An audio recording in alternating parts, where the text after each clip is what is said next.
Doesn't matter what I do, people would just keep yapping, saying I was carried on my last team, that I'm a one trick. Mid laner maybe can play less than 3 champion. That I could never live up to our team's legacy. And the noise doesn't stop there. They say Blabber's washed. There's Blabber going in for the Cyclone, killing Demasu. Like the best jungler NA's ever seen just forgot how to win. They say that Sven and Vulcan already had their run. Kill him! The Pocket Lulu! They say that Thanatos won't survive here. Thanatos chases Gak. But lately, when we type, you don't type back. Ah, forgot to mute APA. It gets real quiet when Cloud9 finishes the conversation. Cloud9 roars to life. It's almost like there's nothing left for them to say. Because Cloud9 has shut everyone up. Isso aí.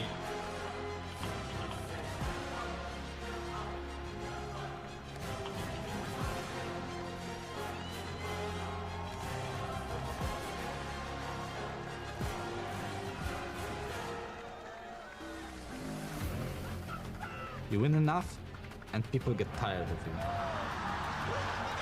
The conversation shifts from who you are to who you used to be. You were talking about, oh, are they living up to expectations? That was some real MVP stuff showing up on stage. Former MVPs, The finals MVP in his rookie year. past champions. Like we are highlights. He's fighting a 1v1 right now, and he likes those odds. Like we are history. Double kill to save. Quadra kill to save. Like dominance was just a phase. Flies over the wall from Isle. In Lion, this name struck fear for years, when playoff brackets bent around us. Lion Gaming, 9 veces campeón de Latinoamérica. You can call it the past if that makes it easier, Lion. but when Lion roars again, Roll the river. it won't sound nostalgic. It will sound inescapable.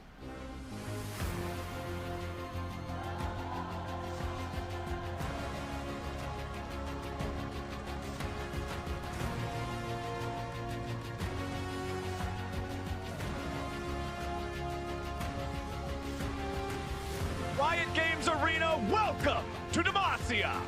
Lion has dethroned preseason favorites Team Liquid, then silenced the Rising Sentinels. Now they face the most dominant force in Lock-In, a team that has lost only a single game, Cloud9. Will C9 lift their first trophy since spring of 2023, or will it be Lion's first trophy ever in the LCS? C9, Lion, the lock-in final starts Lion now. marching in the lower bracket to make it all the way to C9 to try to go to first stand. And trying to keep his top laner alive. Griffin jumps in, so does Masu. Double kill to save as he'll shuffle away. Quadra kill to save. Flash roar from Dokla. He fancies himself the first blood solo kill. Berserker stands, Berserker fires, Berserker wins. Lion are on a roll, and it's up to Cloud9 to stop them. Sven looking for the damage, trying to find Huhi. Gets one kill. Hambot goes after Sven, but he can't kill him. It's a triple kill for Sven. The Scuttlecraft fight is actually happening. Oh, man. They want to try to get in there as Griffin's going to be taken down to 200 HP. Blabber and the Crabbers get their job done. How good are Cloud9? A beautiful double binding coming out from Vulcan's part. Oh, it is not going that well at all. Another ulti there from Quid. Can't threaten anything lethal this time, and APA just runs him through with the spear. Nice solo kill. Rahel on the run, but you got nowhere to go. It's a double for Berserker as he is going crazy. It's Lion off to a roaring start. C9's not really intimidated by it, and now APA, he wants the shuffle, and he hits Quid. Blabber with the shutdown. C9 are going to continue rampaging through the LCS. The Lions are ferocious. They are coming for that lock-in trophy.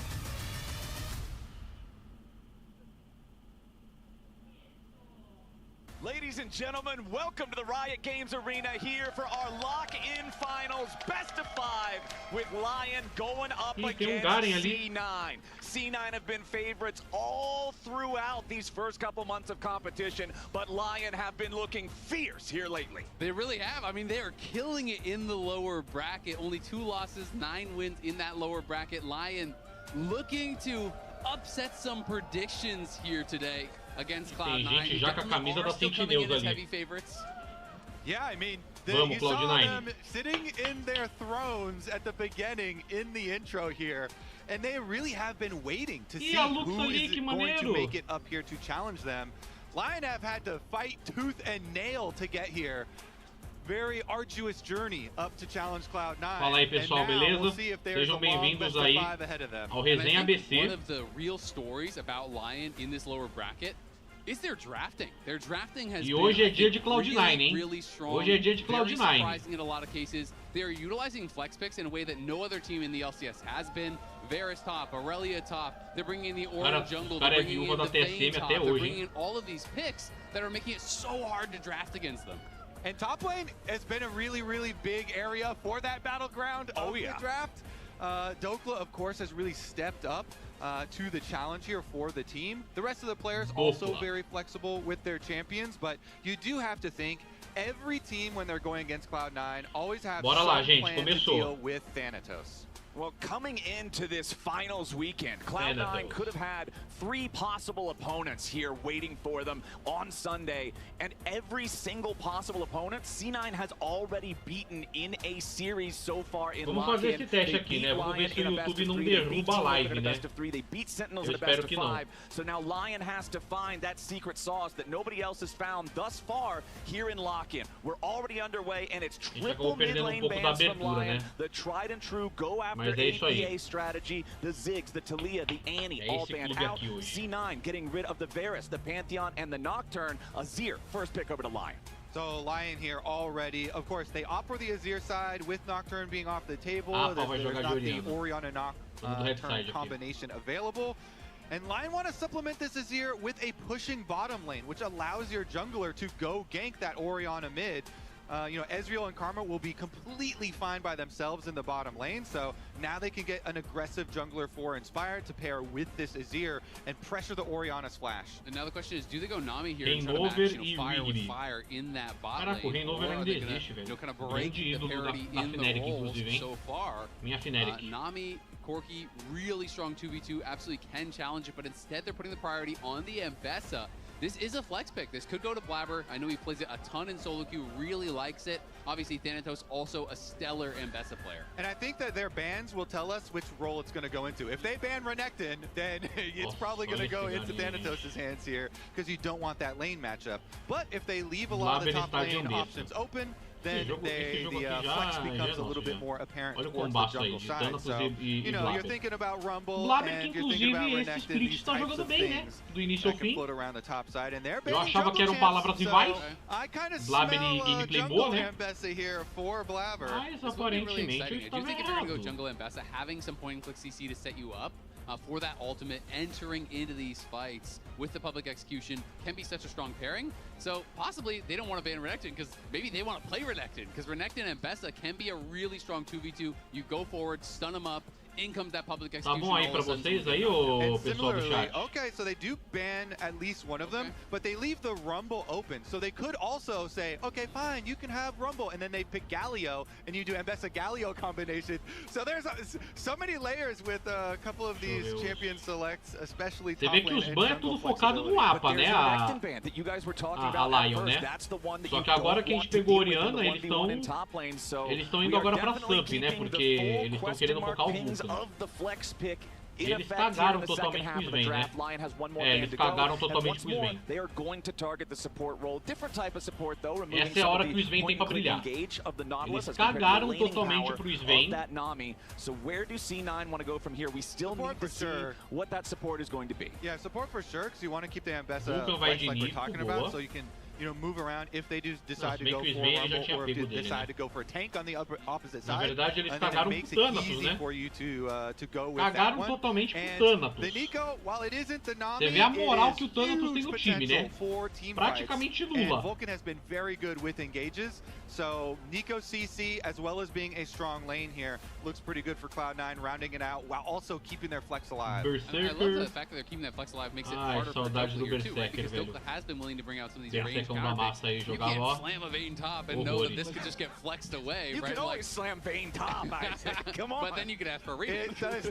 Pior é que a Lion perdeu totalmente a sua identidade, né? Era um time do Latam, agora é totalmente americanizado aí. O Saint, se não me engano, ele é Coreia, não é? Esqueci agora. Islows. Pegou Guinar. Manda um pique bom aí pro Thanatos, né? Se é que essa Ambessa aí na verdade não é top. Aí quer ver? Eles vão pegar pra botar ele pra jogar de Aurora, quer ver? Ah não, deram-lhe um Malfit. So this is interesting because you just mentioned the peraí, o Malfit vai pra jungle? Como é que é? If you use the Malphite takeaway here in game number 1, this is a very good like fearless strategy from Cloud9. Aí ferrou-se, né? It's just a good combo with Aí Ambessa, you know, disengage. Ambessa, Malphite, Nico, sei lá, and Orianna. O Malfit na jungle pra mim não tá muito maneiro não. Vamos fazer a leitura rápida das comps aqui, né? A nossa comp tá boa, né? A gente tem o combo claro aqui, né? De Orianna ult no ult do Malfit, né? A mini comp do Montanha aí, né? A gente tem o Sven também que vai ficar forte no late. Tem o Thanatos que a gente precisa que jogue bem também. E o Vulcan pra poder garantir a luta, né?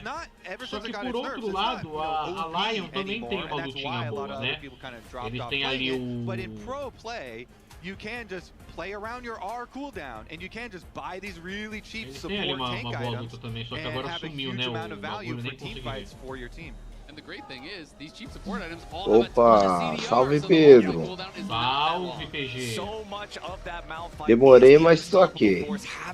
Aproveita e faz o merchandising aí da live. Vou começar a postar agora, mano. Beleza. Todo mundo assistir. Vai começar o primeiro jogo. Esse aqui é o teste Beleza. da gente fazendo o jogo completo, né? Pode ter lá pra mim, por favor? Pra eu assistir. Você tá colocando com a... Ah, beleza. Com a imagem. Com imagem. Beleza. Vamos ver se a live não cai, né? Cloud9 tá jogando com qual tipo de pique? Então, a nossa composição é Ambessa, Malfit, Orianna, Fork e Nico. A Lion tá de Guinar, Xinzao, Azir, EZ e Karma. Olha, só pra lembrar, tá? Nós é campeão, tá? Chupa Red King e vai Loud. Não, parabéns aí, viu? Ganhou desse time de vó aí da Red. Por que time de vó? Ah, pelo amor de Deus, velho. Os caras ali parecem um monte de vó ali. E a mãe do Apa ali, ó. Por que monte de vó, caramba?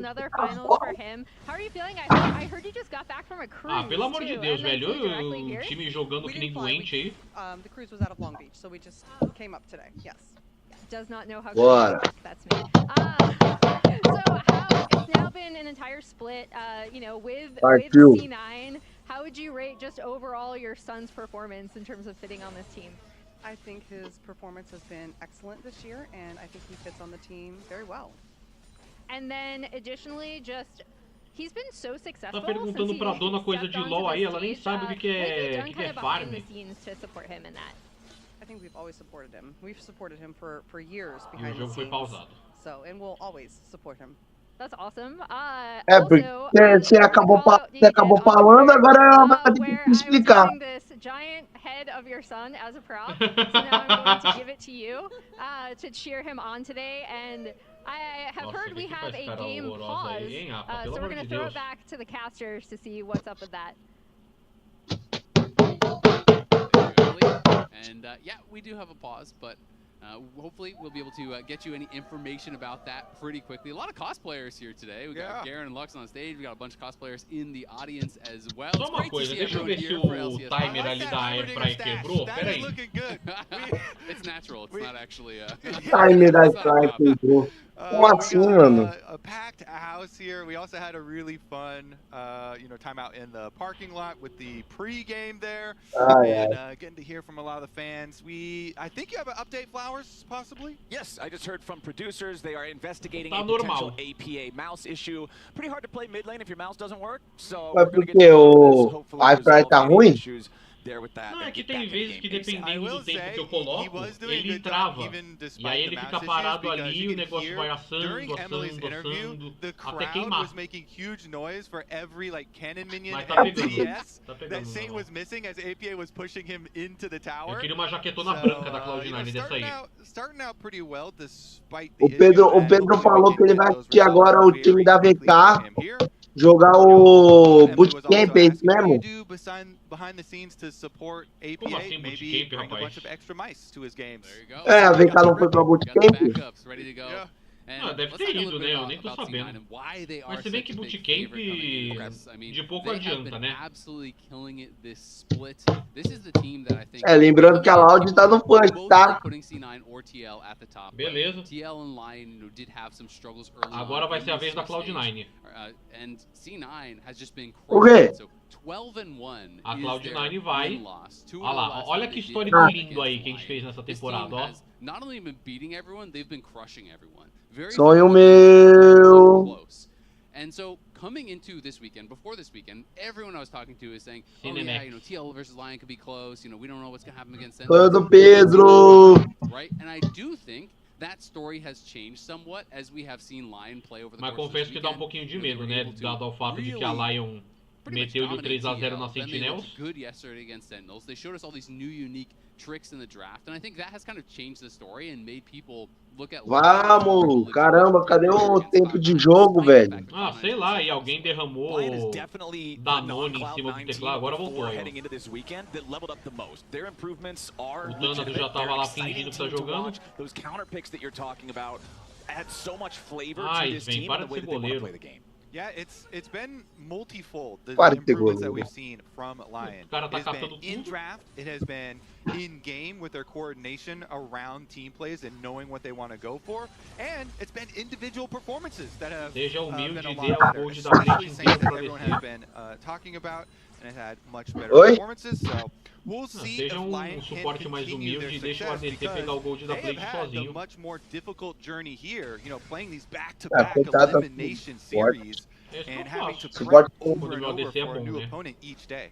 Yeah, I like that you bring up Saint improving throughout the playoffs because looking at APA coming into the year, I think everybody realized that last year was a bit of a downturn for APA. So to see him bounce back here at the start of 2026 has been great. Meanwhile, Saint was generating a lot of buzz last year himself, only to start off 2026 with underwhelming performances. Now really starting to sharpen those edges up here in playoffs. I think this mid lane head-to-head is super exciting. It really is, right? And it's not the mid lane head-to-head I think people were talking about. People were talking about, Quid and Quad and these guys, I think, even a little bit more. And Zinni, the hype from him, but the improvements from APA, olha como é que o time nerfa a pessoa.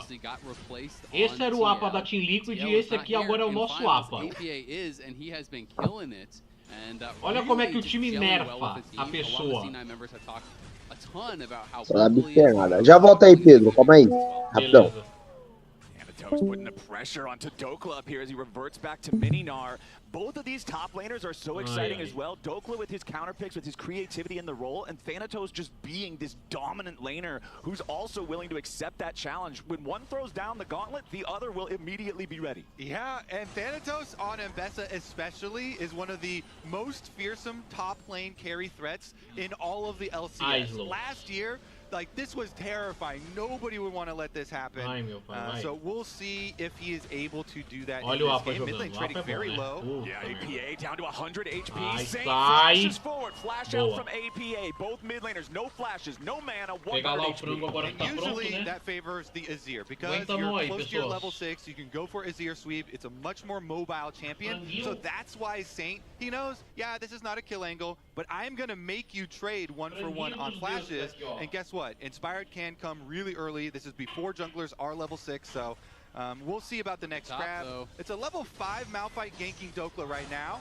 All right, Dokla only has 3/4 of an R-bar. A lot of burst coming out. Public execution flashed out by Dokla to stay alive. Nice little angle there from Blabber. This is something that I love when Malphite players mix in, because everyone just thinks about champions like this and Nocturne as they're not going to do anything except farm until 6. So sometimes you can find these angles where you walk in, you force a flash, and you don't really have to commit anything to do that. And talking about kill pressure, and Bessa kill pressure, the ultimate is a very good trade for the flash of the Gnar. You can use that to constantly pressure in lane. So now, if that top lane is left isolated, Thanatos will have big pressure next time around that his ultimate does spawn. Crab is on the bottom side though, and we are always talking about this 6-minute Crab for the level 6 because Blabber goes top side. And because he knows, all right, you've got the Ezreal Karma constantly pushing, you're probably going to have the bot side Scuttle Crab anyway. Inspire does get the critical one. He gets to that level 6, and he takes the vision, so you expect there to be some setup for Dragon. Yeah, we've seen flashes forced in both the solo lanes, but bottom lane has the biggest individual advantage. Berserker at 67 CS compared to only the 52 of Sven. This is the power of putting the priority early in the draft on the Ezreal and Karma combo. But now Lion trying to make sure that Inspire can get away with stealing this blue buff from Blabber, as Blabber will just try to finish his Gromp here, grab his own level 6. He hits the mark, but Inspire got what he came for. Yep, and he's using that leverage off the pushing bottom lane. So Vulcan just went for a reset here on the Nico, coming right back out. Wait a second, no vai buscar, vai buscar, vai buscar. Vai. Não, filho, você tinha que sair da área da ult, anta. Nicely done there by Saint. Ave Maria. Is that, you know, normally it is always so much in the favor of Azir when you get both flashes down on these mid laners, but flash is very important against Malphite. Unfortunately, APA didn't have his ulti, and that was the big difference. APA used the shockwave to push out that previous wave when he wanted to go for a reset. If you have the shockwave there, I think Saint is dead to rights, but they thought they could get it without that. And I think the necessary response is going to be, after Inspired finishes up his topside camps, now Lion with no Malphite ultimate, they have some pretty good setup around that area of a map. But Blabber actually sneaks back in. He's still waiting now. The shockwave is ready to go. Vai.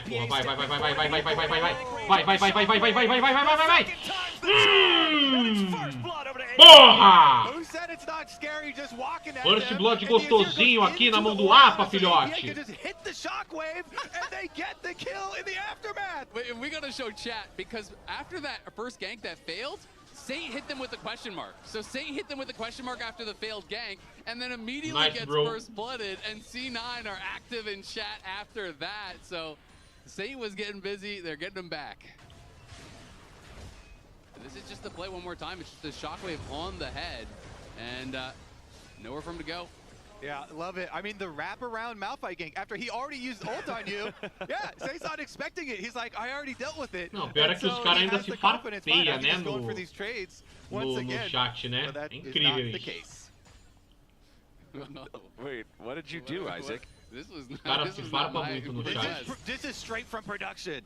The dynamic duo Blappa. Oh yes, it's the Blappa duo. Of course, it's Blabber and APA. This is the new duo name.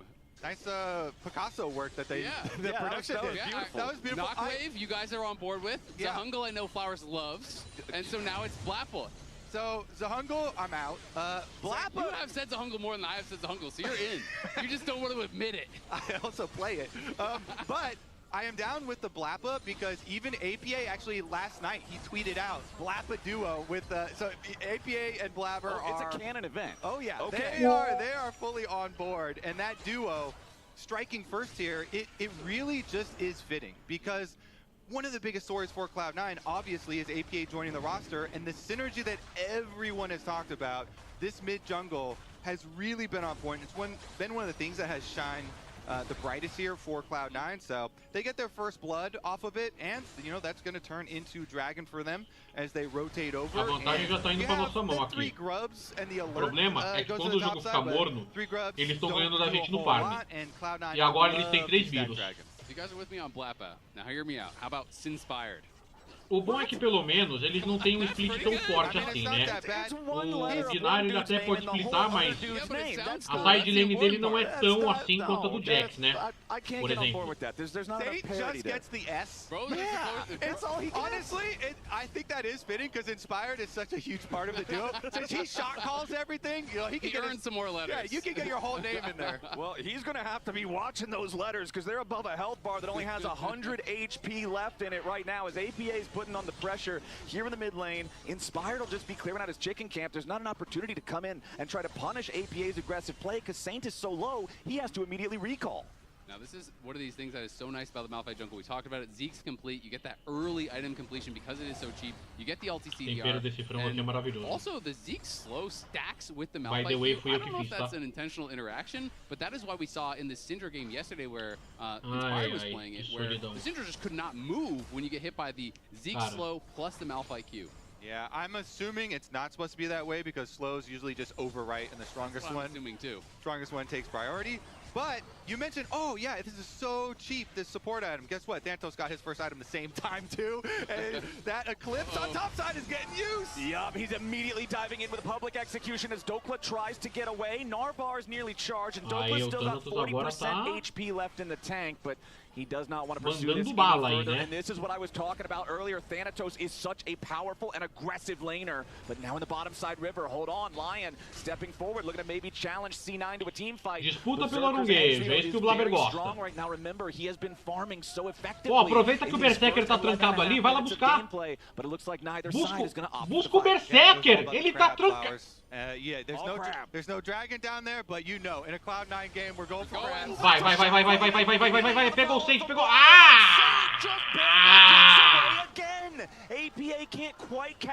Mano, vocês não têm dificuldade de sair da área da ult da porra do Azir, velho. I'll bet that there's gonna be no, Vai, pega a plate, filho, pega a plate. You know, he's gonna remain focused, get right back to base because he was punished last time around. And you're still punished. Even though APA doesn't get the kill, turret plate money, it's one of the nice things about this new season. You can always get these guaranteed little increments of extra gold.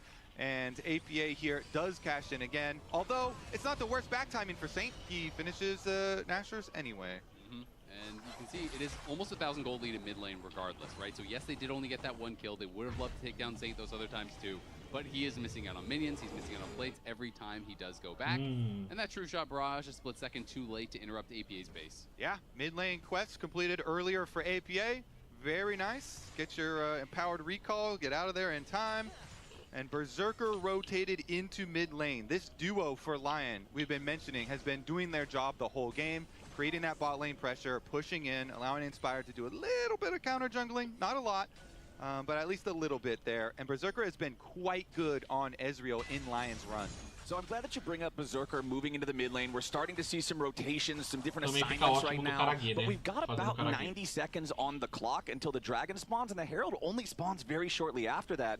Do we expect to see a challenge at Drake #2, or do we expect it to just be another handshake like Dragon 1 and the Grubs were? I think it's just going to be a handshake. I mean, Lion, based on how they've been playing, I think they have been very willing to give up objectives to try to play for side lane gold. So I think that is going to be the look. It's also just very difficult if they don't have that space controlled first. They have no real engage buttons, right? So if you're trying to walk into Fog here and you don't know where Nico is, you don't know where Malphite is, it is going to be almost impossible to approach. So unless we see them set up really early, play sides and try to get some gold. That being said, they do have mid-lane priority with the early move from Berserker, as well as Isles, the Ezreal combo keeps up também não fez nada, né, so they have taken over. You can see on the mini-map, they took over the ward coverage and they chunked Vulcan hard. Ele achou o Vulcan ali, defende o cara, defende... Ai! Sai! Morreu. He chases after him, and the wind becomes lightning strikes him down. Now Sven versus Berserker is also going to go Lion's way. It's a pick on the enemy support. Vulcan will be back alive in time for the Drake, but he still has to run all the way back down here as Lion find their first kill 14 minutes in. This is why every pro player is always talking about mid lane priority. It allows Isles to get in there, clear out the vision, and Inspired, you saw him on the minimap. He reset out of mid lane, straight down to that mid lane, waiting in the brush, jumps on Isles and gets them a huge advantage. But I think the funny part about this is that lost them the Dragon, going for that pick, because now there's no Crescent Guard on Inspired. Vulcan held his Pop Blossom the whole time. Já estamos com 2 Drag na conta já. Esse Blabber aí é o Blabber substituído, né? Abduzido. On Inspired, so here is Vulcan face checking, gets caught, does get chased down and killed off, but in the picture, pelo menos o Inspired teve que queimar flash, né? Vamos olhar pelo ponto positivo da coisa. Because they were missing critical ultimates and C9 held onto theirs. Mais drag pra conta. Inspired needs to remain. Malphite was here and didn't use anything. And I used flash ult, and Nico didn't use ult. Just flash. Yeah, see, that's exactly what I was talking about. They just knew, he says, yeah, great, I got the kill, but they have ultis, so if we go, we'll just int. So you have to be willing to give that up, and I think it was so smart. Most Nikos, I think, panic Pop Blossom there and just die anyway.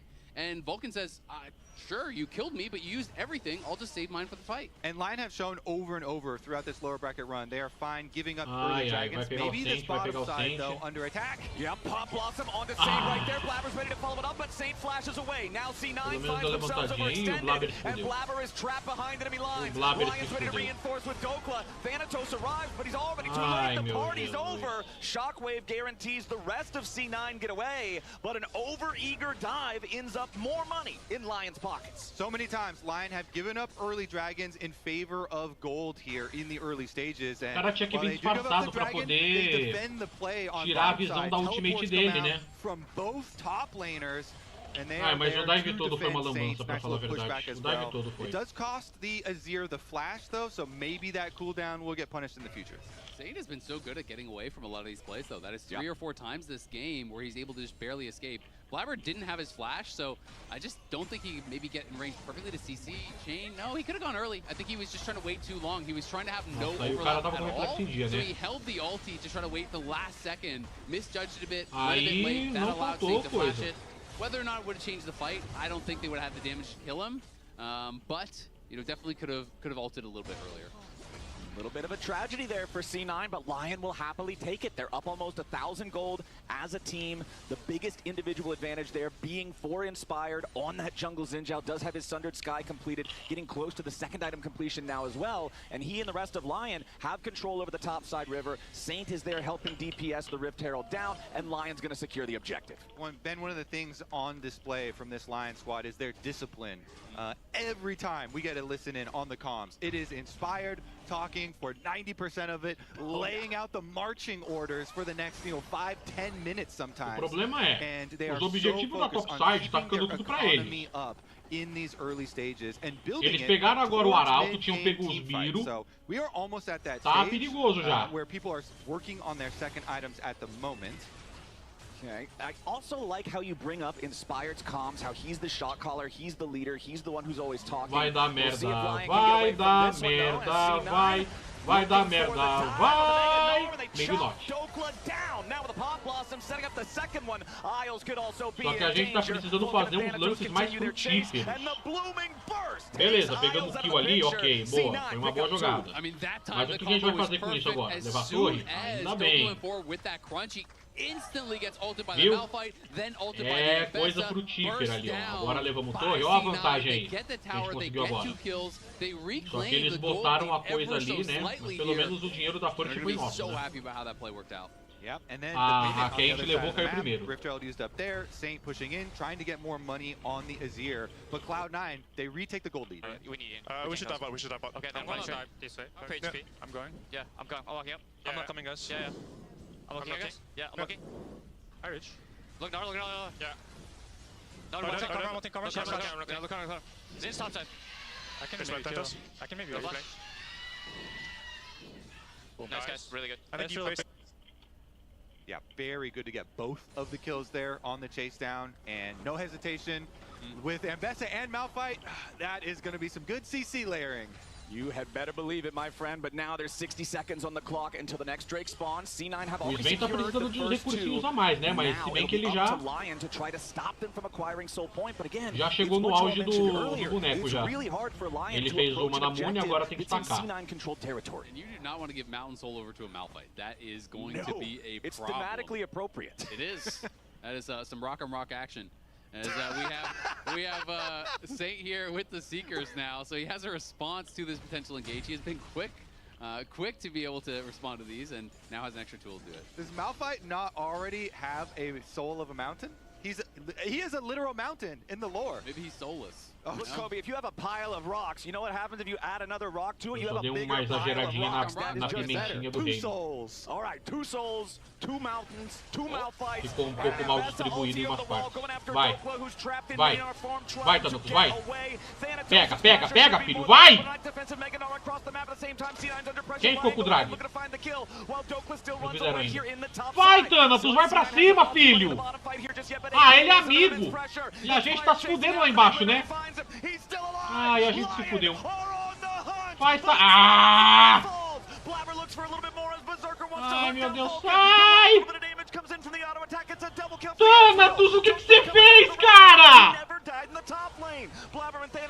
Puta que pariu, cara! Ai, Jesus Cristo, que lambança, velho! Que lambança, cara! Por que é logo em final que vocês acham de fazer essas merda, véi? Mano, o que foi isso, cara? Ah, eu quero ver como é que essa coisa aconteceu. Engage em cima do Blabber, beleza. Ele vai na buceta do Sup, velho. Que merda! Não, já acabou aí, já acabou. A hora pra ir embora já acabou.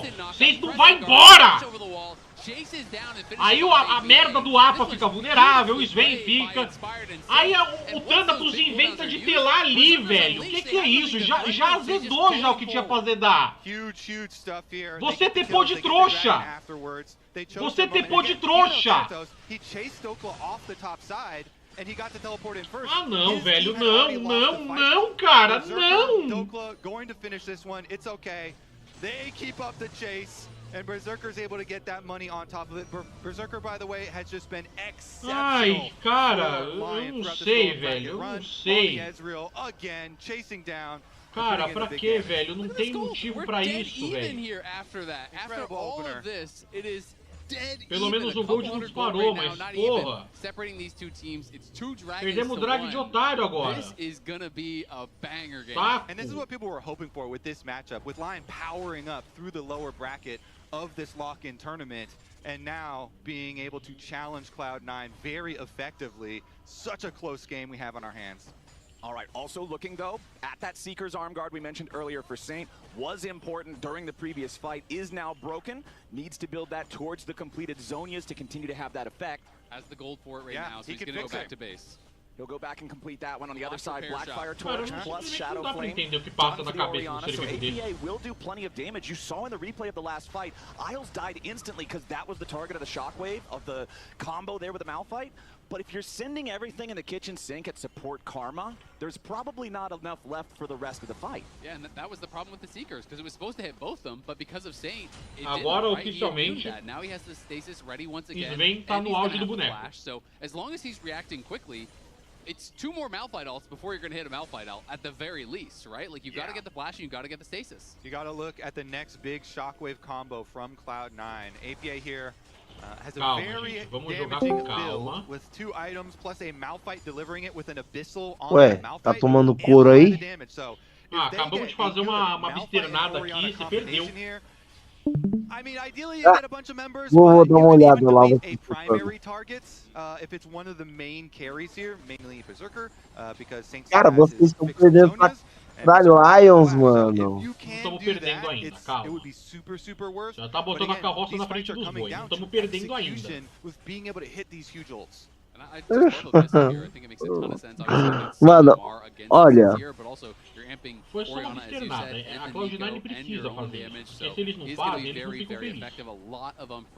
Mano, eu vou falar só uma coisa, quando o Pedro começa a chutar é aquele último vídeo da VK que ele chucou. Ai, fica lembrando disso aí agora. And you mentioned earlier, Azale, like the gold is aquela é um meme nacional.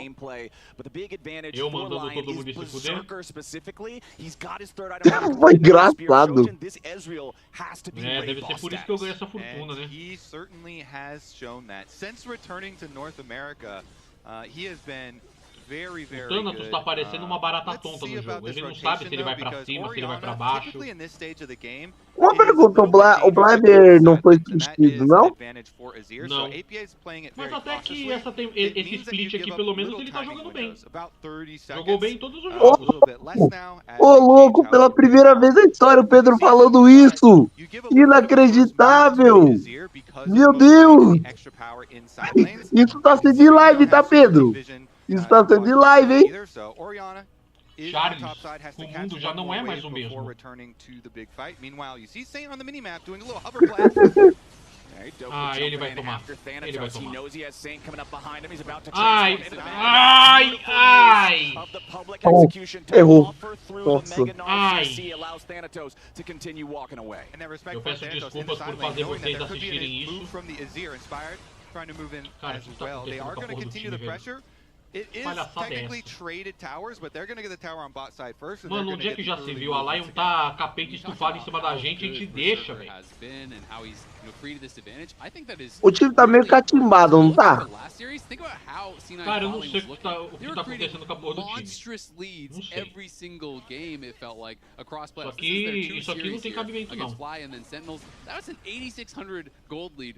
Pra um time invicto, perdemos só um jogo na série MD3 da FlyQuest. Vai, vamos tentar fazer um dive no duplo agora. Ele pegou Mega. Vamos levar a torre, gente. Vamos levar a torre. Ah, eles vão empatar em drag agora. O Blabber não tá lá embaixo.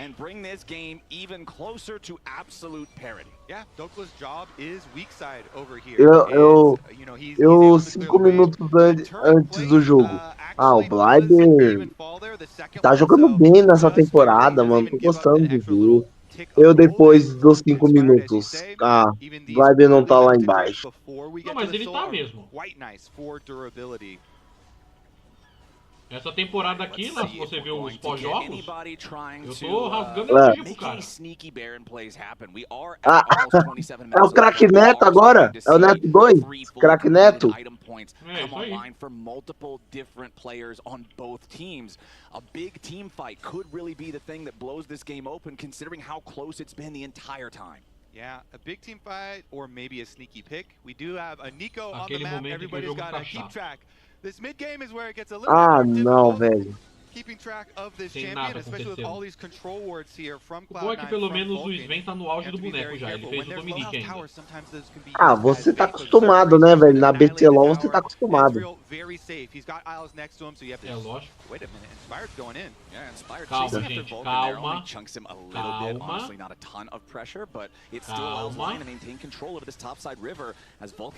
Vai pedir calma, sim, vai pedir calma.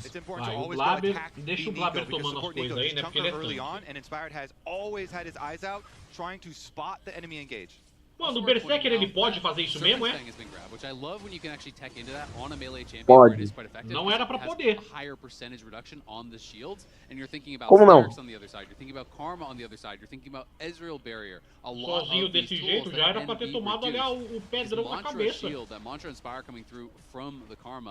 Can really make a big difference. And even just as lethality items go, Serpents is really efficient too. So it's not even like, oh, I'm going so far out of my way to help the team cut down these shields.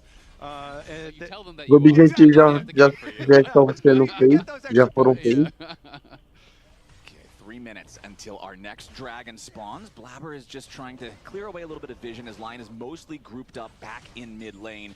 You could see Dokla taking his recall down here in the bottom side as Thanatos continues just trying to push out the bottom lane, make sure that C9 side lane stay in a good state. And again, it's this small window. You saw another timing where they had pushed in top wave. So you see the Orianna very safely, tentatively grabbing the minion wave, but everybody else on Cloud9 has to give a little space on the other side of the map while they know, all right, we could be outnumbered here. There's an extra roam timer. Vou acabar fazendo publicidade aqui, mas deixa quieto. And allowing the Orianna to actually push really far on that second one. They have so many wards over the Baron area for the side of Cloud9 that they've actually taken control and putting a little bit of information pressure on Lion. Cuidado, gente. Boa. Boa, vai vir a manada agora em cima do cara. But Lion have to make sure that C9 is not just taking away the Baron Blabber, going to push into enemy territory here as Inspired does secure his own loop before C9 moves over. And as the pace of the game has really slowed down, I will say, I do think Malphite in a slower game is often less effective. Eu jogo de Nico já faz uns 3 anos, eu não entendi como é que funciona a porra do You're expecting Berserker and Saint to be able to flash that. If they have any vision on the Malphite whatsoever, so that can be a difficulty. You then almost need CC coming out before, or you need to be, from fog overall. Era aquilo da que eu tava falando. Quando o jogo ele fica morno, a Lion ganha da gente no farm. Você viu como é que tava não era lá, né? Quase um K. Olha como é que tá agora. Não era bom. Information advantage, so it's something that doesn't show up on the scoreboard, but can have a really big effect on who is actually winning the current game state. And Cloud9 have been able to push out a lot of these Lion wards. That being said, they're trying to kill Berserker, and it's an Ezreal with Flash, with Barrier, with Karma always next to him, so it's a very mobile person. You're probably going to have to see, like, even flashing for a shorter range Malphite ultimate, so it's quicker, or trying to do it from fog, as you say, over a wall, or with Nico one direction, Malphite the other direction. Ele vai fazer qual agora? Abyssal on the Malphite means if acho que não é canhão não, né? Deve ser Gumi. Mas se bem que Gumi não vai e a daga, né? 30 seconds left until the next Drake spawns. You can see C9 shifting their vision control from the top side river over to the bottom side. They want to make Lion check into this dangerous fog of war. They want to give the opportunity or Vulcan the opportunity to make this surprise play that can actually catch someone. Saint is going to teleport now towards mid lane, and Lion are moving towards the top side of the river. Potentially to start the Baron. Vai lá dar conteste. Vai lá dar conteste, filho. Tem medo não, filho. Você é a porra do Malphite, vai. Vai. Só deixa eles cancelar. Faz eles cancelarem. Tem o TP do Thanatos agora. Agora tem que lutar. Entra nele. Bola da Orianna e entra no Inspired. Aproveita que ele virou. Vai. Não. Ah, ele roubou. Boa. Blabber roubando é um evento canônico. Vai, ganha. Evento canônico. Vai, faz alguma coisa. Boa. Aê. Já deu, já pode ir embora, Vai embora, chega, já deu. Se necessário esse TP ali, mas beleza, foi um bom conteste.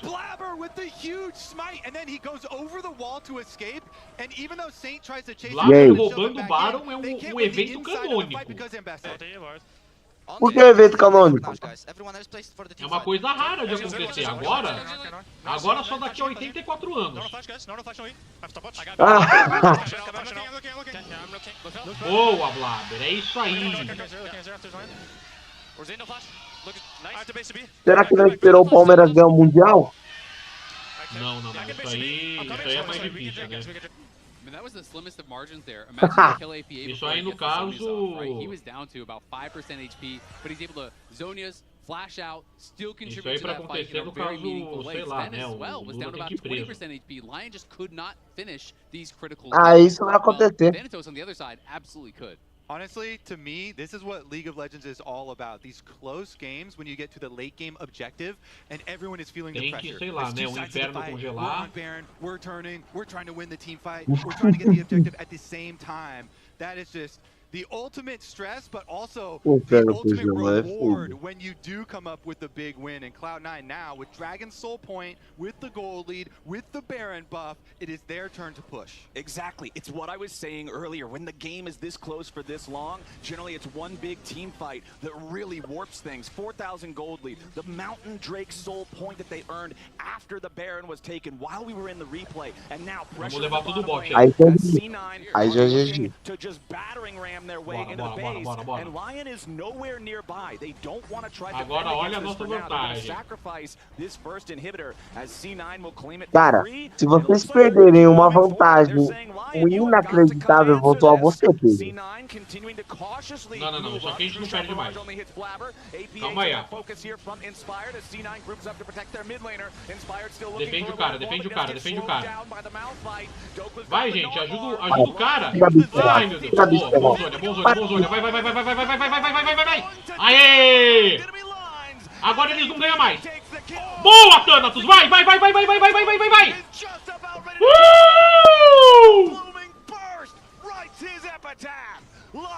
É nosso. Vai. Finaliza. Vamos, gente, larga o pau. Ah, eu sei, a gente tá segurando. Agora é nosso isso aqui, agora é nosso. Caiu torre. Tá. Vamos jogar na disciplina, então. Yeah, vamos jogar que nem a they're going to demolish a few more plates here, Sven. Eles vêm, vai e leva mais uma torre. One and open up the mid lane turret as well. Thanatos is recalling at the moment. Era ruim mesmo. E ele foi... Nossa, velho! Tinha uma karma ali, parecia um minion. Blink and you'll miss it. Isles is gone, and that's right when Berserker and Dokla are about to respawn. So you've still got this power. Agora nós não perde mais, fiote. They're 4v5 for the next 30 seconds again. Nós não perde mais, fiote. He's almost level 20 here. He has Guardian Angel completed. He is an assassin on this Ambessa, and he has 2 lives.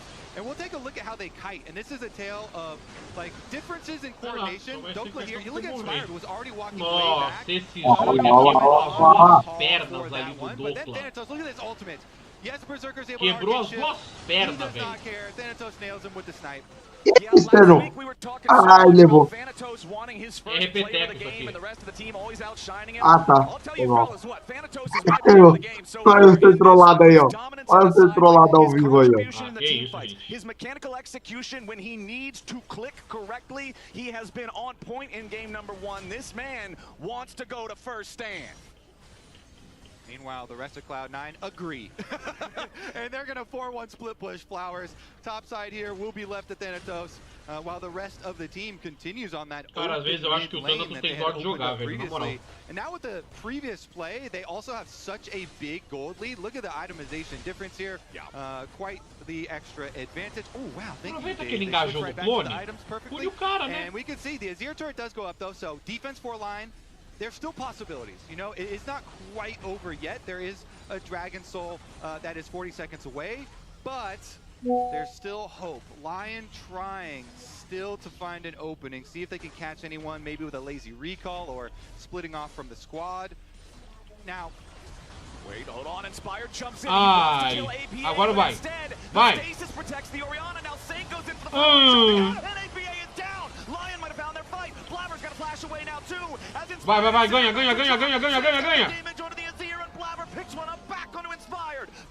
Continua, vai, tem medo não.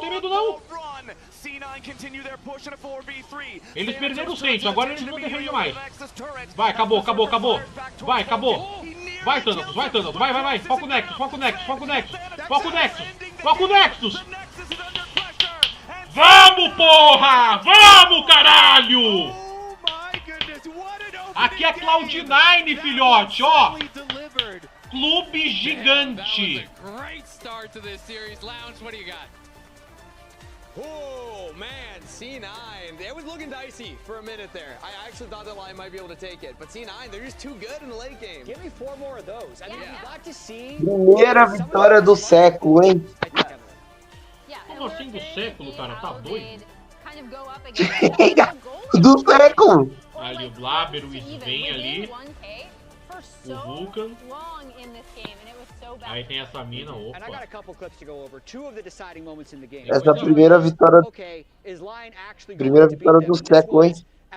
At the third dragon fight Nada a ver. that we can start rolling right here. Inspired Como não? is the guy we need to be paying attention to because he absolutely O tanto de título que a gente já ganhou, pô. É, né?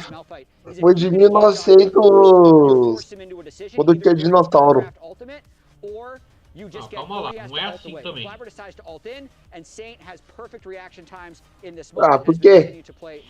Não é assim também, calma aí. Does get one shot, but that's fine because Inspired here, if you watch, is charging his Q down onto the Scuttle Crab, and he'll use this to get straight. Olha, eu acho que o time tá de parabéns. Acho não.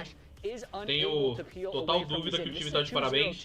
APA at the time. Inspired plays this fight perfectly, knocking him up, chasing him over the wall, and this leads to Lion taking control of this Drake and kind of taking Aqui a gente tava control tomando of the vareio, game. né? Essa foi a absternada que eu falei pra você. O Thanatos tecou numa jogada que não tinha necessidade, já tinha azedado já. Se bem que o Thanatos desse jogo tava pelo caralho também, né? To enter into, but C9 decides to go for it anyway. So Lion starts the Baron. They're thinking maybe C9 would trade this for a Drake because it's going to be spawning soon, but instead C9 decides to go for the fight. And boy, the smite fights are always fun to watch. So Blabber, melee range, kind of taking away the threat of the Malphite ultimate. Eu queria saber de você, ô PG, o que você acha aí da vitória do nosso time? 1900. Cara, o time foi bem centralizado nas partidas, já vimos que eles começaram a jogar um pouquinho mais flanqueado entre os objetivos, e um dos primeiros tópicos que foi o Barão, né, que o conceito do Blabber ter conseguido roubar foi inacreditável, mano, como você falou, como um jungle que é sabor jungle é complicado, mas ele fez questão de ser jungle mesmo. Se bem que nem sabor, né? Numa temporada aí. Nem sabor.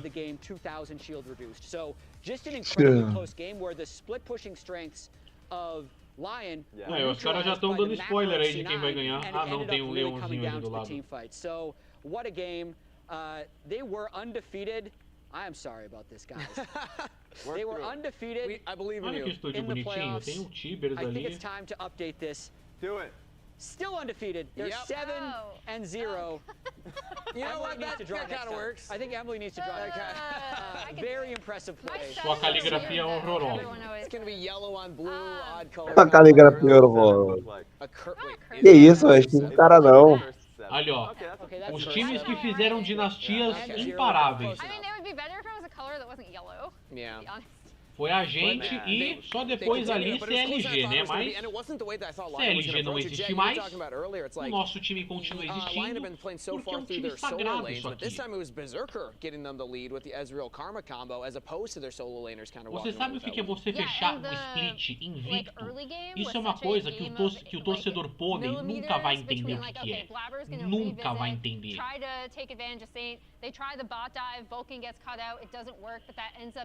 Aí, ó, eu quero muito que esteja torcedores aí da Team Liquid, né? Torcedorzinho pônei, que é pra gente ensinar pra vocês como é que se joga uma partida de LoL aqui. Oh my god, wait a minute. The votes are in, it's Thanatos. Por que a porra do MVP foi o Thanatos? Ele não fez nada! Se o Blabber ganhasse, se o APA ganhasse, eu até aceitaria, mas o Thanatos não fez nada.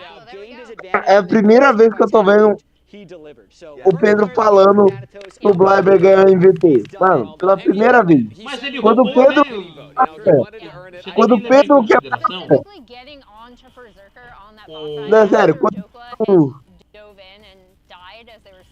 Ô PG. Quando o Pedro... Oi. Não, continua. Não, quando o Pedro quer, o cara não ganha. Agora, quando o Pedro não quer, o cara ganha, velho. Você tem que levar em consideração uma coisa. O Blabber fez um roubo. Você sabe o quão raro é isso acontecer? Eu sei. Cara, é como se o funk brasileiro simplesmente parasse de ser ruim. É, só se o Faker começar a stardar o Barão junto com a equipe da T1 e o time brasileiro roubar o Barão. Não, sério, o Thanatos, ele não fez nada o jogo todo, não fez nada. Só lá no finalzinho, mas foi porque ele juntou com o time. O Thanatos o jogo todo não fez nada. Quem é que organiza as votações aí dessa merda? É votação aberta ao público? Porque eu devo estar assistindo outro jogo, né? Tá todo mundo doido aqui. I also do think even that game 1 draft we saw how it takes away from, because Eu devo estar assistindo outra partida aqui, não é o mesmo jogo aqui que a gente tá vendo. Não é o mesmo jogo. We will see how they do with first pick and if they'll be able to even up the series right after. Ô, que isso, Drunks? Até fechou. Isso não apareceu não, né? Hã? Isso aí não apareceu não, né? Não sei. Ai. Corta essa merda aí, por favor. Aproveita que tá no intervalo. Nossa, tem que ver, mano. Não, o Pedro é absternada, mano. Olha, é melhor isso do que eu tá cortando pro outro lado, não é? Não apareceu não. Não apareceu. Ah, bom. Mas vai ter aí um caçador de easter egg que vai achar, provavelmente.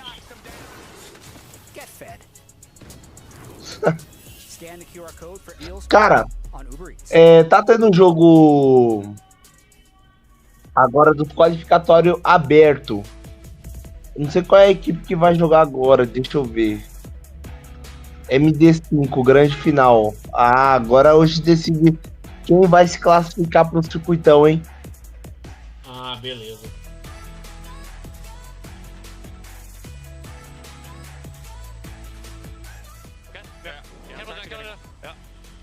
Vou pegar uma aguinha aqui e vou colocar a linguiça pra side, peraí. Lá ele! I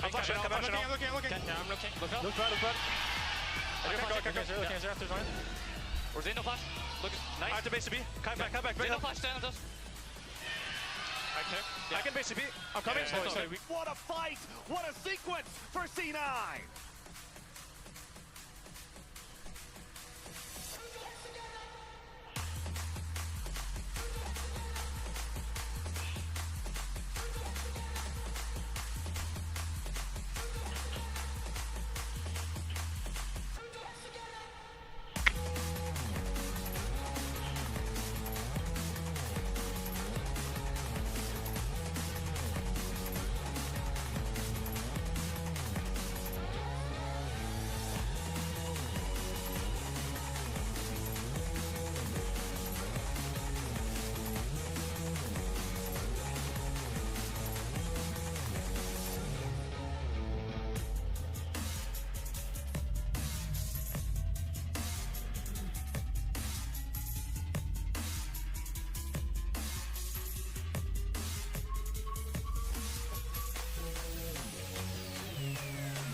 Ladies and gentlemen, welcome back to the LCS and our lock-in finals best of 5 between C9 and Lion. It's about time for game number 2, and I can only hope that it's as exciting as game number 1. It was dead even for what felt like 30 minutes straight, and it all came down to a barren fight that rested on a knife's edge. It was a crazy game for how close the gold was throughout almost the entire time. Bora, vai começar o Really segundo. hoping we were going to get 5 games like that. Ó, vai começar o segundo jogo agora. Mano, olha o tamanho daquele Garen ali, velho. Agora que eu vi. Não, Gragas fazendo Garen. gameplay de Garen, né? Esse Garen aí tá muito... Ah, não, tá de sacanagem. Essa é o famoso 3 perna, essa Lux? Oi? É 3 perna Lux? Ah, essa Lux aí é a Lux da sorte. Tá dando sorte aí pra nós. Agora é a gente do Blue Side, né? Beleza.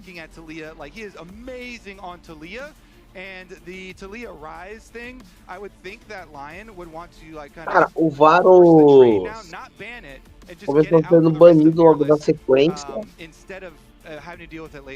Eles vão querer banir logo depois de Pedro. O que você acha? Vamos ver, né? Ô Pedro, tá na grande final do qualificatório, o time da Estrela contra a equipe da NDG. Quem? Estrela contra a NDG. Estreia contra a EDG? Não, NGD. É NGC.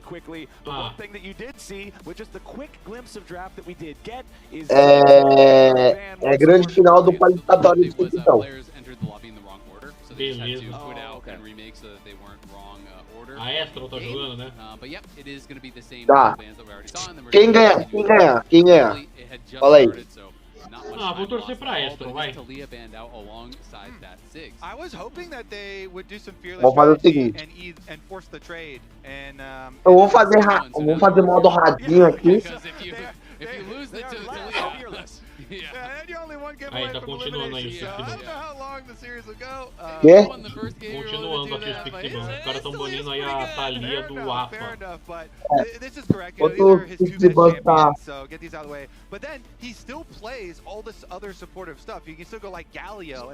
Baniram a Aurora. Do Thanatos, provavelmente. Aurora in the hands of Thanatos has been extremely scary, and Thanatos was player of the game. We've been tracking all o cara ali parecendo Crash. He has wanted to get player of the game. I just want to once again congratulate him. Viúva, tira essa placa daí. TSM já morreu, já faz tempo. Qual é a placa? Qual é a placa? Era a RIP TSM ali. O TSM já morreu faz tempo. Nossa, é verdade. O TSM faz tempo. Faz tempo. Falaram que iam pra China, mas nunca mais vimos, né? Fechou as portas. Pois é, né? Infelizmente. Era o nosso Depois eu vou dar ali. Eu vou dar uma olhada. Qual o motivo que foi? Estamos prestes a ver agora Mr. Nada nível Mestre Jedi. Não, e o Pedro falando na semana passada lá do BC1. Não quero que ninguém jogue de Rumble. Olha o cara de Rumble aí. A Riot tem que proibir os players de jogar de Rumble, cara. Por quê? Cara, quando tiver partida oficial, bloqueia o campeão. Fala que tá com bug, fala que tá errado. Inventa alguma coisa, mas não deixa ele jogar de Rumble, não. Tá bom, tá bom. Cara, é cada calamidade que eu sou obrigado a assistir quando os caras jogam de Rumble, cara. Bom, mas pelo menos está do time inimigo, né? Pelo menos isso. E o Thanatos mas é inquietante. Mas é o campeão. O que pode fazer? É o campeão. Oi? É seu campeão favorito. Deixa quieto, né? Pelo menos tá do time inimigo ali. É bom que ele jogue mal mesmo, né? Porque aí... Beleza,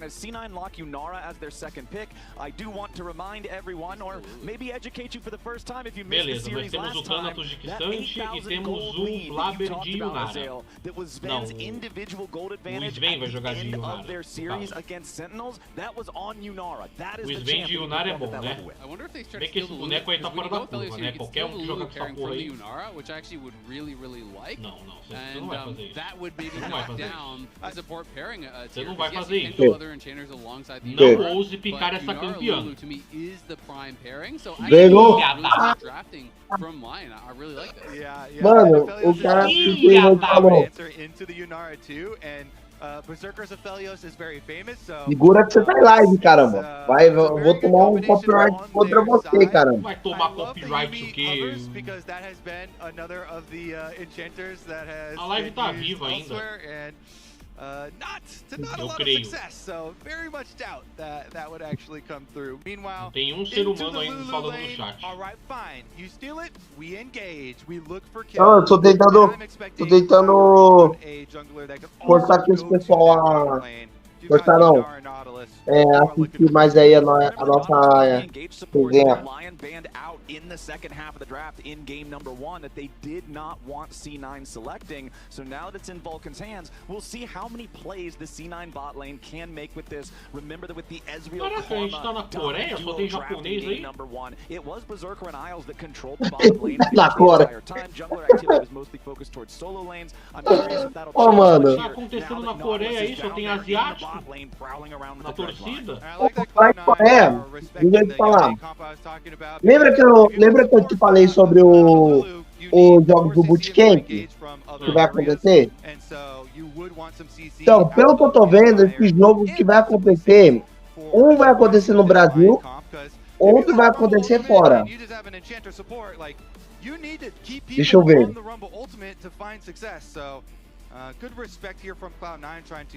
eu colocar aqui CBLOL. Cara, é sério, eu não sei se aquele cara tá fazendo cosplay de Garen ou se ele tá fazendo cosplay de barril do Gragas. Por quê? Você viu o tamanho ali da criança?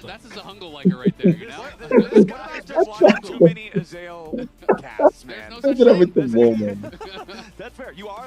Aqui, ó. Ô Pedro. Quem foi pra America's Cup, que é o nome de Bootcamp, foi a Red e a Fúria. Cara, Bootcamp eu acho que nem presta mais pra nada. Então, mas na verdade vai ser 4 equipes. Até no momento são a equipe de Sentinela, a Red e a Fúria e o vice-campeão de agora que vai pra disputa. A Sentinels foi fazer bootcamp? Foi. Que isso,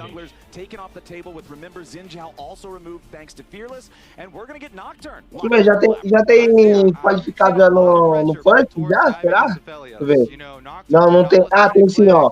A Jend, a Flex, a G2 e a Secret. Ave Maria. Falou em G2 já acabou. Falou em G2 já acabou. Foi classificado? A Secret foi. Mano, e o detalhe, ainda vem mais 2 equipes. Uma equipe da LCS, o campeão, que pode ter praticamente essas 2 equipes aí. E também, se eu não me engano, da LTK. Não, já teve umas vagas aí pra LCK, não? Já? Se não me engano, acho que a DK tinha pego. Falei errado, eu acho que é a LPL. LPL é a China. É. Yeah, you're looking at the engage tools on Lion being Aatrox, sweet spots. I mean, both teams know it. É, LPL mesmo. Diferente dessas 2 equipes, qual a equipe que pode classificar? A Jing, a Angoni, a Weibo, a Bilibili, a Top e a Invicto. Eu não gosto de time chinês, né? Mas eu tô na torcida pela Bilibili. A Bilibili é, mano, é a melhor, eu acho que é a melhor equipe dessa das temporadas, eu acho. Na sua ocasião, o que você achou da última temporada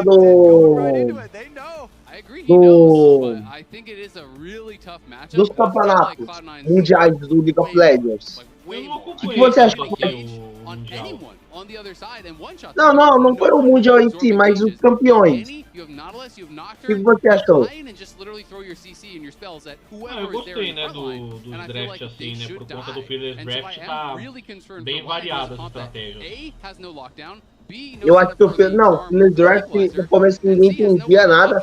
Até que todo mundo começou a entender, mano. Eu gostei pra caramba também do Phillips. They're going to have to get off to an early lead when you don't have lockdown, when you don't have a true front line. You look at the front line of what Lion has drafted. Seguinte, you've got Rumble who will have some health. a equipe da. Deixa eu tirar aqui do som. Começou. Não começou o jogo ainda não. Começou aqui, ó. Tem 16 minutos. Não, tô falando do tipo então. Vamos continuar vendo o jogo de vocês aí. Eu não acho interessante a Cloud9 estar no lado azul.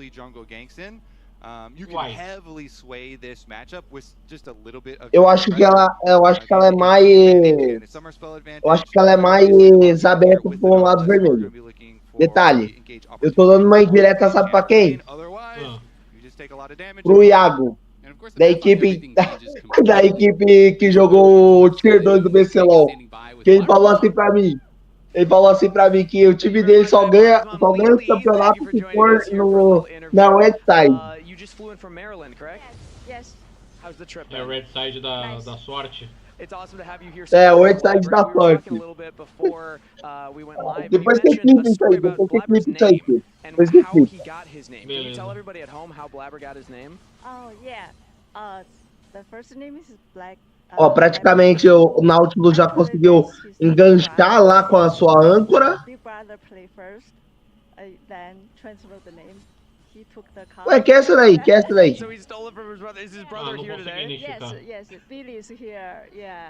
Deve ser mãe do Blabber, talvez. No. He played at the college start. So he only played like 1 year. Then cara, agora a pergunta que não quer calar. Se virar o ano, será que a LCS continua ou para? Deve continuar porque é dos Estados Unidos, né? Opa, olha o APA aí o que ele tá fazendo. Deve continuar porque é dos Estados Unidos, a Riot é americana, né? Eles não vão querer destruir o próprio servidor, provavelmente. Mas se a audiência continuar baixa, sei lá, né? Eles devem querer se juntar com outras pessoas ali, né? Segundo os pessoal, eles querem se juntar com o Brasil. Será que é isso mesmo? Já se juntou com o México ali, né? Destruiu as equipes do México. Não, ó, pensa comigo, eu acho que se juntasse, eu acho que seria aqui a volta da LTA, se fosse no caso. É, só que eles já viram que a LTA não dá certo, né? É. Caramba, hein, mano. Mas aí, o que você achou diante da... Ó, calma aí, ó lá. Ah, nossa! Meus ovos! Nossa! Caramba! O cara simplesmente achou de guardar o flash pro Natal, aí foi isso. Não pode vacilar assim, gente. O cara simplesmente falou, vou guardar o flash pro Natal e pro Ano Novo. Vou soltar hoje, eu faço fora a hora. Mano, aqui já era pra ter flechado. Mete o flash e vai embora. Mano, com o charme da Ari, velho. Com o charme da Ari. Não, isso aí foi o que deu. O charme ele gastou antes. O cara tá até tonto, nem ele entendeu ali. Nem ele entendeu ali o que aconteceu. And if you don't kill him there, and you've committed your TP and you're low on health, APA is in a monstrous spot. He is going to crush that matchup. So big mistake for APA. Yeah, but now it's C9. Vai dar merda. Vai dar merda. Vai dar muito. Nossa, Black. Meu, patrão, Deus. Agora que é pra você virar, você não vira. Vai me pegar. Vai me pegar. Agora que é pra virar, você não vira. Não, e é 3, hein? Ah, velho. O Blabber morreu. Blabber morreu, perdeu a sua jungle, já era. Olha a vantagem dos caras agora, gente.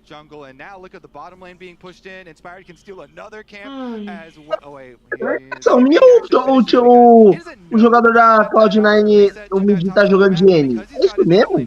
É, ele tá de N, o APA. Ah, poxa, mano. Por quê? Aí nem é tão picado nos campeonatos. Pra que ele foi picar ele, velho? Também não sei. Não podia mais picar a Orianna, né?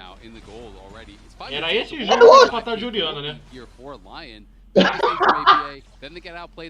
Cara, será que a estratégia é tipo falar tipo campeão off-meta pra tentar jogar nos outros com meta, mano?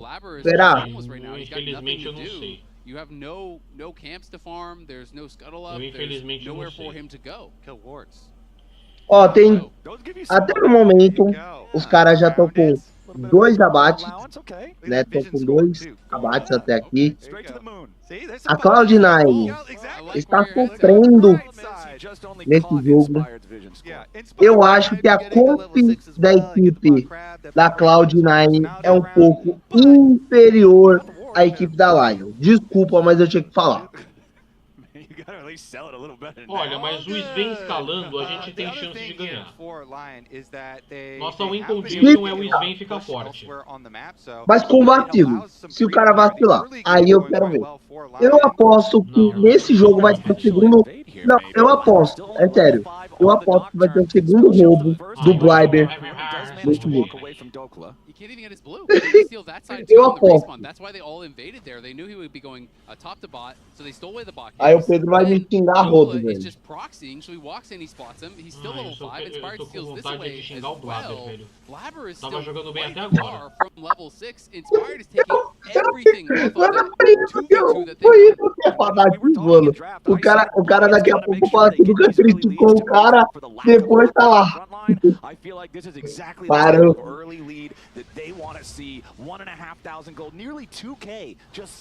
Meu Blaber então foi fazer as galinhas.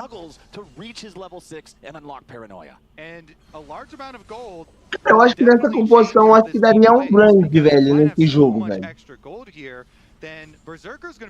Não, acho que Brand não. Precisava de alguém que deixasse todo mundo junto ali, a gente não tem isso. Ah, então... Sei lá, eu posso chutar um galho? Galho? É. Galho iria bem, né? Porque ia acompanhar o Blaber. Só que o time ia ficar sem dano também, né? E mais na fight. Porque se começar a estourar uma fight qualquer, o Galho vem pra concentralizar todo mundo, entendeu? Neutralizar metade. Mano, o Blaber não tá conseguindo jogar, velho. Olha isso. Mano, eu falei. Os caras tinham que jogar na right side. O que ele fez? Ferrou. Tá jogando na blue side. Aí, ó, tá. Azul com azul não dá. Não, tô falando. But we were wondering, you know, how are they going to work together? Is the communication, is the synergy really going to be there? And it certainly has been for these two in the exceptional lower bracket run for playoffs for Saints and Inspired.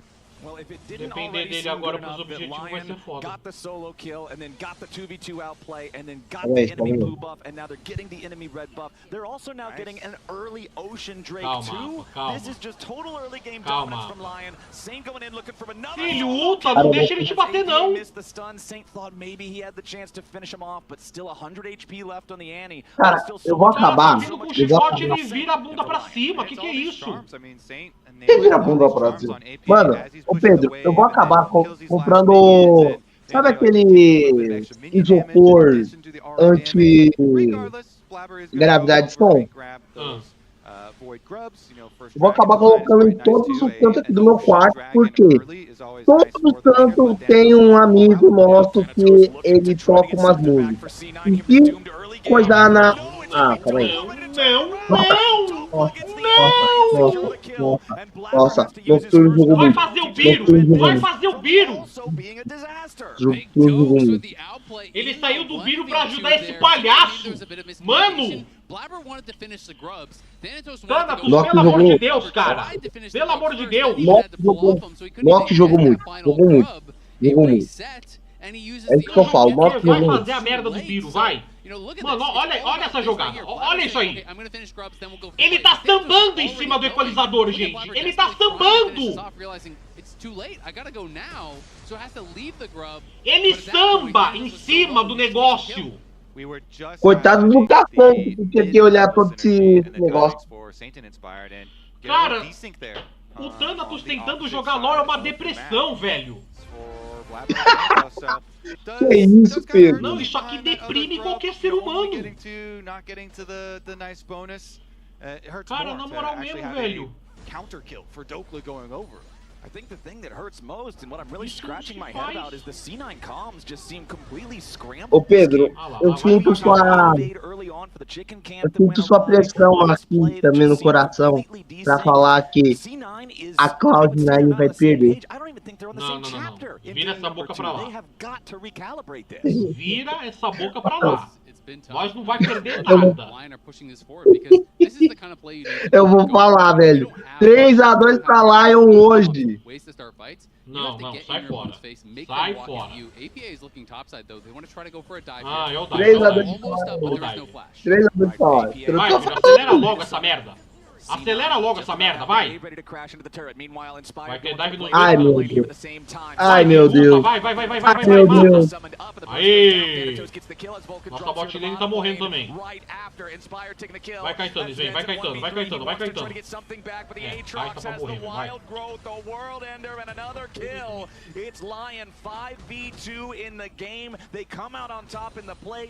Tô falando, vai dar Silver State. Vai dar Silver State. Falando. Não vai ter Silver State. Ele vai fazer 3-0 facinho esse negócio. Vai ver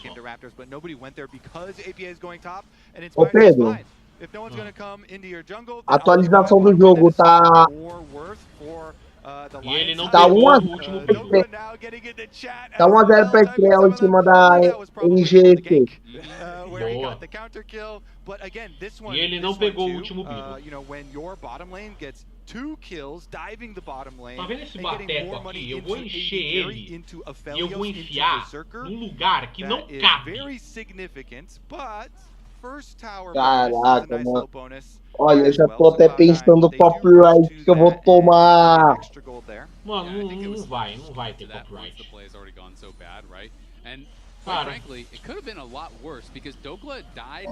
Cara, eu nunca pensei que eu fosse passar raiva logo agora com a Cloud9. Ó o Biro lá solitário. Então ele deixou lá, a porra do Blabber, ele deixou lá. O Biro solitário, mano.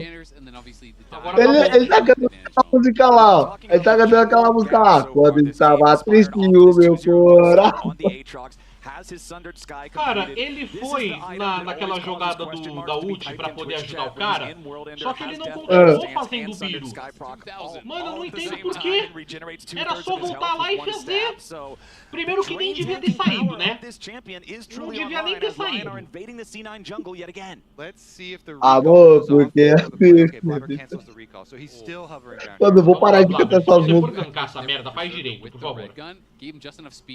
Aí ele vai fazer exatamente o oposto do direito. Mano, o Pedro tá tiltado, velho. O Pedro tá muito tiltado. Ó, o Dragon já pra esse time. Mano, agora é o seguinte, vai ter dragão e o time da Cloud9 tem que fazer o jogo agora pra tentar sair na frente. Cara, vai dar pra voltar a sair na frente. Vai dar bosta. Eles já viram, o cara tá vindo pra dar o contest, o bot dos caras tá vindo em cima da gente e o APA tá mal posicionado. Faz. Boa, feito. Agora vai embora. Falei que era bom. Aê, eles não escutam. Correu um risco aqui, mas beleza. Agora é o seguinte, Cloud9. Começa a fidar os inimigos pra deixar 1-1. Não sei como é que essa porra ganhou lane ainda. Cara, eu duvido. Ele cancelou o TP do Dokla, boa. Mano, eu duvido. Eu duvido o Caçante conseguir neutralizar o Rumble. Sério, o Rumble eu duvido, velho. Duvido. Não, no 1v1 aí a essa altura do campeonato ele não ganha. Primeiro porque é Thanatos, né? Ele não joga League of Legends, ele joga League of Friends. Como assim League of Friends? Ele é amigo dos caras, ele não mata. Vai roubar! Não, não vai. O Blabber não vai perder isso. Pera aí, cadê o Blabber? Ele tá ali. Boa! Aê! Esse Blabber é diferente. Esse Blabber ele não perde. Eu 10 minutos, velho. Esse Blabber é chato. Cara, esse pick de N do APA não tá bom não. Não tá legal really não. good timing window because we were just talking about, oh yeah, they don't quite have Nocturne ultimate and Annie ult. Well, they got the objective, and just now Nocturne ult comes back up, Annie ult is back up, so even during that window, they still got the objective, still get the Rift Herald, and now they've got their ults ready to roll. And Lion showing up there, I think Cloud9 getting away is great evidence of what we were talking about with the draft weakness of not having the lockdown, not being able to secure kills, that in a lot of drafts, a lot of compositions, you're going to get at least something back there, but since they don't have it, C9 can get themselves out, but now Lion's on the attack again. They want to try to at least get some turret plays. Mas se a gente ganhar esse aqui, a gente quebra a moral dos caras pro próximo. And those turret plays are fun to wait. Vai, buscou. Vai. Protected by the Lulu. Flashes away even after receiving the wild growth. Thanatos Pathmaker is going to get him away from the infernal chains, and nothing more happens from the play. Quite an effective engage there from Cloud9, though. They got Flash, Ghost, and ult off Lulu, plus the heal off Lulu. So a lot of tools there used, but Berserker survives, they knock down the tower, they keep that gold lead right around that 2.2k mark. And critically, this money is into Aphelios's Infinity Edge fund. That's an important investment. Yeah, they set up a hedge fund for Berserker, and when that thing pays off and you get Calma aí, já volto, Pedro. Gente, não quer pegar, né? And that is where the big damage will actually come from. Again, especially if you group up for this champion, he can just murder people. And with the reintroduction of the Storm Razor, it gives so much extra move speed to Aphelios. It allows you a lot easier navigation of some of these team fights. Obviously, Lulu on top helps, and having summoner spells will help on top of that. But big item power spike in the future. Yeah, and Sven as well just finished 1500 bolts, so that is a big spike as well. Works so well on Yunara. You pop the R, you can dash forward, you get these big autos to start off the fight. Yeah, as soon as the team fight begins, you fan the hammer, instantly just get those crits, and it makes him so scary. Like I say, one more reminder, this is the champ that he had the 8,000 gold lead on against Sentinels. This is the one that C9 really wants to play around him on when he's piloting it. Yeah, it really is just so perfect for Yunara because ultimate ability haste is doubly good on her because then you get to use your ultimate enhanced abilities. Transcend oneself. And jumping around, firing off the Kamehameha big blast waves. We'll see. That one does look way cooler than throwing that little bead thing. Like you get a little bead thing, or you get a laser. Yeah, it's a pretty good upgrade. We'll see though. Mid lane, AD carry ego battle with the Lulu on one side. Okay, all right. Eating burgers. Honestly, that's pretty good for Sven's side. You know, able to push him off afterwards. Nobody overcommitting though, and we're just gonna have side lane pressure inspired here. They know he's there. Just took the Hex Gate and cleared out the ward. And while the gold lead is good for Lion, it was 1.5k, 1.6k at 5 minutes into the game. Yep. Right? And that means so much more than it does now. And the problem is for Lion, even though they did an excellent job of pushing that lead forward, constantly invading on Blabber, now the game is stabilized. And if Cloud9 just continue farming from here, they still have some of those compositional advantages where they get to be the ones to choose when and where you fight. They took away an early dragon, so there's not a big worry about a soul stack, so they are going to choose when to fight. Look at this overcommitment here. You know, Cloud9 are sending everywhere. That's 5 people. They're leaving the top side turret, and they're saying, hey, we're going to either force Saints teleport or just give up turret plate money. Saint, right now, thank you for the picture-in-picture. Turret plate earned at the moment during this setup. And Lion, again, it's worth reiterating, they are very okay with giving up early dragons for gold if it is a compromising position. You don't want to walk into this Cloud9 team. You probably just cannot walk into a Cloud9 team like this with an Annie, with a Nautilus, with so many tools to punish you. And so they say, fine, fine, fine. You're going to throw down the 5 people towards this dragon. You get it. We're going to take the tower instead. Yep, and they are going to be able to get that tower. Just now, APA's TP came back up. had that been up a little bit earlier, maybe Thanatos TP's in, then you can get the Dragon, then TP up to defend, but they did not have that. So it is the single TP advantage now for Lion, as they have it available on both Dokla and Saint. They know there's a ward there. He's just looking at each other, giving each other some emotes. Yeah, just a couple thumbs up, little burger here and there. Inspired does have his Sterix gauge fully completed. Again, this is another massive item for this Aatrox, who kind of stands alone on the front line for Lion. It gives you way better chances of being able to drain tank through some of the burst and the lockdown. There's your equalizers. Sven already down to half HP. C9 trying defende bem. From Inspired. First Q hits the sweet spot, and C9 are all trying to flash out. Thanatos defensive Pathmaker wants to try to go all out, but instead he's buried in his own jungle. Lions see their moment and they pounce. Sven, pretty big mistake, honestly. He ate 2 of the knockups in a row from Inspired as he was trying to get an auto down on the mid lane turret. That chunked him low, and that prompted the engage, because now he's losing 40% of his health. Equalizer gets dropped on his head. Even through the locket, you're too low to fight. Then as Inspired comes to the wall, he hits him with another knockup. So Sven did not participate in that fight whatsoever. He takes that damage. Thanatos pays the price for Sven's sins. I have to say, this is looking like a good jungle Aatrox. You know, there have been a lot of top lane champions that have got jungle adjustments to be able to be flexed into jungle. Aatrox originally had a mega power clear. It's still really good on the champion, but that doesn't necessarily mean your jungler is going to be able to hit sweet spot Qs and perform well in team fights and be able to navigate like a normal Aatrox player would. But Inspired, he plays all other lanes. He practices a lot of other champions and has been quite good navigating this Aatrox. And now it's a 2-item Aatrox. You're talking about the Sundered Sky durability that adds with a Sterix on top. He's a true juggernaut. All right, APA. Can you get away from this one, because Saint is ready? All he's got to do is land the charm. Calculou bonito. Doesn't do the job. Saint continues his dive forward, and Big Dokes has enough damage to finish it off.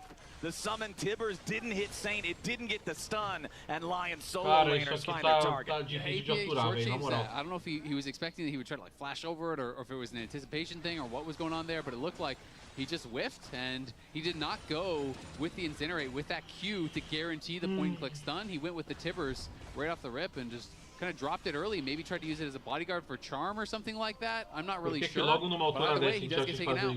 And we were talking earlier about how Lion wasn't building the gold lead any further from their early one. Now they're up 4,000. Now Lion's looking strong. Yeah, my initial guess was he's trying to block charm possibilities, but they just go right past it. You know, he throws the Q through, and you can see him zigzagging the Tibbers back and forth here. But because Rumble has such a long range with ultimate, you can add that extra damage. Dokla throws down that on top of him. And APA, this is like the 3rd time he's jumped out of his seat, basically. After every time he gets killed here, you can tell the pressure is on. I mean, I understand the thought process of using that to block it, but if you're going to flash anyway, you can just wait until he comes in range, Q stun him, guaranteed, then drop the Tibbers, and then if he goes for a charm flash, you still have your flash, right? So definitely misplayed there, definitely misplayed in the solo kill in level 1. And C9 set up this draft for the Annie. Lion knew it, as you talked about a bunch, Kobe. They kept flashing the Annie, clearly expecting the pick, as it wasn't banned in game 2. And they're just dealing with it. This is a lesson. You know, it's all fun and games when you're chatting in game, but you talked about APA. Olha o dano do hit básico com a Cuphead. Mano, o Berserker ali, nossa senhora. Eu não sei se o Sven carrega essa porra não. Porque se o Berserker não morrer vai ser foda. E a gente não tem um ser vivo que consegue acessar a backline dos caras. Na teoria tem o Blabber, mas é ele com ele mesmo, né? That Infinity Edge, that fund earlier, Kobe. Well, guess what? The dividends have come home to the wallet. That wallet has exchanged it for a sword, and now he's got the Last Whisper in the inventory right next to it. This Aphelios is an absolute cannon for the next fight. And he's already on to, you know, the... Wait a second, teleport up to the top side. Are they going to get chased down on Dokla? They're definitely looking for it. You got Blabber up here as well. Equalizer already dropped. APA backing away. Dokla just trying to buy as much time as he can. C9 does not want to overcommit resources here. So you can see they don't spend the all-out or the Tibbers, and they get their kill. Now, APA is recalling. He does have teleport, so they can try and force on this timer. There's no rumble. This is a big 4-on-5 power play from Cloud9. And Saint has no teleport. Saint has to still walk all the way up here as Lion try to contest. The Tibbers still waiting over the wall from APA, using that for a little bit of scouting. Saint still making his way up. He's just about to arrive to the fight. Watch Inspired, goes into Verlander, trying to make the approach here. He's caught with a wild growth. Mapa Inspired, mapa Inspired. Mano, o Inspired tem que morrer. Vai. Vai. Tá lá miséria, velho. Vamos, gente, é um Inspired, ele tem que morrer primeiro. C9's looking for another one. Blabber might just fall. It's a double kill for Saints. Ari, this man does not want to lose, and Lion, although it cost them casualties, will stop the Baron and hold the line against C9. Saint is just vicious on this Ari, man. Another big game from him, and Lion defend the Baron power play. That Cloud9 start with a very good pick for themselves. Yeah, I really like this. They get that pick, and then they're utilizing the Tibbers to make sure that they have vision in that side rush. Qual é a merda da dificuldade que vocês têm de virar em cima do jungle, cara? É ele quem tem que morrer primeiro.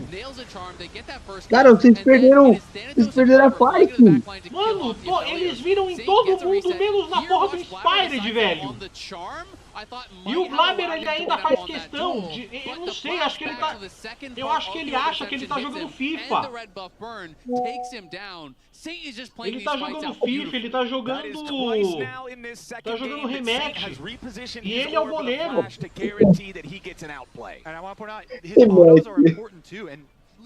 Ô Pedro, quanto que tá aí o placar?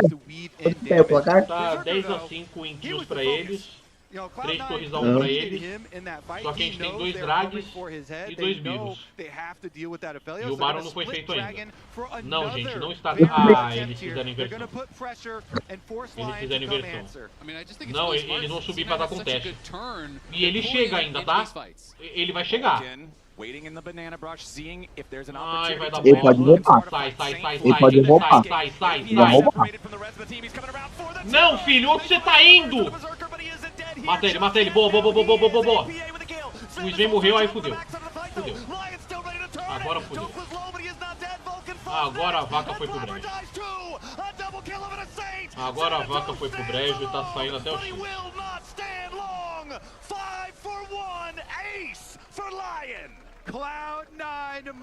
Cara, ninguém comemora nessa arena, velho.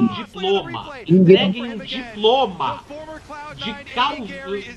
de shot caller pro imbecil que deu essa cal bosta nesse Baron.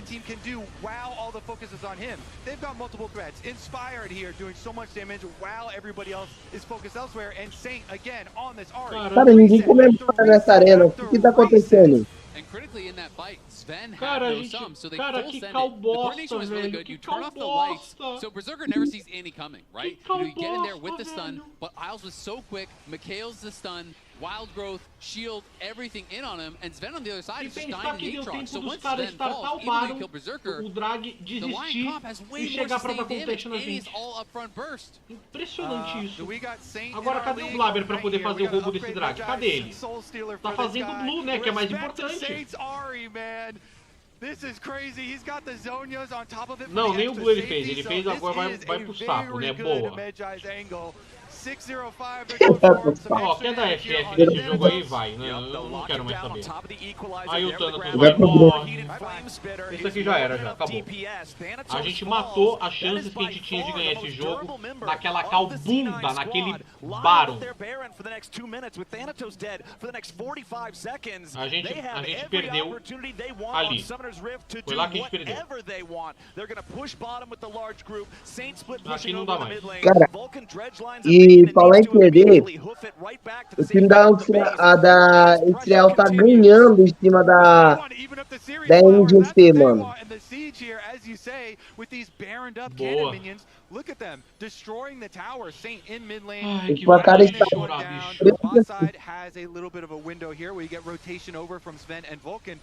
That's just going to delay it.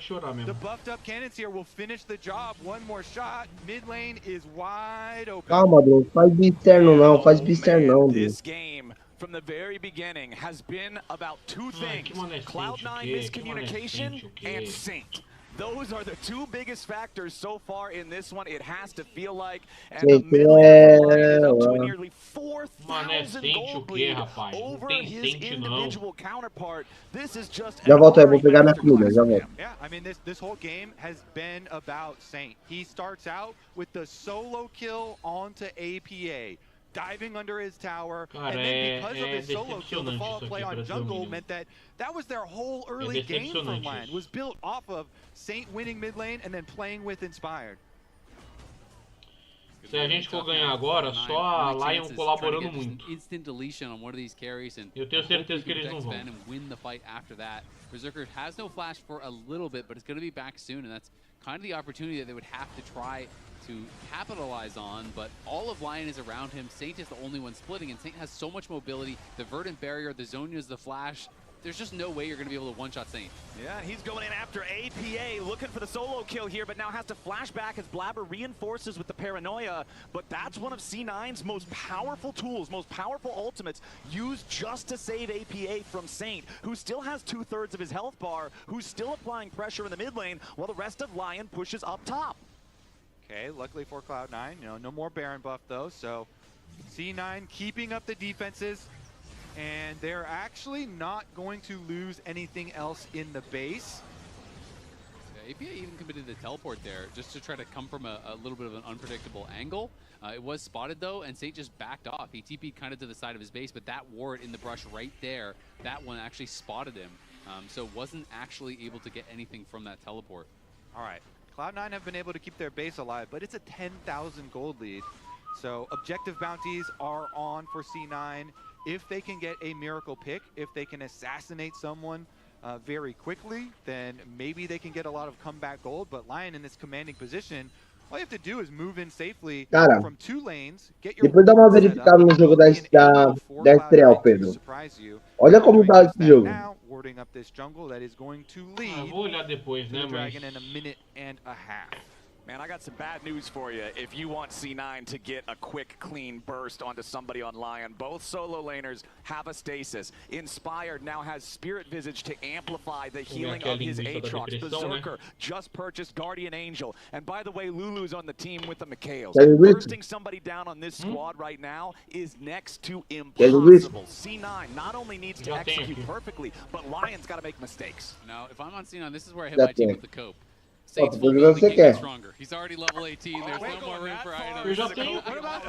Oh yeah. Just a big old when you're down 10K, you're grasping for straws. I don't even think the straws are on C9's side at this point, because Lion is just in total dominance of this second game. 45 seconds until that next Drake spawns. It will not be Soul, considering we are split even 2-2, but I don't really see a world where Cloud9 wants to take a fight in É isso mesmo, Caçante tá bufado? 10,000 gold deficit to try to take a third Hex Drake.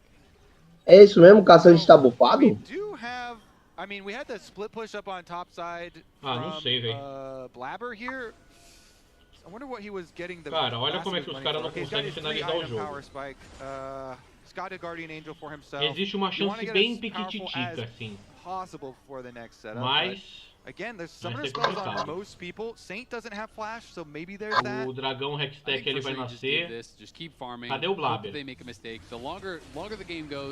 Por que caralhos ele tava topside quando tem drag vivo? Fala pra mim. Vai começar o Blabber do Velho Testamento de novo? Pô, tava tão bom até agora, velho. Vai começar o Blabber do Velho Testamento de novo, cara. Sven is on 4.5 completed items. He is going to hit hard. But the dragon you can give him down, but Baron, that's where we got to send it. All right, that's where we're drawing the line in the sand? And it's right here. So Guardian Angel completed for Blabber. Well, the death cap's still not completed for APA, though. 100 gold is what he needs. Okay, he's back now. All right. He recalled, he bought the hat, now he's coming back towards the fight, but remember, he doesn't have a TP, so he's got to walk all the way up here, but it looks like Lion is not going to immediately just rush the Baron. C9 Gente, toma cuidado, ó. Não sabe que tem gente que beita na buceta da Bush, velho. Olha o equalizador horroroso do cara. Agora a gente perdeu. Agora a gente perdeu. Parabéns aí ao Sup viciado em dar face check.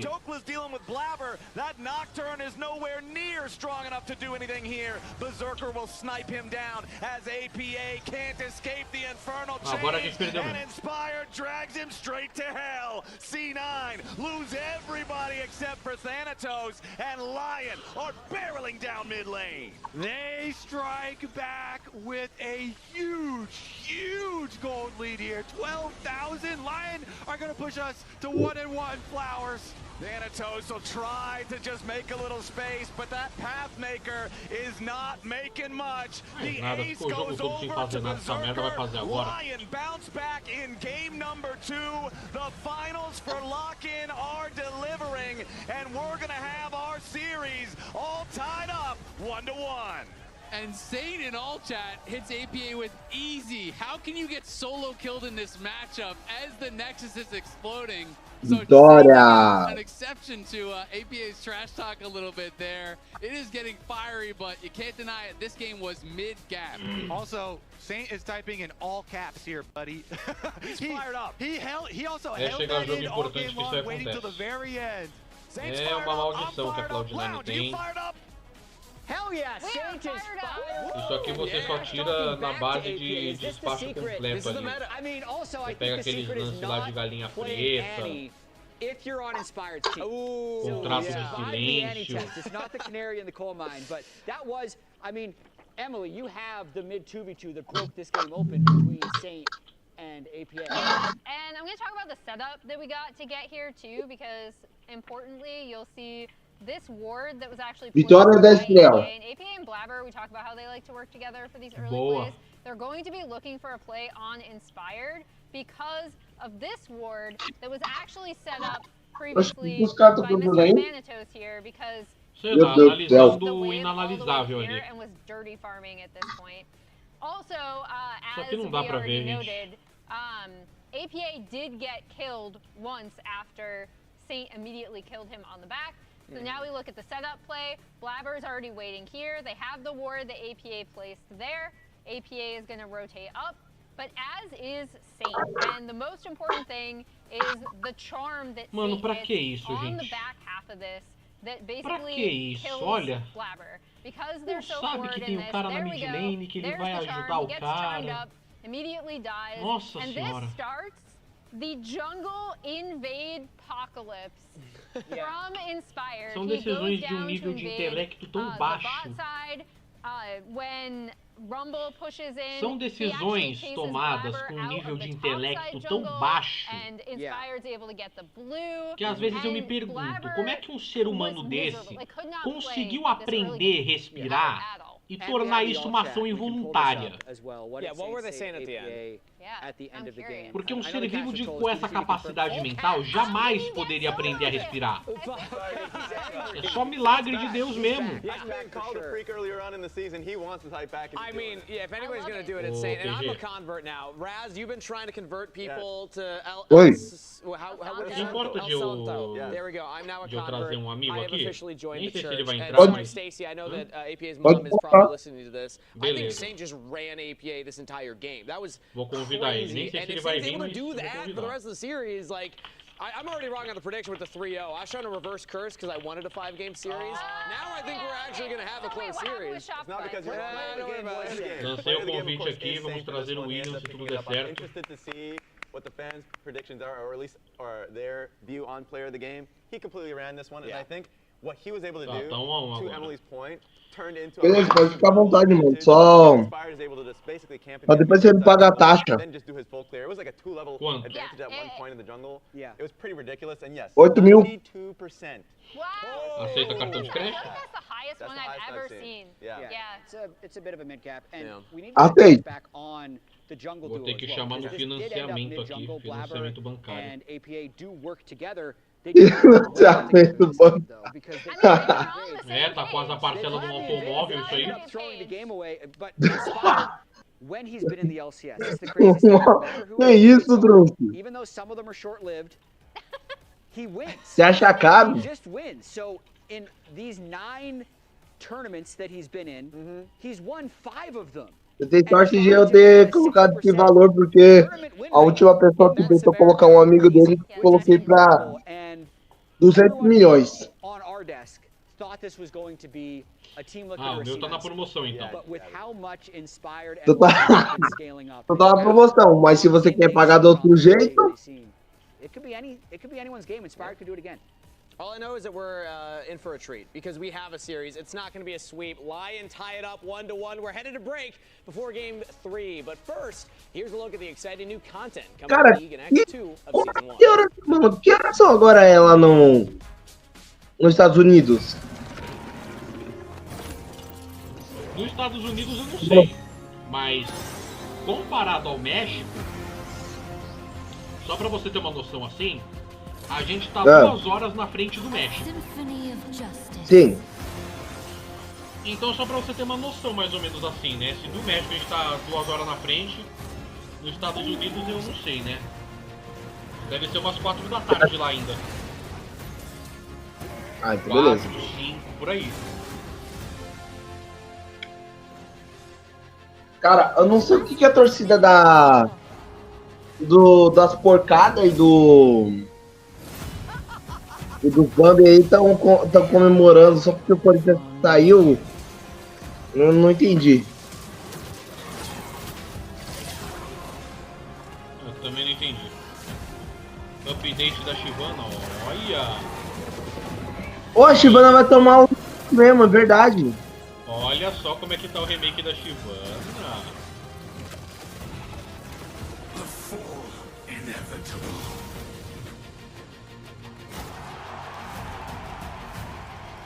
Ó, tem um campeão que ele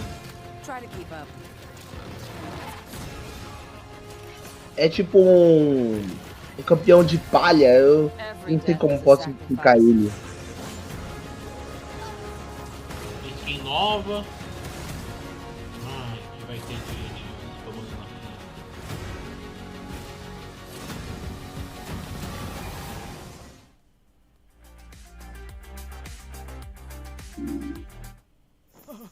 Red Bull gives you wings. Rich in the ground before Dub can even get there. In time to try to knock out as Impact gets bursted. Don't feed. Get fed. Scan the QR code for deals only on Uber Eats. Aí, ó, pra quem quiser pegar lanche aí, ó. Holy smokes, you don't look so good. É, obrigado, Pedro. Faz publi aí, vai. Mas é a live dos caras, não sou eu. Try a Red Bull. It's devilishly good. Red Bull? Oh, that tastes heavenly. Wait a minute. What's this? Oh, yeah. I forgot about that. Wings? Wings? I can't have wings. Not in my position. Red Bull gives you wings.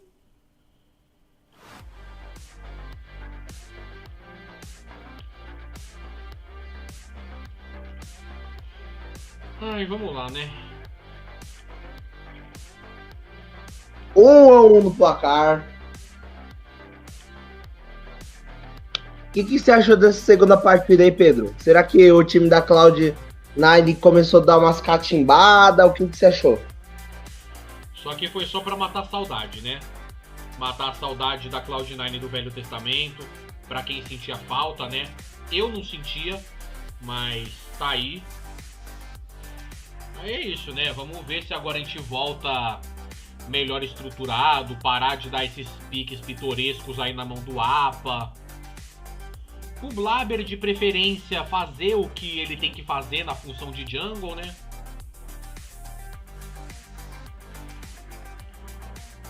Tem que ver isso aí, né?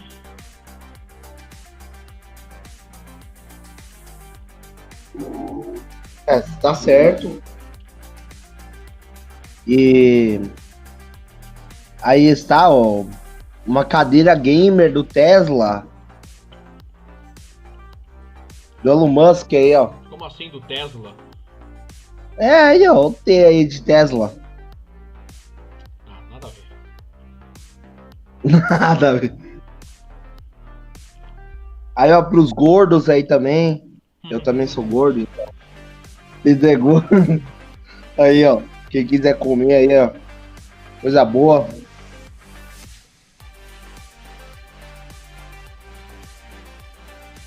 Pedro que gosta de comprar muita coisa assim. Ele tá comendo a minha linguiça. Delícia.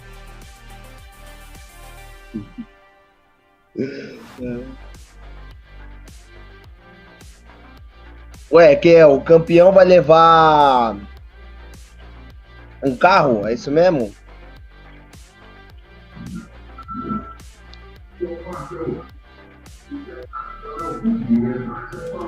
É, o campeão vai levar essa SUV aí.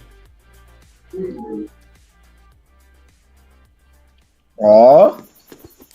Ai, mas eu não sei tá melhor. Dá seu jeito. Red Bull gives you wings.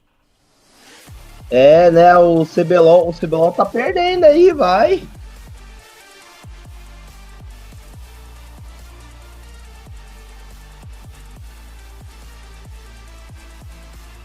Ladies and gentlemen, welcome back to the LCS. Tá dormindo aí, criança? Tá dormindo aí? Esse moleque aí parece o Denis. O Pimentinha? É.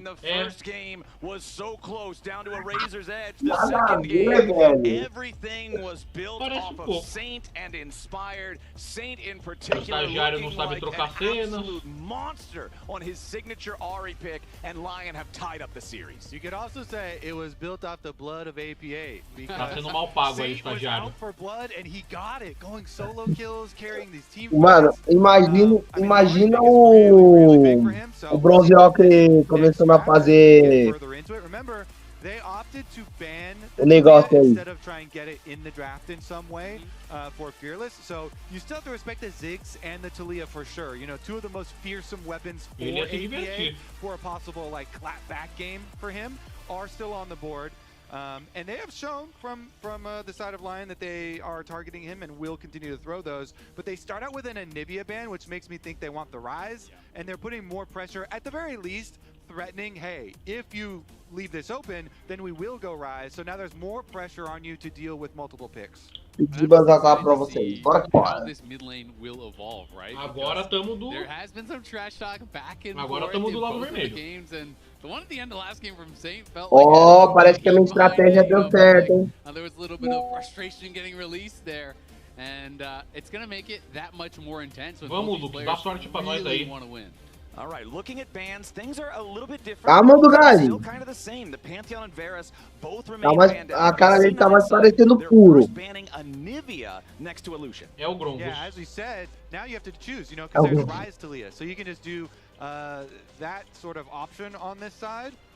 And it looks like they're going to try for the 2-for-1. We'll see if the third ban comes through as a different counter pick. They want to play Ziggs. They want to play Ziggs because Ziggs is not banned. And so they're saying, if you leave Ziggs up, we're banning LeBlanc. That is the traditional counter. Yep. Ahri's already gone as vai well. entrar depois, ele tá esperando pra jantar. Well, yeah, with the LeBlanc ban, you have to ban it. I think it is kind of a nice little Beleza. back and Eu vou deixar você aí no comando. Eu vou indo resolver uns negócios, beleza? Tá. É nóis, Pedro. Get him on one of those champions that we know he can perform on. Toma uma aguinha aqui. Time and time again. A lot of these AD junglers are up as pairings too. You could always go Taliyah Vi. Obviously, if you lock Taliyah, Vi could be taken away, but then you still have things like Jarvan or Wukong, which are decent setup for it as well. So I do expect them to just go Taliyah. I mean, let's be honest, it's one of APA's best champs, if not his best champ. So I think, you know, regardless of how you feel the matchup goes, APA is going to be very comfortable on this Taliyah. And then should be Rise from the side of Saint here, seeing that, and just go for the trade. But you don't necessarily need to do that early. Try and grab your pick of the jungler, the AD junglers that are getting a little bit, you know, focused here. As you said, there's some pretty good options. Yeah. And bot lane priority. Okay, Ash Seraphine possibilities early on. I love this lane right now, so definitely would not be mad if they slam an Ash Seraphine lane early. Yeah, I feel like you probably go Ashe Vi would be my expectation, unless they're really not worried about it, but that is kind of that traditional combo here that is up and available. Obviously, Pantheon has been banned out. Jarvan is kind of less consistent than the Vi as far as that Vi Taliyah combo. So I would have expected that, but they're going to go with Seraphine instead. So they're clearly not worried about the Vi. They're saying, you know what, you can take it. And Vi has not been that effective, to be honest, when it has been coming out in the LCS. Ashe Seraphine, certainly a nightmare of a duo to have to go against. The way that the champions complement one another with Ashe, setting up Seraphine to get her roots, to get her lockdown. It can be very oppressive. Yeah, it is oppressive for your jungler as well. And that's one of the reasons you're not as worried about it, because you're not only are you a strong lane, your bot lane can get pushed in most lanes, but you also hawk shot to keep track of the Vi. And so you're constantly spotting Blabber, and you give Inspired that extra information. Inspired always picks and grabs a couple camps here and there and tries to work his way into a lead that way. Now for the bottom lane for Cloud9 though, do you throw Vulcan on engage champ and go to kill the Seraphine? Because that can be the angle. When you see Ashe Seraphines, teams could be like, you know what, we're not taking any more of this garbage, and they're going to try and go for kill lane themselves. Let's see what they're going to go for here. Are they going to go with the standard Rise? No, instead it's going to be the Aurora. So a more aggressive option, of course, this could be flexed up towards top lane too. I'm here for the vibes too. The vibes have been good today. They've been fantastic so far. Crowd's good, games are good, series has been good. We're having a good time. I do think I'm expecting the Blitz ban. That is kind of that traditional counter to some of these enchanters, specifically the Seraphine. Quem foi que eliminou? Foi nós? It is high risk foi nós, to né? be willing to play that, but Vulcan also really good on the Bard, which is a strong laner and something that does have engage against the Ashe that has no dash, so they are going to ban that out. I think that makes a lot of sense. And then the question is just, are you worried about the Blitz or not? Because Blitz is high risk, high reward. It can either look amazing or completely useless. It's interesting because, you know, the Bard ultimate really flexible too. It could have been used on their side as well, but let's see. I'm just assuming the Aurora is going to go into wherever, you know, top lane here for the Renekton, because that's a really good matchup for the Aurora. And so I'm assuming they're still looking at the mid lane, and they're just going to let Rise go for now. As Cloud9, not too worried about it. I guess you would be running a lot of Merc Tread value then, because Ashe stun, you know, Seraphine, so much Merc Tread value into double AP solo lanes. It is right now that value is already high, so maybe they're not too worried about it. Well, since C9 was able to secure their Vi combo with the Taliyah in the first half of the draft, and Lions still don't have a jungler, C9 are looking at that Wukong. You mentioned it earlier, Azale, if the Vi did get stolen away, you would still have some powerful AD options like the Wukong and the Jarvan available to pair with the Taliyah afterwards. We'll see if the Jarvan ends up being the second one. No, instead, they're going to ban out that Yone that was hovered a little bit earlier by Lion. I do wonder if C9 would go towards a Lucian lane, you know, go for some laning power here, try to... Well, they banned out. Lucian? Oh yeah, you're right. Yeah. Of course, yeah. It was banned out early in first phase. So I'm trying to think what Sven would actually be playing towards here then, because most of his picks are already gone. The only thing that hasn't been banned or played already that he has still played is the Sivir. You can go towards obviously like Jhin and things like that, but Jhin to me has just been so weak, and is especially weak into enchanters who can absorb a lot of that damage and kind of reduce the kill threat there with the curtain call. Obviously gets more and more damage because it has that execute the lower you get, and shields kind of negate so much of that. Man, the healing and shielding on this Lion squad is crazy. Getting Trundle on the front line as well with pillars to be able to create some more terrain for the battlefield. Are they gonna cook? Oh, they're gonna go mage buy here. This is really cool. So this is terrorizing solo queue. Is people are playing a lot of Mel bot in solo queue and Mel plus enchanters. They're doing Soul plus enchanters. Basically, control mage plus enchanter bot is really, really abusive. The amount of poke you can land is very difficult to deal with for these AD carries. So you are playing heavily to dominate in that 2v2. And it's new season, you can't lane swap away from it. And it's new Mel, so it's really good with the Nami because you can get the slow to make it more damage off of your Q, where they made it harder to hit all of the parts of your Q, but they up the damage of it. So if the enemy is slowed and it's easier to hit all of it, they're going to get you know, a lot of value there, a lot of damage. So that is going to be dangerous as far as the bottom lane goes. We've got a lot of weapons down there. I definitely foresee some roams, some intervention as well. And we rounded out with the Zehen top for Dokla over here. Again, when you have Ashe Seraphine, your bruisers will thrive. If you can just clump up into this ball comp, then you're kind of a death ball here with Zehen and Trundle on the front line, Ashe, Seraphine on the back with all the utility there.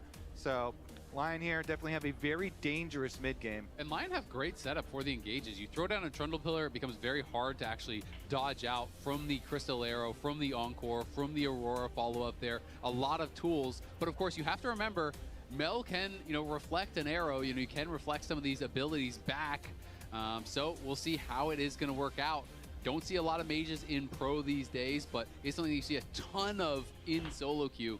So I'm excited to see how Sven and Vulcan can pilot this 2v2. Yeah, see how well they can chain their CC as well. There's huge CC setups from both sides, so o jeito agora é fazer figa e esperar pelo melhor, né? Attention, maybe some mid laners down there even. Because if one of those squishy champs gets hit with some CC, they will chain it. All right, time for game number 3 here of this series.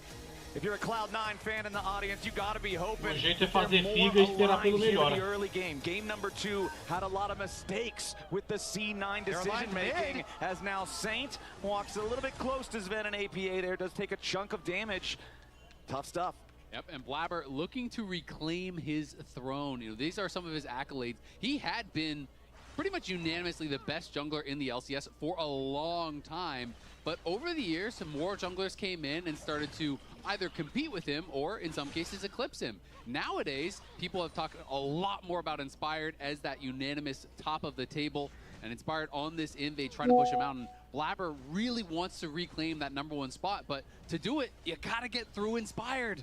And that's difficult, especially when Inspired picks Trundle into your Vi and goes into your invade. He has won 6-1 in the head-to-head best of 5 wins. And he's starting this one out with abusing that Trundle power, walking into him and splitting the map. All right, as we're getting things started here in the jungle, we've got Kangas standing by for an interview with Rainover. All right, Rainover, very late pick Mel there. What was your message to the team after seeing this pivot in the bot lane? I mean, honestly, the Mel pick is not as familiar. I think we've faced once in Scrim, and then we did kind of struggled in lane. So we'll see. But I think Seraphine should be still fine. And just about the game, they're playing like Vi, Talia, so their playmaking is very strong. But our engage is kind of low, but our team fight is very strong. So we should just keep being able to keep fighting around the objective as much as possible. All right, keep focused on the objectives. Now, you've had a couple series in a row now, the lower gauntlet run here in the lower bracket. Do you see it as a buff that you got to play 2 series ahead of this this big Sunday's final? Yeah, I mean, I think lower bracket actually, I mean, I think I've won most of the, when I won the split, I think most of the time it was just lower bracket run. I think the good part about it is you just get more experience, you just get your momentum going on, flow going on, and then you just play more game, you get used to the stage match, your ring condition with the comp you're playing is getting more clear and clear, you problem solve, so I think it's pretty good, yeah. Any more ranged top laners for Dokla, huh? We'll see. We'll see. All right, thank you so much. Back to the casters. Looks like Blabber kind of made the wrong read here. He was assuming that Inspired would have gone down towards his bot, crossed there to try to defend, and now it's a red buff on Inspired, and Blabber, he might just get chased down. Não. Ele pediu. Ele pede pra tomar, gente. Olha isso, cara! Ai, desgraça desse filho da puta! Again, Inspired does this to so many junglers where he tries to remove their options and wait a second, the bottom side lane on the chase down here. There's a lot of damage on Vulcan, still has 200 Mano, sério, você viu, né? Você viu comigo aqui que ele sozinho não precisou de ninguém.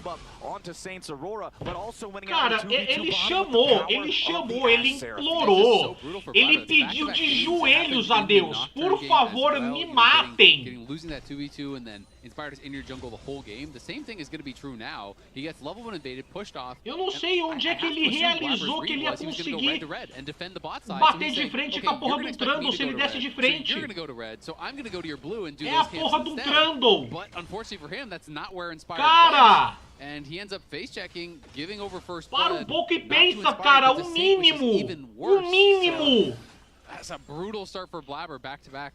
Especially after Saint had such a killer game on ele tava jogando super bem até agora. Até agora ele tava jogando bem. Por que que ele vai cagar logo na porra da final, gente? at 2 minutes and around 25 seconds. Na There's a final! tiny split second where the minion moving up does see vision of him, and there are 2 blue pings from Lion. So they also see him on the cross as well. And we have seen a lot of these games with the early jungle going one way, just snowballing out of control in the current season, in the current meta. And especially with a Trundle here in the hands of Inspired, looks quite nice. I will say as well, though, I want to touch on the bottom lane as well after your point, Flowers. Well, I was just going to say, yeah, you're talking about the jungle domination determining the entire outcome of the game. That's what Blabber did to Griffin all the time in their FlyQuest games. He was the one on the giving end of the jungle punishment, and now the receiving end is not nearly as much fun, Mr. Kobe. It's not fun at all. No. The other thing I was going to say for the bottom lane is the Mel reflects, you know, there's a lot of talk about the lane, but for later on, the ultimates, like Seraphine ult getting reflected into your team just destroys your whole team. So you have to be very careful. All right, we'll see how well those rebuttals can be timed by Sven here in the bottom lane. 1,000 gold lead for Lion early, mostly, once again, on Saint and Inspired. You can see Blabber is a full 3 camps behind in his jungle clears because of the fact that everything got disrupted so badly. As Saint goes in between worlds, APA only level 5 here on the Taliyah trying to get away, but the twofold Hex comes right on back, and Saint finds a solo kill on APA for the 2nd game in a row. At the experience advantage, you know, because of that kill that he got, he had the blue buff, he gets the XP advantage, hits level 6, immediately goes for it and kills off APA. And this is feeling suspiciously like the last game, mid and jungle out to a roaring start here for Lion. They're going to be able to grab the dragon as well. And such confident movement here, you know, from their bot lane as well. But, I mean, this is APA trying to interrupt the recall. Saint just goes in, and the flash was on nothing. I mean, he didn't actually avoid anything at all. The weirding hit, the 2-fold hex hit. GG, yeah, no flash. GG and no flash. Gets the guy. I mean, yeah, he's level 6. Good burst damage here from Saint. And as you say, no flash. That is tough, man. Flashing away when the 2-fold Hex has already tagged you. You're going to take the return damage. You're avoiding absolutely nothing. And now that summoner spell is down. Remember, this is Taliyah. She doesn't have mobility in the kit except for the long-range Weaver's Wall, which you're not going to use right there in combat to escape in the moment. So he's really vulnerable now. I mean, it just seems like panic moments, honestly, in back-to-back games here from APA. You know, not mistakes that you would necessarily expect him to make. Once you're hit by the 2-fold Hex, you have to flash the weirding, right? You have to flash the E. That is the thing that matters. You can't avoid the pullback. So, you know, flashing after you've been hit before the weirding has been used is just a big mistake. And that is back-to-back games. He gets solo killed. This one obviously was made harder because Blabber had already died to him, and that gave Saint the XP and the gold advantage. But still, just not acceptable deaths at this level if you want to be the champion at the end of the day. Mid-jungle is having so much impact in this series. Remember, even back to game number 1 that was so close for so long, that Baron fight that ended up pulling things into the favor of C9. It was Blabber winning the Smite fight. It was APA living with 5% HP and then still contributing afterwards. So C9 coming out on top there, but then Lion dominating in game 2, and now it's looking like Lion's off to a strong early start here again in the 3rd one. I will say, though, quietly, look at the lead in top lane that Thanatos has opened up. He is up 25 CS right now, 24 CS in that top lane in an isolated 1v1. He has been given Dokla the business so far, so it's going to have to be a big performance from Thanatos if he wants to win this game, right? You know, he has a big individual lead, and he's the only one that's doing well. And guess what? It is hard for Renekton to win games versus Ashe Seraphine comps. So this death ball that Lion have constructed, you're probably, if you're the one super far ahead, you're probably going to Trundle ult on your head, and then the enemy team's got these Seraphine shields and all the stuff you have to get through, all the CC. So we'll see if Inspired uses it on Thanatos or uses it on Blabber, probably whoever dives deeper. And you can see Dokla realizes, you know what, I'm losing, but who cares? The rest of the team is doing well, I just need to survive. So he's going early Rambo, he's saying, yeah, I'm not going to contest you 1v1. I'm playing for minions, I'm playing for experience, Até o momento tá complicado aqui. Because all of them are winning. And he's playing for jungle right now because he went to go chase the Vi off those grubs. Uses his little time from top lane to make Blabber scurry away. I think the movement has been really impressive from Berserker and Isles. When you play against these double mage bots, if they are hitting everything, it is so oppressive. and you start getting whittled down more and more. You stop not being able to contest. Berserker's been positioning so aggressively. He's always standing in the face of Sven. He's dodging out these skill shots that are much more slow moving after the changes, after that rework to this champion. So Berserker playing confidently, and every time you miss one of those skill shots, Ashe can step forward and trade auto attacks with you, and that is going to be in her favor. And they've just been pushing the lane here. Priority on the bottom side. So thank you for the picture-in-picture. Blabber goes back afterwards after Dokla has to go answer the wave under his tower, and they will at least get their grubs finished. Yes, but Kobe, you and I are both of the same belief system that the grubs are a consolation prize at best. So C9 will get that, but you do have to have some pressure on some turrets to get any value out of the extra damage to them. I thought you were going to say something different, because you're both also of the opinion that the grubs are ugly. Well, they're bad and ugly, and they should feel bad too. Yeah. I'm on the side of they're ugly cute. They're funny looking. No, they're just ugly. Like a pug. They're the pugs of League of Legends. No, pugs are fine. Pugs are good dogs. Grubs are ugly dogs. The producers have let me know that the control room agrees with me. No, okay, so well, that's fine. Is the crowd fans of the grubs? Are the grubs cute? Thank you, crowd. Sounded like the grubs are cute, Flowers. Yeah, yeah. You guys are just finding out you're the weirdos. How you like them apples? Shocking discovery, but you know what? Yeah. Calling the grubs ugly, that means you have an ugly personality. Oh, man, okay, all right. Mr. Turret immediately he's just being mean. Well, hey. I'm letting it go to my head. I take it back. You know what that's really good at? That's good for killing ugly grubs. But now there's none Flowers left on is the sad. map. Look what you did. There's none left on the map. No grubs to kill, whether they're cute or ugly or whatever. But here in 20 seconds, we are going to have our second Drake of the game. There's a replay of them. Just give them a little scratch on the head, you know? Got like big purple pimples on their back and like the spike. I don't know.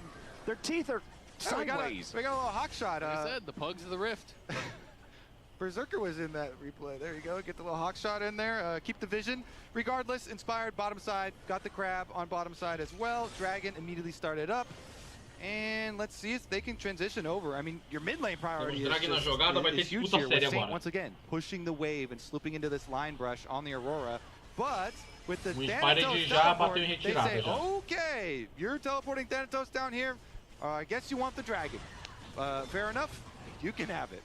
Yep, there's the... Hey, at least they're getting some leverage out of this Renekton that's been hard winning his lane, right? Even though he will have more difficulty later on in the game, fighting into the Ashe, dealing with the stat debuffing like we were talking about, he can still come down here and kind of flex those alligator muscles a little right now, as Sven has to flash away from the enchanted crystal arrow. He did not have his reflect up and available, so had to flash there. Used it on an earlier little trade with Isles. Also worth noting, not only did Thanatos TP down, but because he was winning that lane so hard, he was able to push out the wave, clear out the next one, TP down. He didn't really lose anything. Often on these plays, it can be so expensive these days because the crystalline growth stacks up that sometimes you TP down for a dragon, you lose multiple plates, and it doesn't feel worth it at all. In this case, he basically lost nothing.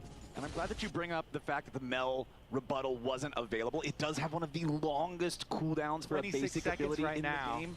35 is the base cooldown at rank 1. It's really, really tough if you can end up, 26 at 25.93. That was I don't know if you guessed that or if you had looked at it beforehand, but I'm going to assume that you guessed it because that's a really, really good guess. Thank you, Flowers. He's just going to nod. I appreciate that. I think you got it figured out, as it looks like Thanatos Boa. here tries to turn the burst back around onto Saint, but no, they brought Inspired and Saint together. Although the play almost went sideways, Lion still gets their man. Ele é jogador de ia. The flash forward, ia fazer jogada boa, ia ganhar lane. Between worlds there, threw down the ulti. It didn't quite clip Thanatos, so ia matar o cara. He had to commit forward to get that kill, and almost turned around on him. But again, this is the knock-on effects of that early laning going the way of Saint, because traditionally you think of Talia as the one that's going to be getting out of that mid lane, using the Weaver's Wall to assist these side lanes. But now the one advantage for C9 has been effectively cut in half, because Dokla was the one who got a kill up there. Yeah, that's tough for C9 as this early game continues to be rough water. The Dragons are at least tied thanks to Thanatos' presence at the previous one, so it's not like Lion are just stacking up a ton of pressure around an early Drake Soul. Remember that is what we heard Rainover say in Kangas's interview. Their team, they're kind of afraid of the playmaking of C9, but they have really strong team fights and they want to fight around objectives. So C9 at least getting that early Drake to shut some of that down as Saint goes forward again, team just looking for this powerful burst against APA. But I mean, if you told me that you were going to pick Vi and you hadn't pressed R by 14 minutes, I would tell you to not play Vi. So, you know, that is character. Exactly. Reconsider your life choices. Exactly. It's like the game has just gone so bad for them so early that Vi has been tracked everywhere. Blabber and APA went into recovery mode very quickly, so they haven't been able to utilize the whole point of picking these two champions, which is this combo. Guaranteed point-and-click CC into the seismic shove, trying to 100-0 people. Yeah, I mean, if you also told me you're going to pick Talia and you're going to get solo killed at level 6 and then you're going to flash and then... Hey, it was level 5. I would also tell you don't do that. It was Saints level 6. Yeah, that was the problem. Exactly. So we still, we have not seen Weaver's Walls. We have not seen Vi combos. We have not seen C9 find any of this playmaking that they're supposed to be drafting for, as Blabber is down in the Dragon Pit, but there's no dragons. And it is crazy for people who have been following the whole lock-in tournament as Big Doke's up here. Yeah, Grim Deliverance looking to set this up. Dokla wants to go all the way underneath. That's already flashes in. He's got the determination stacked all the way up, so he'll resurrect afterwards. And Big Dokes gets the big solo kill. Yeah, he's putting that money to work. Trinity Force done. Ah, yes, time to go all in. I mean, Thanatos had this massive early lead, goes for the quick clips, but then he gets 3-man dove. That gold goes to Dokla. Dokla gets to complete his much more powerful, much more expensive Triforce. And now the shoe is on the other foot. Everywhere they are losing. Lion starting to really run away with this one. C9 need to make some plays. They got to do something because they are just bleeding out across the map. I think that shoe is being applied to Thanatos' butt right about now. He has had enough of this early lane bullying, and Dokla now has an individual 259 gold bounty on his head. Lion is up 2,000 gold as a team. There's a lot of vision control around this bottom side river, though, for C9. They're looking at the next Drake. It's spawning in under 45 seconds. Here's Dokla in Swiss and playoffs. We've been talking about Saint leveling up as an individual between those times. Dokla is only getting stronger. He has been looking really good individually, bringing out a ton of cool picks that even though they haven't come out now in this series, it's things that are in the back of your mind, right? You have to consider that in the draft. It makes it more difficult. My only question is, why was he looking so happy on the left there when he was down 700 gold? Because he knew he was about to have a glow up. Oh. It's the character building. Yeah, he was looking forward to the future. Love me a top laner that will play weak side tanks and with a smile on their face. Honestly, though, the glow up from Lion as a team, here we go. Hold on, though. APA and Blabber finally finding their chance to make a play. Shutdown on Saint is exactly what the doctor ordered for Cloud9. There's your Vi and Dragunov, Talia that you ordered in Champion Select. Vi all used and Aurora killed. Perfect timing there for Cloud9. They get in, they've got the vision set up, they have the people in the place ahead of the objective, and they make it count. See how Dokla here. Shout out to the signs. The vlogs at Worlds were fire, I'm not gonna lie. No, that was some of my favorite stuff from Worlds this past year. But now Lion still with a 1,500 gold lead, thinking about invading the enemy jungle. They've got Inspired with the bot lane duo. So much lockdown, so much pressure. Dokla is going to take out the tier 1 turret here in the top lane at the same time. Thanatos 0-2 on the Renekton. Yeah, he has Eclipse, but he's still not feeling super strong against a Lion team that's looking to make moves. And guess what? Even though you... even though... guess. All right, guess. What's my point gonna be? He's calling your bluff, buddy. Yeah. Dokla's scaling. He's looking really strong. Nope. You're going to be playing into a team comp with the Seraphine healing and shielding we talked about, buffing up bruisers, against a Spirit Viscid's second item Trundle. The healing is insane on this front line, so the Death Ball comp is going to form a ball of death very soon. And like, how are you ever going to kill Inspired now? The healing is going to be out of control on this champion. So it's one of those situations where, like, do we even get heal cutting, or do we, like, can we burst anybody? Do we try and play side lanes? With our, Talia and our Vi, maybe we pick people off instead. Yeah.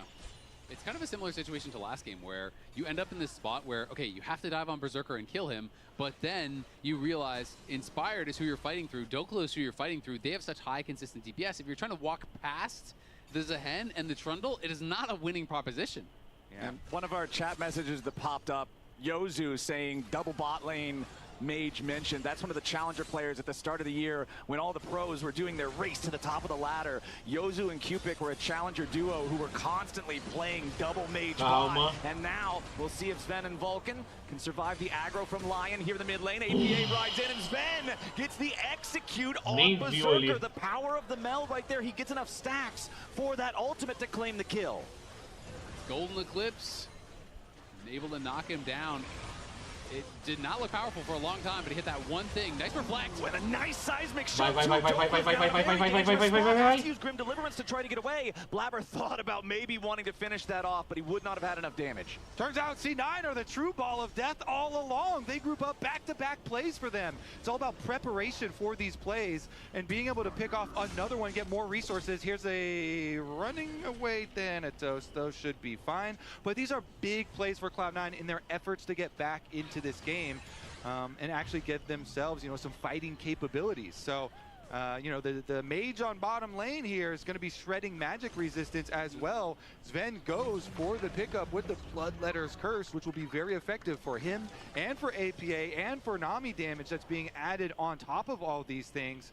You really do have to respect some of these mage bottom lanes. I believe the shout out that you mentioned there, Flowers, for Cupid and Yozu, or pretty famous as well for the Zoe and Lux combo, which is a truly, truly frightening CC combo and crazy burst. I honestly do hope that we get there in Fearless at some point, but this one, here's another look at the extra damage from Sven. I mean, this is the thing. You can feel like you've dodged every skill shot the entire game, but all of a sudden, the hit their spells and you just die. And this time, Berserker ate the full queue. The stacks were up there. So even after the disengage, he had the Golden Eclipse ready, is able to knock him down. I mean, that's the frustration when you're playing against, whether it is Nami and Mel, or Lux and Zoe, or really any of them. You have to dodge everything, because if you get hit by one bubble, one root, everything else is going to be guaranteed right thereafter.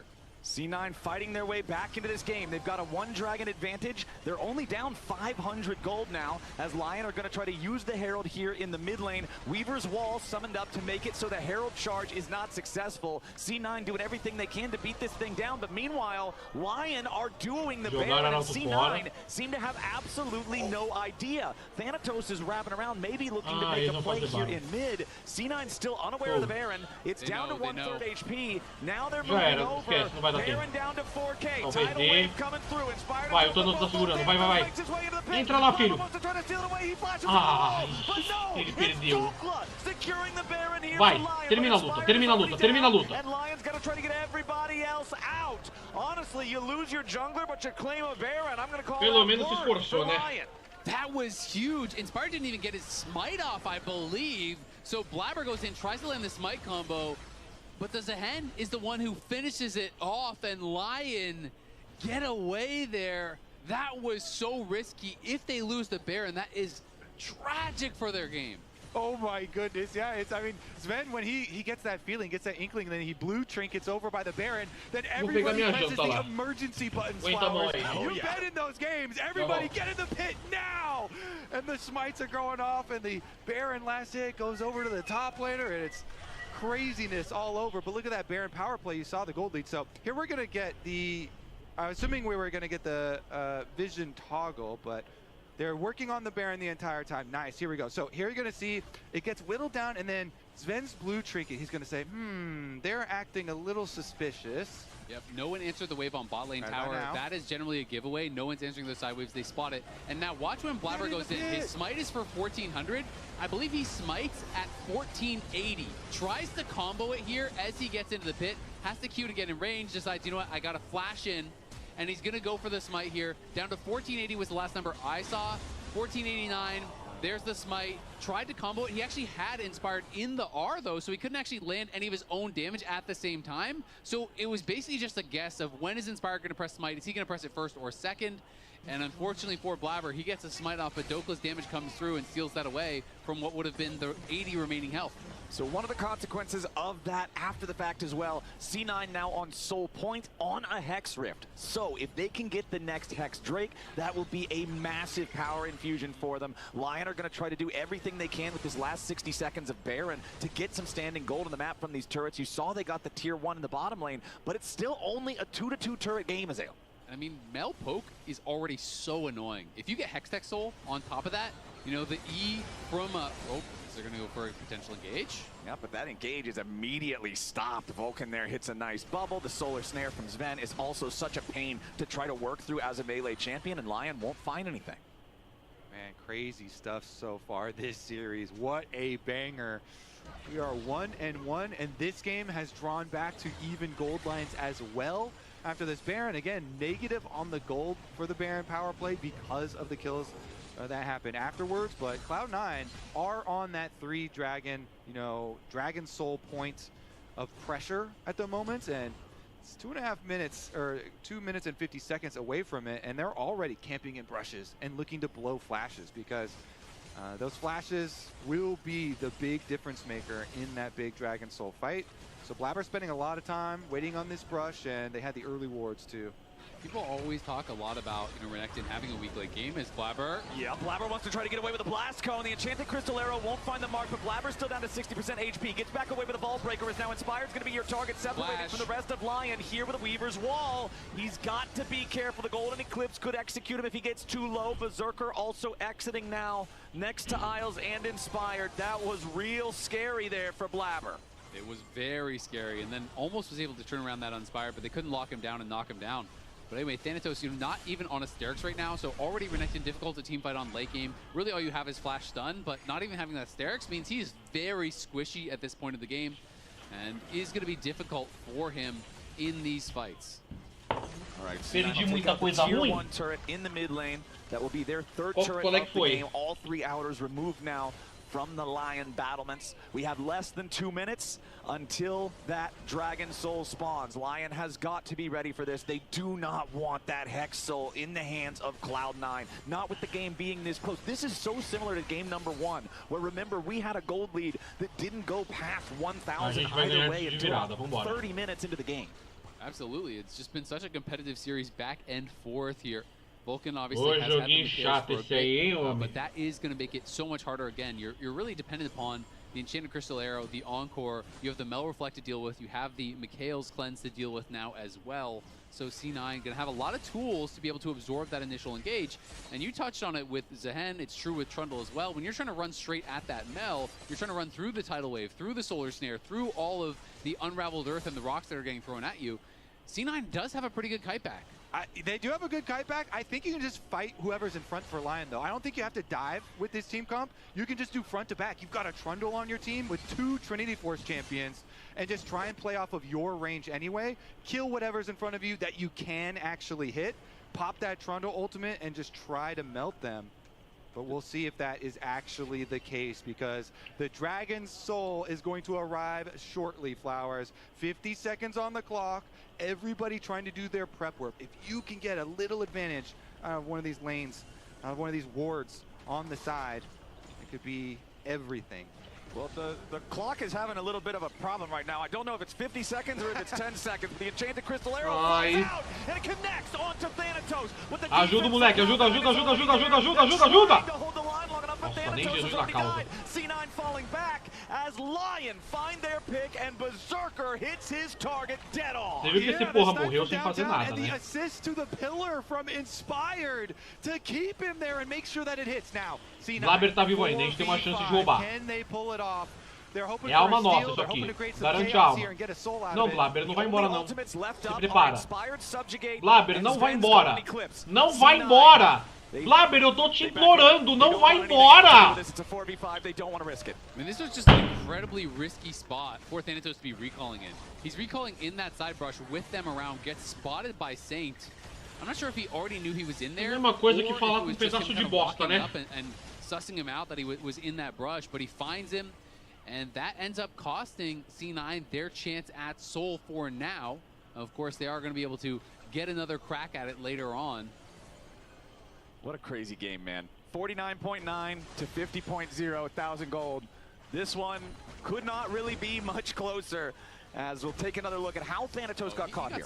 He got spotted walking in. He tried to like loop around, but he was still in vision, I'm pretty sure. I would want to see the vision from the very start. Too. Yeah, so that to me was a mistake from him. That's just a lazy recall. He wanted to base TP back with hysterics, but gets caught, and that is a punishing lazy recall. And now Lion are on the Baron here. They're going to try to force. Okay, Thanatos has already used his empowered teleport. He's got the extra shield. Baron still at about 11,000 HP, so not super low. Lion can't just try to brute force this here just yet. Dokla loses half health. Eats all of the super tasty honey fruits, gets himself back away as C9 continue looking to try to find a pick as Lion make their retreat. They're not going to get anyone. They will at least steal away the enemy blue. Blabber has access to that one. This Vi still only level 15, still about a full level behind Inspired. Catches up slightly thanks to the blue buff EXP as C9 will retake control over the top side river, but they have not cleared out all of the vision that Lion left behind. Vulcan is trying to sweep away some of that, but both of those wards still standing for now. Thanatos will sweep away the top one, but there is still this one little pocket of vision right here at the bottom side of this upper river. And look at that damage from Sven. All the poking from this Mel has been pretty heavy. Solo laners definitely still at the top though. Você viu ali? And we'll see about that fight over the approach to Baron. So far, Cloud9 doing a good job defending these wards, defending that vision. And you can see the Sterix gauge for Thanatos now completed for the Renekton as well. That's the item that we were calling out. He really needs this if he wants to be able to survive in team fights, and now he's got it. Death's Dance also up for Dokla, gives a lot more survivability and drain tanking to the Zehen, and you can see he's working on the Maw of Malmortius next. And you can see Thanatos still on those brown bags, doesn't have the upgraded boots, so didn't have Merc Shreds or anything like that to deal with all of the CC that was landing on him. And was obviously pretty heavily punished for that. Sven just trying to step forward and flex on him. Look at Dokla. Yeah, Dokla coming around from the flank, but meanwhile the fight has already started. Blabber going in after Saint. The exhaust is there, but he goes between worlds and gets away for now. Blabber with a breaker, but he finds his mark. Thanatos trying to use the ultimate to get enough survivability here on the Renekton. Sven is also incredibly low. Everybody on Lion still with plenty of HP, but they've lost their mid laner. A gente já tá com uma forcinha pra lutar. Blabber, que é isso, Blabber? Não! Não! Já tava ótimo do jeito que tava, velho! Que é isso, cara?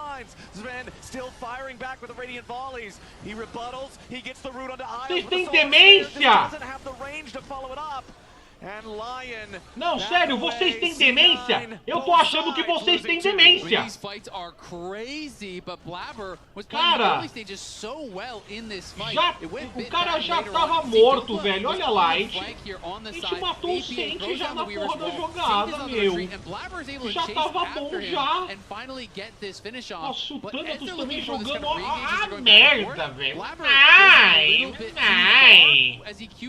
Aí, ó, aqui já tava bom já. Já tava bom. You've got no flash. You step too far forward. Por que ele foi lá, gente? Por que ele foi lá embaixo? The root and stun is there. Por quê?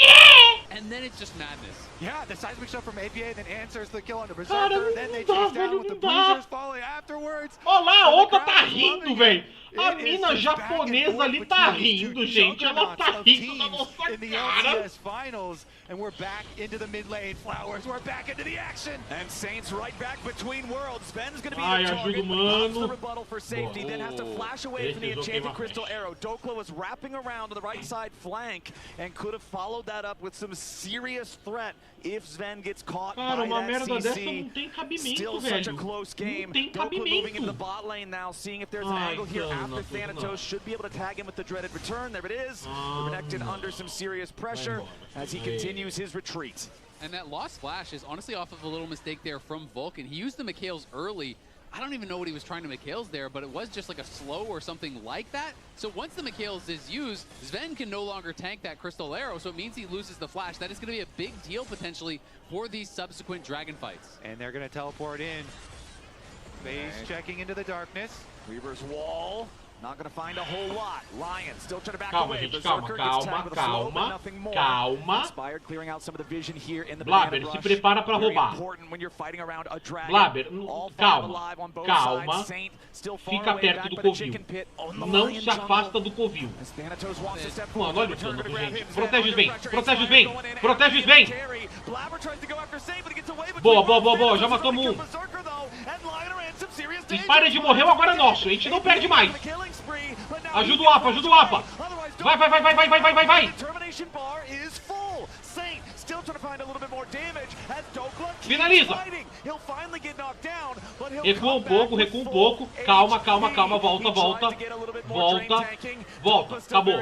Acabou, já tá bom assim. Tá. Beleza.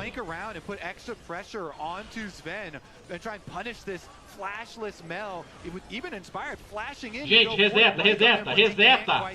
reseta. Aproveita que o cara tá morto. Ou vamos fazer, né? Também dá pra fazer. Vai.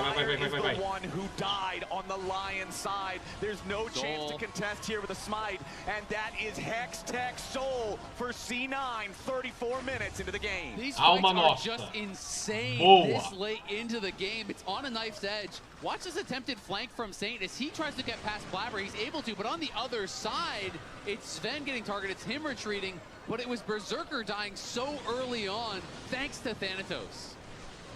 Huge stuff there. And then on the other side of the map, they burst down Inspired because of the overcommitment there into the attempted dive. Dokla can get back up with the passive, but as you know, nobody else does get chased down. They kite it out nicely. Isles as well, the Seraphine ult going over the top. He was trying to follow the play on this Sven, but it didn't hit anyone in that fight, and they need that to land. Talked earlier about how it is so hard for the Renekton to find efficacy in these late game team fights. I'd say right there is about the best effect you could have. Killing Berserker at the very start. You saw the frustration on his face, and now C9 with their Hex Soul are starting to bear it. Dokla is bot here. They're trying to force the TP out. Ai, calma, gente, cuidado. Cuidado. Okay, here's the TP. Não deixa o Inspired chegar. Blabber fica vivo, você não pode morrer. Você não pode morrer. Ai, não, por aí não. Ele tá voltando, ele tem anjo. Mata o Saint. Volta. Vai Caetano. Thanatos, faz a fronte.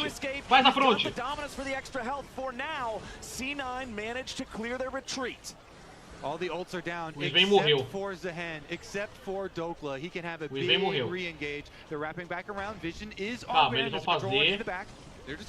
Se prepara pra roubar. Não, filho, calma. Fica concentrado.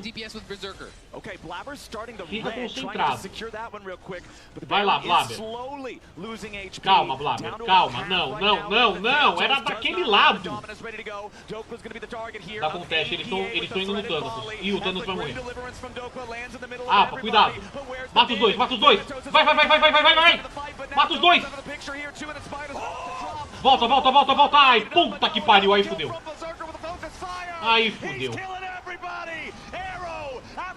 Era só jogar no roubo.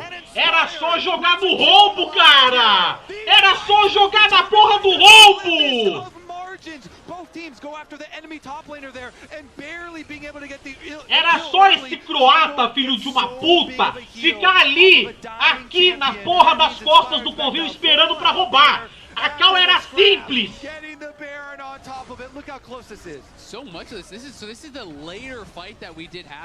Cara, pra que fazer isso, mano? A jogada era clara. No ult, so he's gonna try to just go in and get this damage down on the Berserker, but he's losing on that side. And over here, Dokla and Inspired are just Flash pra esconder o cadáver, gente. And then they're chasing Inspired to finish him off, but look, so close, they can't get the kill, and then he gets the big heal. They chase them down. Berserker also. Cara, eu não entendo qual é a dificuldade do time de jogar simples. É só jogar simples. To me, so much of the fight was decided before that. With the play from Saint over era the wall, clara. Blabber incredibly low in the Baron pit. Then Blabber tries to retreat out through sério, that parece que o time faz força, takes his GA away from him. And Saint got so much done in the early stages of that fight. It created chaos. Sven is trying to run away. Sven dies super early, and he is so much of the threat. A gente fez essa chatice de partida pra perder, mano. You know, Ash Arrow from Berserker stunning up Blabber so they can poke damage, and then slowly moving in. What a tense series, what a tense game, and it is Dragon Soul on the side of Cloud9, but Baron on the side of Lion now after that latest victory. Cara, se a gente perder esse jogo, a gente vai perder o próximo. Porque o time vai voltar quebrado. Quer valer quanto comigo? Cara, eu nunca vi isso. Por que em final, cara? Versus a 3,000 gold lead plus the Baron that you mentioned, Kobe, for the next 75 seconds. But critically, about a minute and a half from now, the Elder Dragon will spawn, and I can't help but feel like this game is going to come down to the battle for that objective. It is desynced from Baron. We're not going to get a trade of super buffs. Não, dano a gente tem, o problema é que a gente não tá sabendo lutar. Até sabe, mas opta por fazer o errado. Inspired, just walking in very confidently here. Can't quite get it though. Ooh, that was close. APA though, he has the cleanse on his Talia with the summoner spellbook. A gente tem alma hextech, cara, a gente não pode perder isso.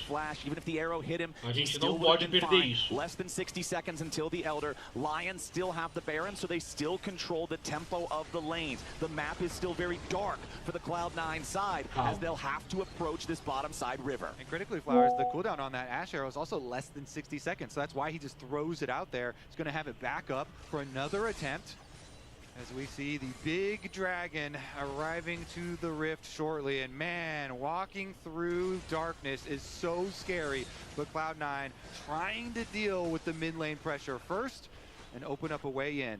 And you can see that Inspired, he loves going towards these support items later on in the game. He has the Knife Thou, and it's actually linked onto Dokla here. That is kind of the Bash Bros up at the front. He knows that Dokla is so strong. Gente, cuidado. Cuidado. Ai, meu Jesus. Ah, se vai o APA. Agora a gente perdeu mesmo. Aqui já era. Aqui já era. As Inspired continues locking up the Cloud9 jungler. Sven's on the run and barely staying alive. Rebuttal keeps him going for a little bit longer as Berserker has to resurrect into the Guardian Angel, but Dokla is not done. Grim Deliverance will deliver Lion to the nexus of Cloud9.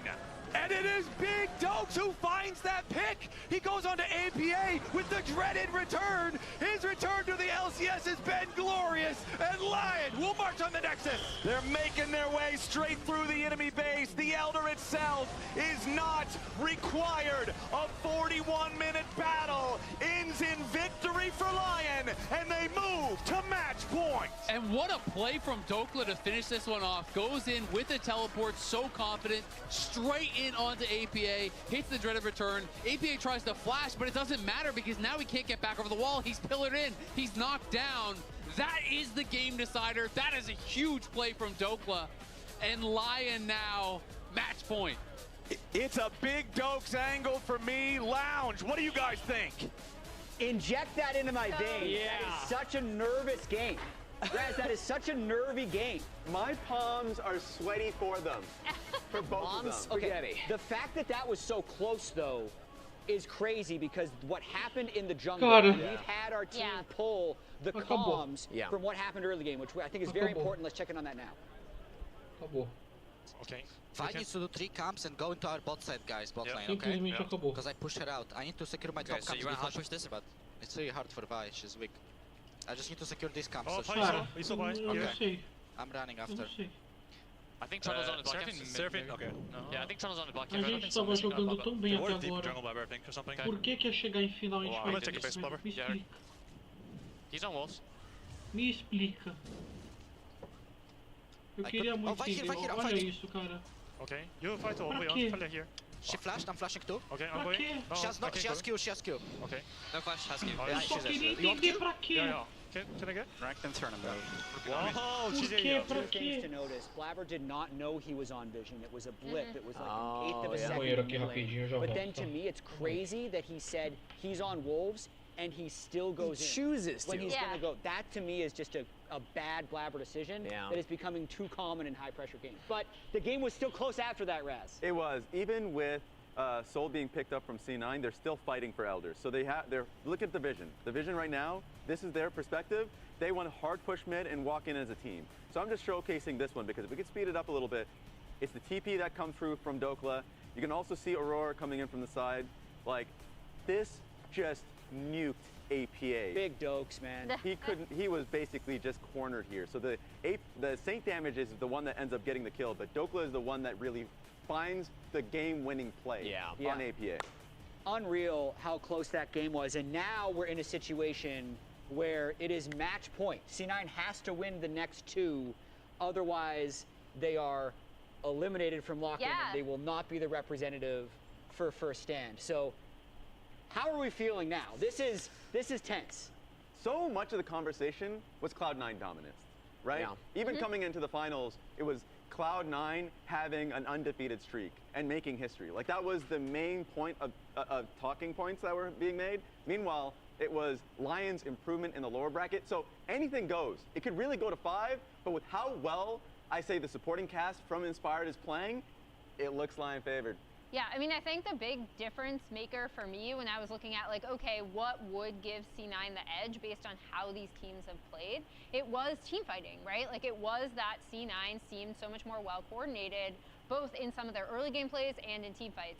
The early game plays we've seen, they're coordinated. Some of them have not been great decisions. I'm not even talking about this game, but the previous game where the mid-jungle duo early invade on Raptors did not work and actually set them significantly behind. And then also we saw that some clutch team fights coming out of Lion where it feels like every fight they're getting more and more well coordinated with each other. Specifically Dokla in the late game team fights. Raz, you were highlighting that. So let's talk about our player of the game. It's going to be back-to-back top laners. We got, well, I guess Thanatos earlier on in the day, but like we got 2 top lane player of the games, and it matters right now. In the close games, and this is a situation where he did end up with counterpick against the power pick Renekton from Thanatos with the things like Varus being banned away. So Thanatos thought he'd be able to take it into anything. And we were even pointing out the early Eclipse that Thanatos bought for the dual Raz. Still couldn't get it done against Dokla. So Dokla really showing up in a big way. But now we're going into Game 4 Fearless. We've seen the way that these things have turned around in the past, Emily. Yeah, and so I wanted to pull this really sick graphic that our graphics team puts together of in Fearless. I love tracking what people have played. This is for the entire split, including the game that we just saw. So I wanted to see if you guys had anything that stood out. The thing that stood out for me, because we're going to see Lion in a minute. Don't swap yet. But the big difference to me is Blabber's willingness to play a ton of different things, right? And then comparatively, I think Thanatos, kind of similar to how we talked about Morgan, has really focused on the prio picks in top, where Dokla is a little bit more willing to be flexible. And my eyes are on Vulcan, because 2 of his best picks in my eyes are still available. So like you still have ways to push this to a game 5. Yeah, ready to go to Lion? Yeah, eu simplesmente não sei descrever pra você que foi immediately. Primeiro a gente faz um draft horroroso, né? Colocando 2 magos no bot. Mas beleza, até aí tudo bem, né? Aí você vê aquelas jogadas horrorosas, você vê o Blabber querendo dar invade na porra do Trundle. Então é isso, né? É isso que a gente é obrigado a ver. But like the Pantheon and the Wukong, if they want to start letting those things through, and even the Jarvan can make a big difference. And Saint still has a lot of his really powerful mid laners, whereas APA's picks, aside from the Ziggs that you'd really expect him to excel on, I think are more... Infelizmente é isso que a gente é obrigado a ver. The thing for me is Inspired. He is the scary one of all. Last year he picked up Aí, cara, a única coisa que eu não sei te dizer é porque... Por que que... Por que a gente não faz as lutas no drag certo?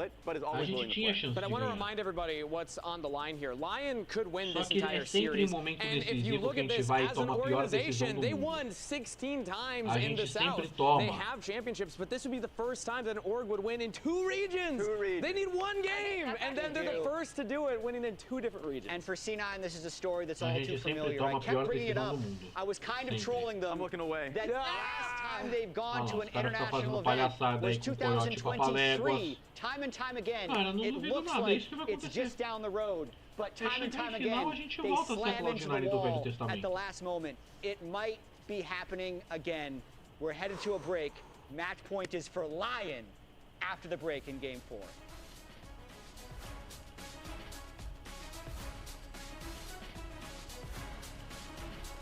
Olha, eu espero que não, mas o que tá pintando de acontecer é que agora a gente vai fazer um draft horroroso A gente vai dar os piores campeões na mão dos carinhas lá.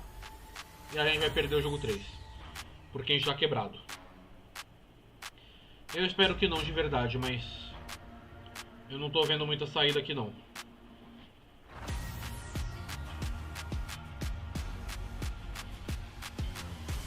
A gente jogou bem literalmente o split inteiro. A gente jogou bem o split inteiro. Estamos na final agora contra um adversário que a gente já enfrentou, que a gente já meteu 2 a 0. E a gente tá perdendo agora. É isso. É isso que eu tenho a dizer pra vocês. Você que é torcedor da Cloud9 que nem eu, é essa palhaçada que a gente é obrigado a ver.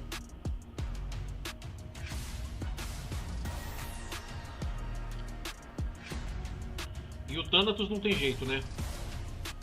O Thanatos não tem jeito. It's a fine buy, maybe. Yeah. Does she ult? No ulti, no ulti. Okay. No ulti, no flash. Bye. If you guys can turn on Renekton is best. Or Vi, maybe? Yo, I'm looking. Look Renekton, Renekton. Watch out, no flash to it, no flash to it. Look. Mid actually playing on us. Yeah, play there. We have fun, I think. By W and 3, W and 3. Blue 5 forward. I'm looking. Nothing good. Looks. It's okay, maybe. It's okay, maybe. No flash, no flash. By W8. No, W5. I will kill him. Give me W. 1 second. Go Nation. Take a soul, take a soul. Deep breath. A 41-minute battle ends in victory for Lion, and they move to match point.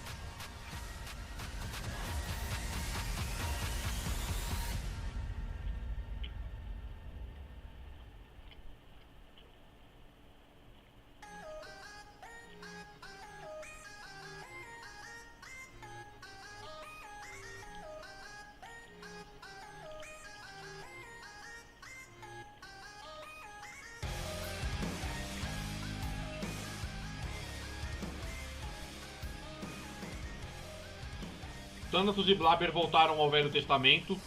A Apato apareceu. O Sven, pouca coisa tá conseguindo fazer. E o Vulcan, nada pode fazer, né? Tá desse jeito. Ladies and gentlemen, welcome back to the LCS Lock-In Finals. We are about to enter Game 4 of this best of 5, and what a best of 5 it has been. By far the best series so far here in 2026 North American League of Legends. Lion now leads the series 2-1 after Game 3 was so close pretty much the entire way through. It came down to the team fight before Elder, and it was Dokla finding the angle to guarantee the win for Lion. It has been so cool to see the journey of this Lion team up to the very top of the LCS here, where Cloud9 have dominated so far this lock-in tournament, and they sat undisputed at the top, you know, here waiting at the finish line.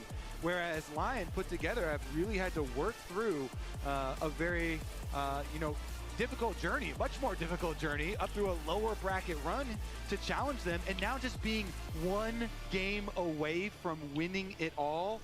You know, having to deal with stuff like Zamudo not being able to officially join the team and actually play any games with them, bringing in Dokla at the last second, and now Dokla performing so well for them in critical moments as well as true fairy tale.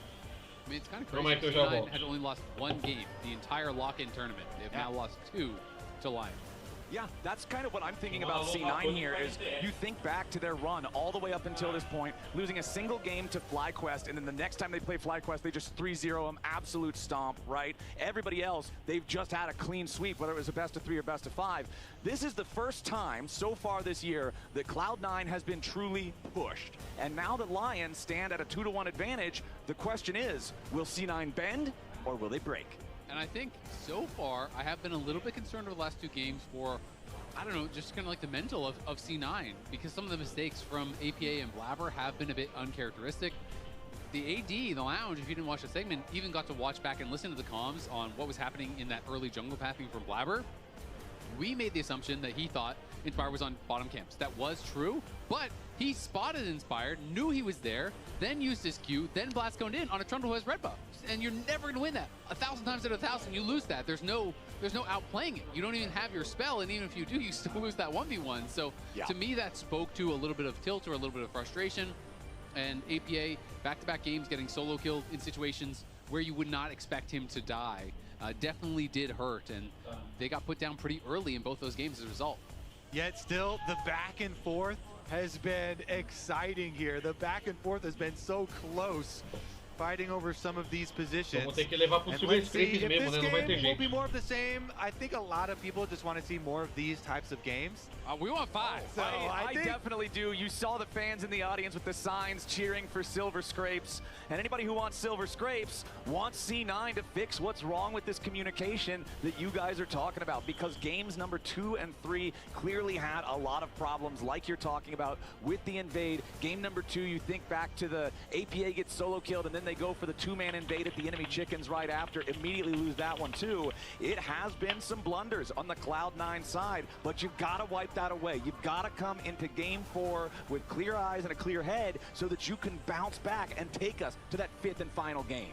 Absolutely agree. So we'll see if they're going to be able to do that. But even ignoring some of the early game mistakes, C9 were in a position in that game where, yeah, it had been very close, but they had Hextech Soul with a poke comp, with this composition that you would think would really run the rift with that.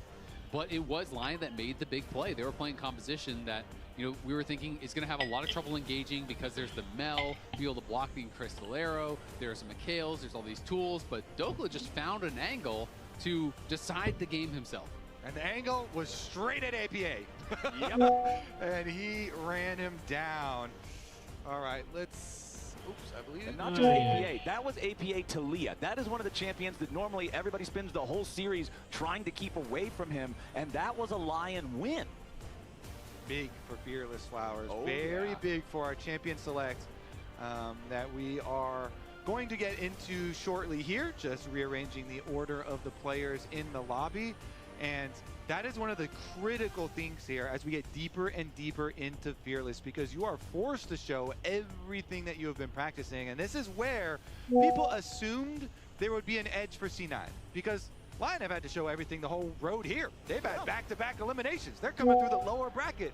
They got to win every single match that they have been playing to get here, and Cloud9 have had extra time. So let's see how deep those champion pools on Cloud9 go, and if they've got some tricks for deep Fearless. I mean, I always love the Game 4s and Game 5s of Fearless the most, because I feel like, and I think I heard you talking about this on one of the past couple of days, Azael, rewarding players for having mastery over multiple different champions, I think is great for the game. I think it really showcases your skill as a player. It showcases mastery over so many different aspects of the game. And Game 4 and Game 5 is when you really get to reach deep down into those pools. I mean, that's where the rubber hits the road as far as your champion pool is concerned, right? I do think if top laner A can play only tanks, but he plays them really well, and top laner B can play carries and tanks, that guy should get rewarded, right? And when you get to Game 4, when you get to Game 5, all of a sudden, all the champions in one specific type of pool can run out. You are pushed beyond that. Bans can be really, really effective if someone is not comfortable going beyond that. So I do think it's really fun, and I love the strategy in Game 4, Game 5, where sometimes, especially if you've let some of these picks through, you can really just start targeting players instead of meta picks with your bans, right? You can say, you know what? I think this guy doesn't have a deep pool. We're going to actually triple ban him, even if that is not the meta, because now there's been 6 mid laners already played. You throw 3 more bans, all of a sudden that's 9. Then you take first pick mid, now he's 10 picks down the champion pool. Yeah, and specifically talking about mid laners, I'm glad you used that as the example, because APA is the guy that commonly gets targeted triple banned even in the first games of Fearless. It literally happened today, right? And now we're at this Game 4 where, yeah, Talia's permanently gone. Orianna, Azir, permanently gone. The one that's left up that still immediately comes to mind is Ziggs, but that's the one that everybody's always just like, yep, ban it. All right, they've been trying to update me on the champion select issue for the lobby, and we are reorganizing. We're going to jump in and be able to get the champion select done, and then get people on the correct side because of the choices. So we're just a slight delay here to get into the next game. Zane looking like he's in a good mood, though, and why not? He has been crushing it so far in playoffs and in this series. And against someone who's been trash talking it. So Is that not the best feeling? It is the when best someone feeling. else, you know, starts it and starts talking, and then you get the upper hand. So my rule for solo queue was always, I'm not going to type first, but as soon as somebody types something toxic, I type out the exact same thing, down to capitalization and punctuation. Unless they're saying some words that he's not allowed to say. And, yeah, unless it's something absolutely heinous. Sometimes you don't want to repeat those words. But as long as it's nothing absolutely heinous that I'll get banned for, I control C, and then when I'm killing their Nexus, I control V till I can't type anymore. That's how you get them. Well, Saint did wait all the way till they were killing the Nexus to do his all caps, you know, talk back. So let's jump into at least the beginning of this champion select, and hopefully we'll go all the way through. Double Enchanter bans to start off for C9, as I'm sure we'll get this up for you momentarily. But Renata and Melio as the two bans, pretty atypical. But to me, that is a nod towards the fact that, you know, we have seen Berserker love playing these hyper carries. We've already seen Lulu, Seraphine, Nami, Karma, a lot of these Enchanters coming through. And a lot of times it's Lion playing them. So they're saying, you know what, you can't play Enchanter, you can't play this scaling thing. Let's try to push you off it, put Isles on an engaged champ, where maybe Vulcan feels he can outperform. Okay, let's see how it goes then, because Pantheon and Varus, these two have been banned every single game so far this series. Both of them have always been first half of the draft, and that's not changing in Game 4. Okay, so what about the Ryze and Anivia question here? Looks like nobody's going to throw any mid lane bans with all of this focus elsewhere and all the fearless champions taken out. Those two definitely very, very high prow. Of course, the Anivia is a really good answer to the Ryze, so that's why nobody really jumping on it early. It is interesting to me how far we've come as far as, you know, early on in the split, it was all about engaged champions. And we talked about this even at the beginning of the season on the dive, where the role quest to me made it so I think Enchanters just are better, point blank period, because you get such an injection of gold, and Enchanters scale way better than these tank supports. When you're on multiple items, they can truly change the game. And clearly in the finals, I mean, just look at the support champions played, right? You know, 4 out of the 6 are Enchanters. We've double Enchanter been here in Game 4. And so we are being pushed towards that. APA going to be grabbing this Ryze. And like you said, Kobe, we have to kind of expect that Anivia or potentially the Cassio to come out. Exactly. The two kind of big answers. I think that Anivia is better and stronger with it, but if you are very confident as a Cassiopeia player and the rest of the team is like short range and kind of clumps, then it can always be a good kind of answer pick. Let's see which direction Lion wants to go for, because Ryze gives you a lot of things. That's a long way to travel. Shout out to you. Yeah. Ryze gives you a lot of things. It gives you some good clump damage for team fights. It also gives you some side laning pressure to set up for rotating over to those fights. And Lion do opt to go for the Cassio angle into it, plus the Jarvan here, one of the primo jungle picks that can put pressure onto that Ryze.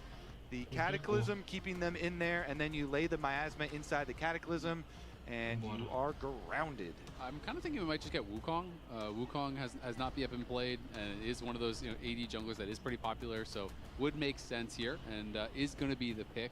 And so now, okay, we get Vulcan Bard. This got banned out, I think it was second phase though, last game. Yep. And so now Vulcan is going to be able to play this. They target the Enchanters, they ban those out. So I think they're really hoping that they are going to get a range versus melee support matchup and try to use that to abuse it, because such a strength of C9 in playoffs have been Sven and Vulcan creating these massive gold leads. That has not been the story today. And they should have huge side lane pressure. Bard ults, like Bard could put so much pressure on people's flashes for side laning here. You already started out with the Ryze. You have the Bard on top of it now, and clearly Lion are going front to back. You got a Scion, you're just laying down. And now you're going to do protection bans for top lane, pretty much guaranteed. You're going to be like Gwen or Fiora or whoever you're thinking about, trying to ban those out. And I'm expecting C9 might just continue throwing more support bans, really try to get an uneven matchup down there on the bot lane. They need to get Sven going. They haven't been able to do that so far this series, at least that's what I'm expecting. And the Scion also feels even better, considering just last game, Inspired played the Trundle. That's one of those typical picks that's really good into Scion to sap his mega tank stats, but just not possible anymore. Yeah, dude, you're really putting brainworms into fans with these junglers.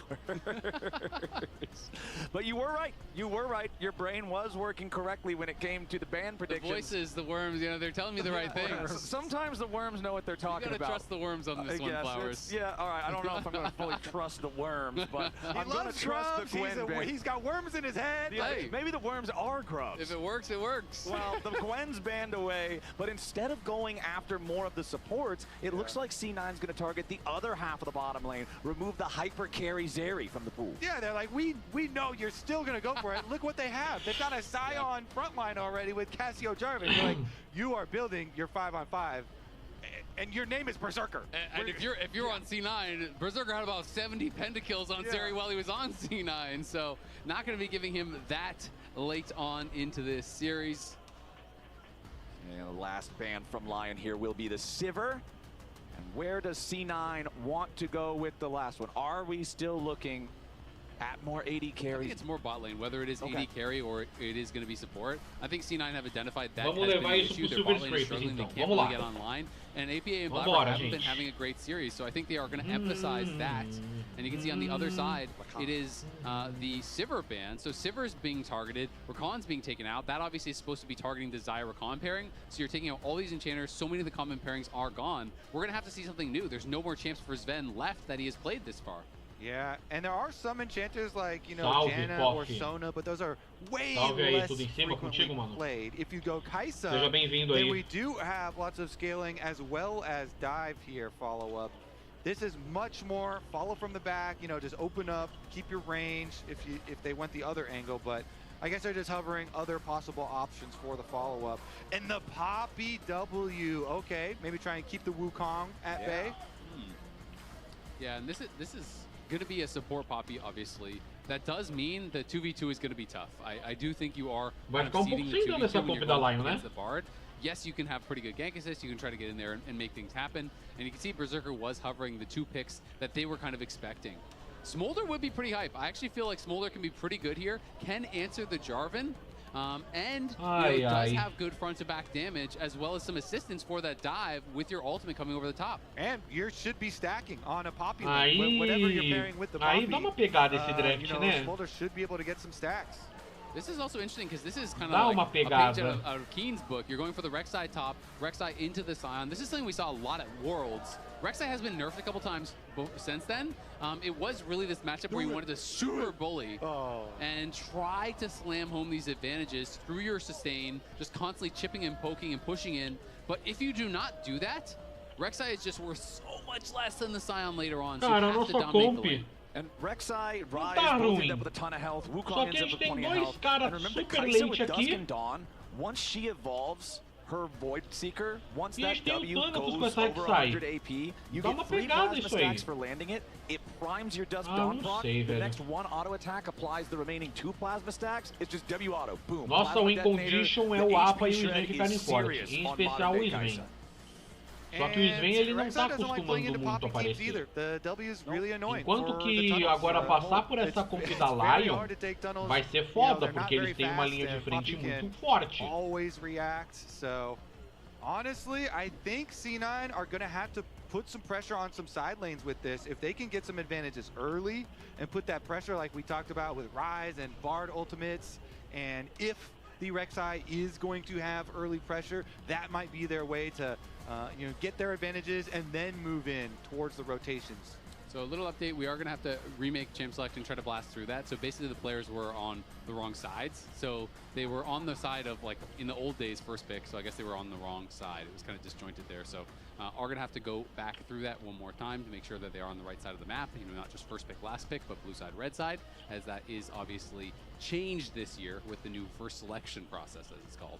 Okay, so while they remake that, let's talk about something that we were talking about before we got into Champ Select anyway, which is Cloud9 cleaning up their early game. Now that we've seen the drafts, now that we see what both sides have, how do you think a clean Cloud9 early game looks in this game number 4 to take us to Silver Scrapes? I think they've got pressure on top side, guaranteed with your Rek'Sai. Have your push up there to allow your jungle to move in and try and get some extra camps. Don't let Inspired scale off of you know, extra camp experience or anything. Steal away a few. And you should have pressure on the other side too. You know, get your Smolder stacking off this Poppy. So if they can win all of these lanes and have pressure that way. Try and then take out the heart of Lion, Inspired. If you can get him behind, sometimes you can hope that their shot calling will get worse as a little bonus. Yeah, absolutely. I mean, and I just want to see from C9 side, Blabber and APA have a more stable early game, right? You cannot be going so high risk, I think, in a game like this after 2 bad early games. Lion, of course, is going to try to do the opposite. They're going to try to emphasize this mid lane matchup with the Cassio for Saint. They're going to be trying to find a lot of early action potentially. You know, if Inspired finds the right angle, he can look for level 3s on Jarvan. Of course, there is a lot of risk there, but he can mix it up. He can try to go for these plays. They have a game to give, and they are on match point. Yeah, and everybody is going to be kind of ignoring top lane. So everyone's going to have the same focus. Sion versus Rek'Sai? Yeah, including the top laners, so also be watching elsewhere. Yeah, they're going to be watching the other side of the map.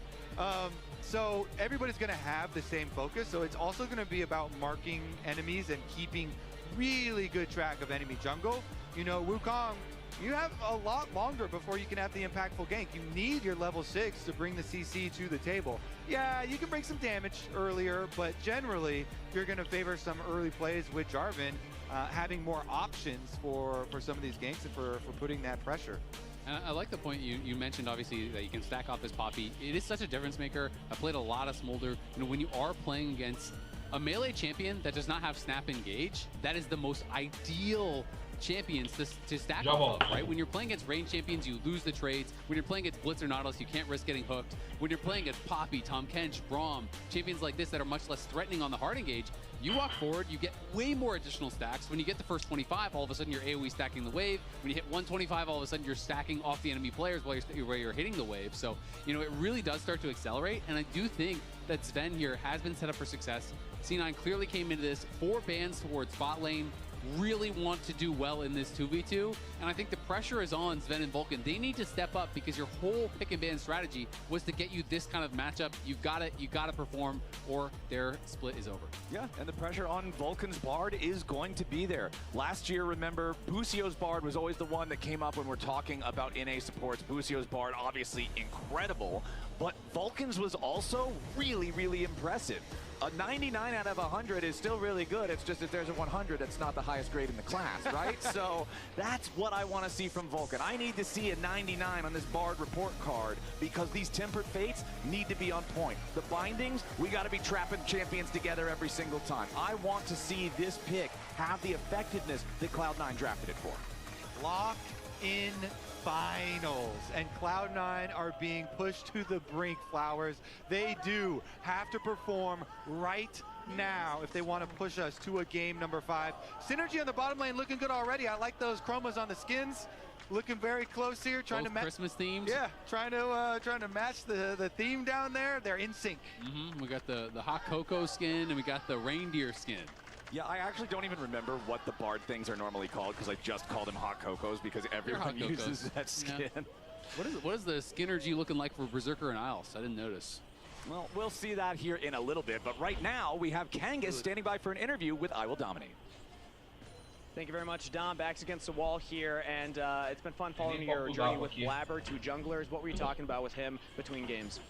Just creating stability in the early game. I feel like a lot of these games have had funny things happen early. There was an invade. Confia na virada, 3-1, 3-2 pros Cláudios. Fala aí, Wilzada, tá de boa aí, meu mano? Cara, Deus te ouça, cara. Eu quero muito que esse time vire a partida, né? É nosso título, né? Pra finalmente acabar com a maldição do FUD. Eu até tinha esquecido que a gente tava na maldição do FUD ainda. Yeah, I mean, this is something that Inspired is smart about. He's really good at pathing. That's like his biggest strength, and I think that he's just the type of player where if he gets control of a game, he won't make a mistake. He won't like int the game at any moment. So we just have to be like comfortable with these types of trades. All right, cool. Well, it looks like they might just run into each other here. So thank you so much, John. We're going to throw back to the casters for the action. Thank you, Kangas. I want to highlight 2 wards that are helping out with that. It was this mid lane ward. Hold on, Inspired is already making the play happen. The tackle at the wall is there, and it's first blood, and it's on Berserker 2 minutes and 15 seconds into the game. And we got to catch back up on all that jungle information because it was hugely won by Lion due to those early wards that I just highlighted. They had perfect information on Blabber because both Dokla and Saint use their trinket wards to get this extra jungle advantage of information for Inspired, which he then uses to split the map against the Smolder lane that, guess what? You built everything, all your hopes around here. So it's just really good team coordination. Lion using their trinket wards, you know, to then be able to go split the map, counter jungle into bot lane gank, and it is a beautiful opening here from Lion. I mean, it's just a disaster already for Cloud9, let's be honest. In 5. I'm gonna go. Can you go? Yeah. My E's in 3. Yeah, go. Look at bot maybe. Yeah. Go bot. I'm looking board, yeah. Oh, you give B? Nice. Nice. Ele aterrou o gank ali. Yeah, and of course he's just predicting the flash there, so you know he's covering the other possibility, and they do get the kill. And look at that.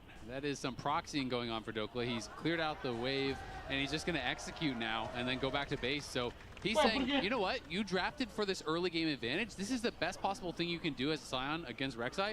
You lose early, you lose all the trades, but you outscale so hard. So great. You fight the minions, I'll fight the minions. I'll see you in 20 minutes, buddy. And I just want to always give top laners so much credit for doing early jungle. Sometimes top laners can be stingy with their trinket war timers. You were looking right at me. What's up with that? Selfish top laners. Well, you know, Flowers is a jungler. We're 2v1 up here. Sometimes those brushes are just a little too dark. But yeah, Dokla took the time to invest the ward into the Krugs, and that gave Inspired full confidence for the bottom lane play.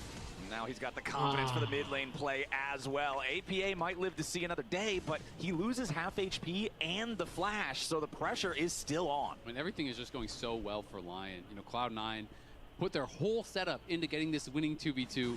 They talk about, you know, Kangas is interviewing Dom, and Dom is talking about, yeah, we really want stability in the early game.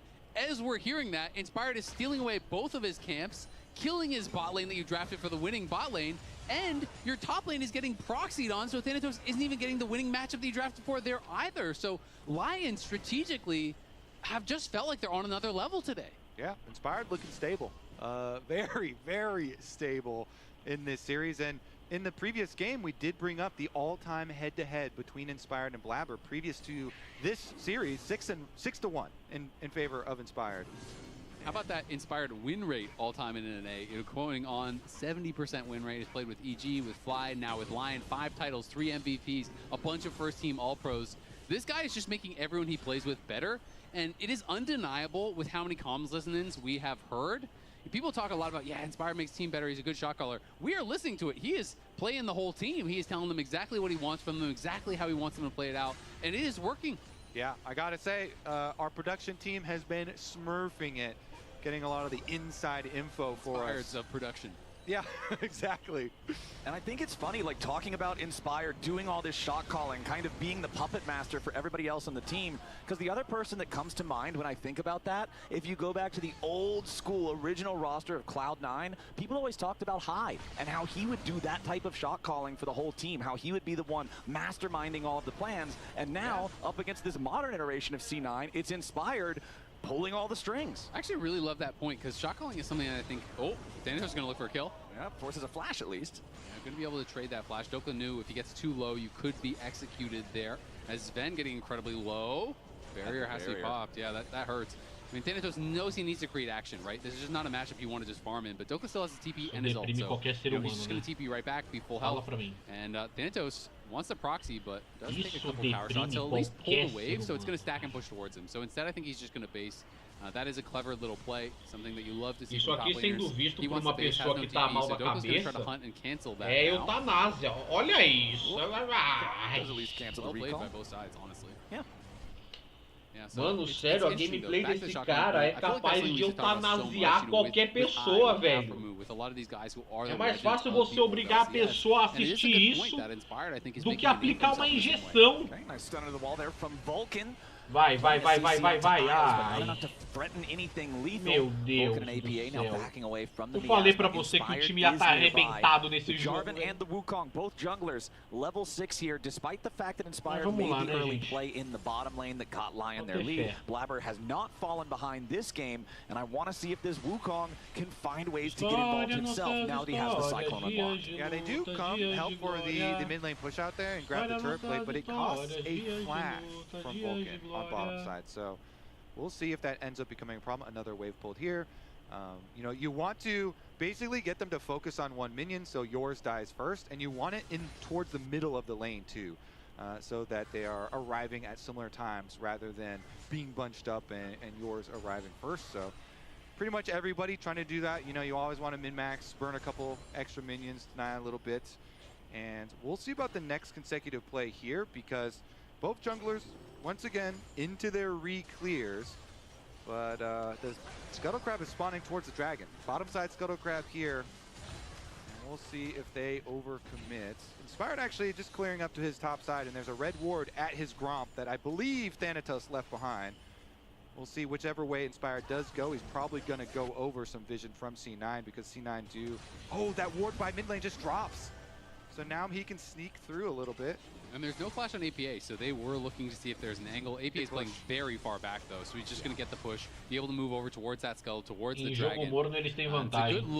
Só que eles estão com pouco de vantagem aí por conta do First Blood ainda. And I like you can see there, as Inspired approaches the banana brush, he just immediately drops Golden Aegis just in case Blabber is waiting in that brush. He can slow him down and potentially set up a play. As Sven is under pressure, nosso Berserker bot here with tá the killer tomando instinct.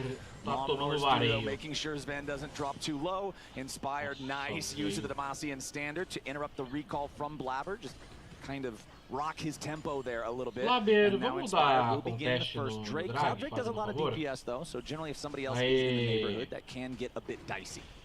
Yeah, I think Já Lion probably espantou o cara wanted já. a little bit more out of Mas ele vai their insistir em fazer. attempt at Sven, because Sven held his flash. He just Já falei uses quando his comigo vai dar errado. ult in response.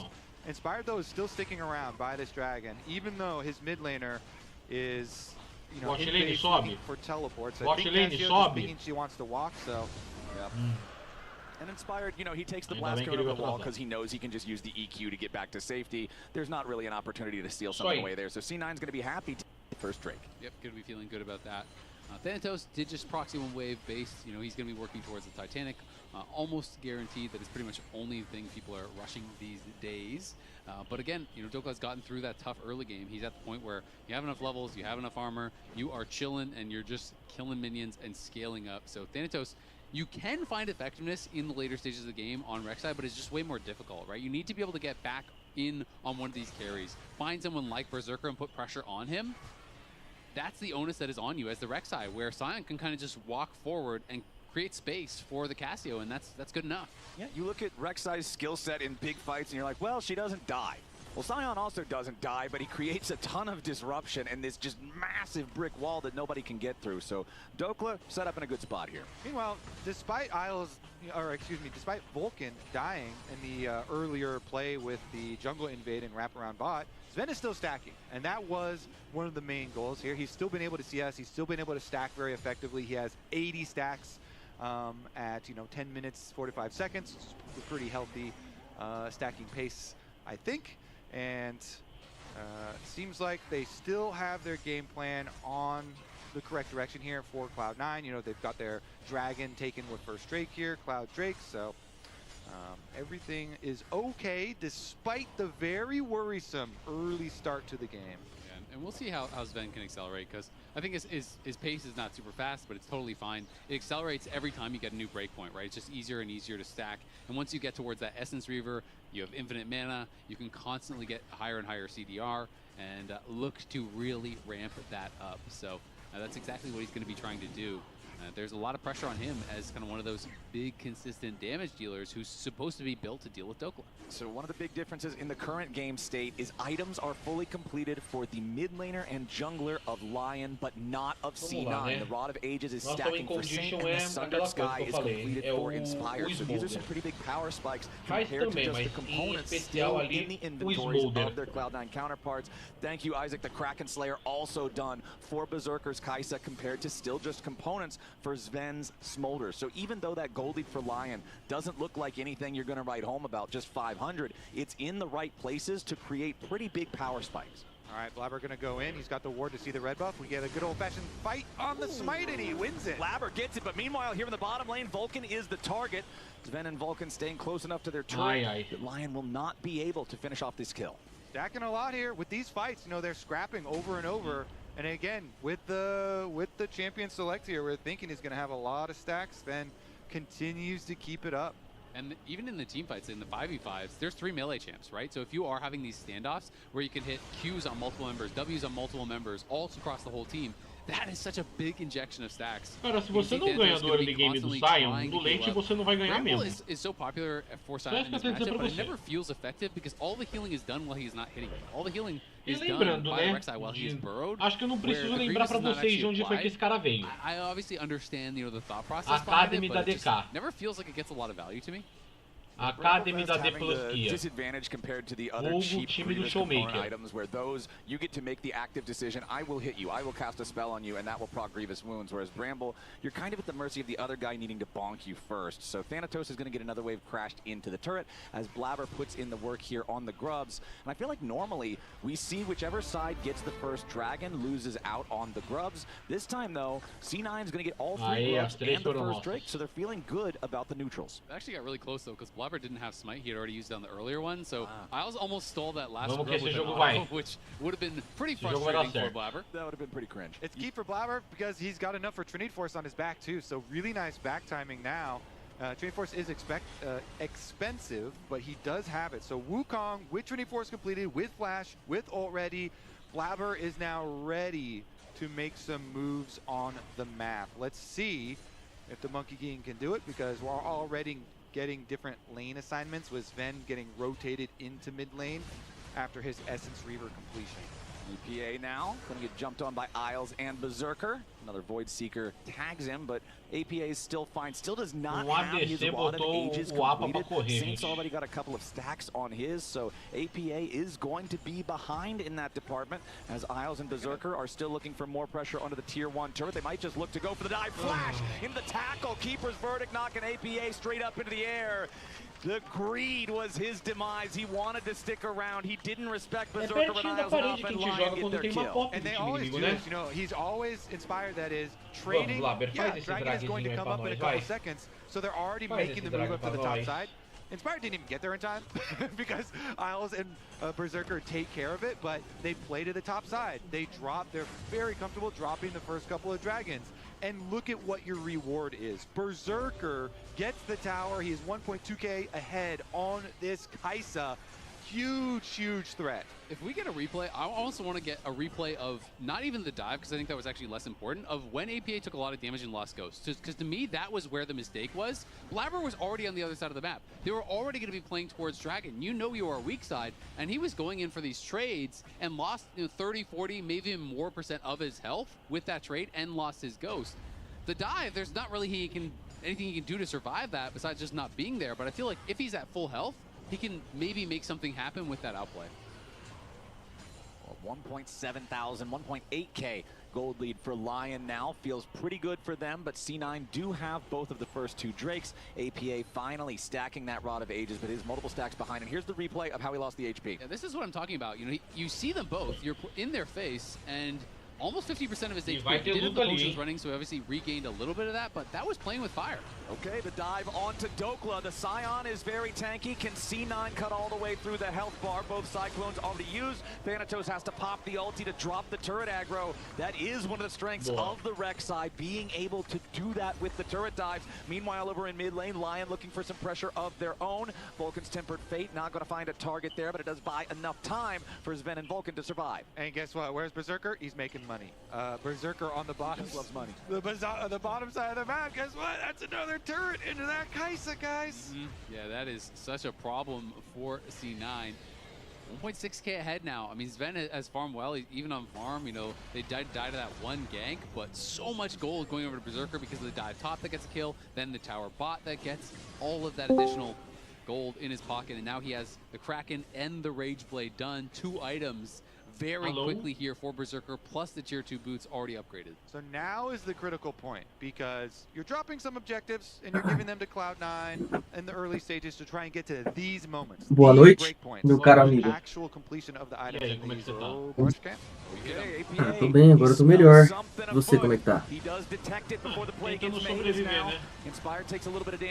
Daquele jeitinho, né? Cloud9 tá aprontando? Tá. É complicado. É complicado. Ai, meu Deus do céu. Mano, esse negócio tá uma lambança. Eu vou acessar aqui pra ver, calma aí. Eu tô compartilhando aqui. Vou ver pelo seu quarto. Cara, que nojeira é essa?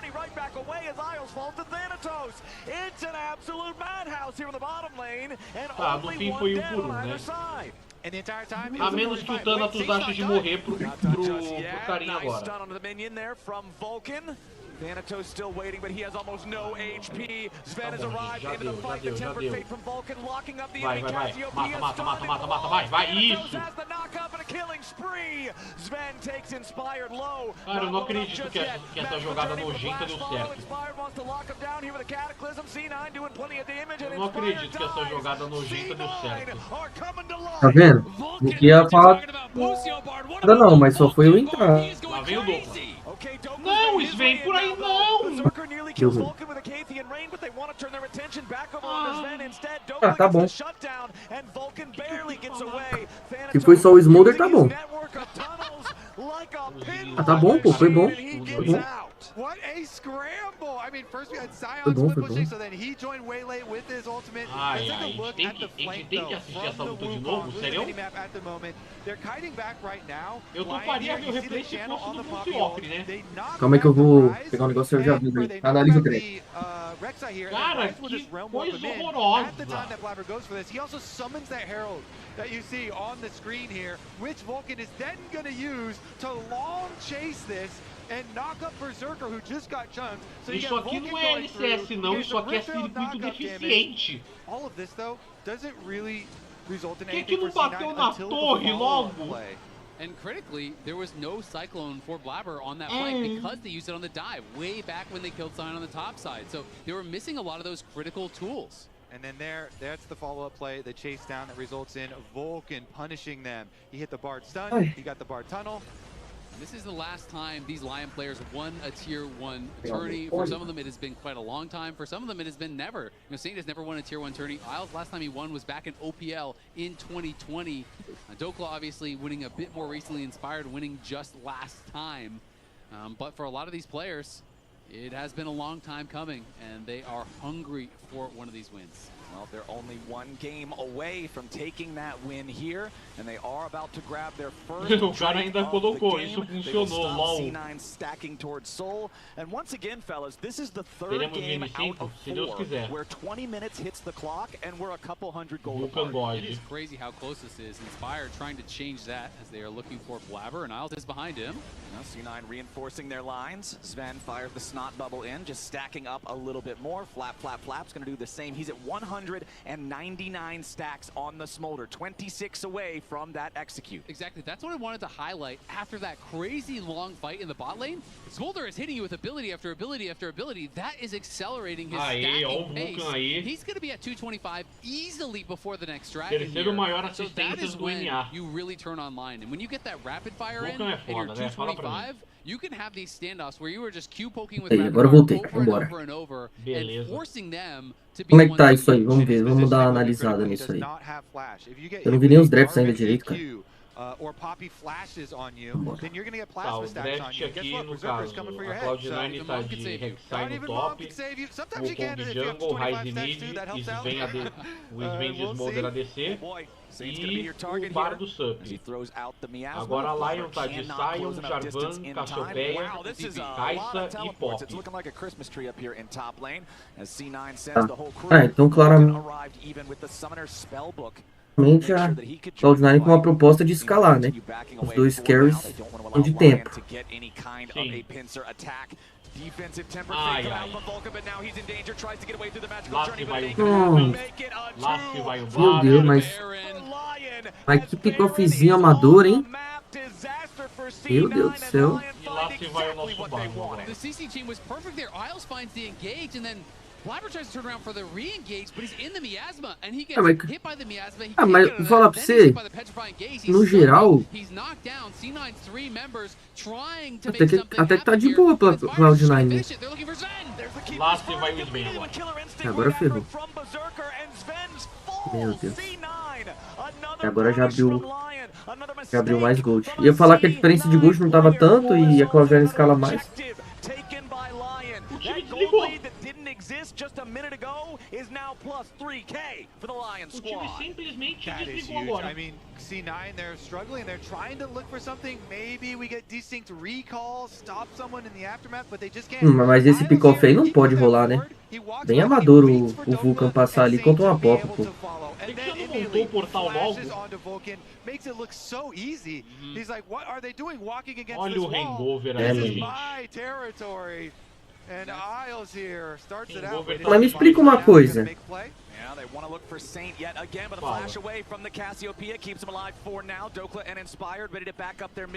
Como que a Cloud9 é o tá com os bonecos que...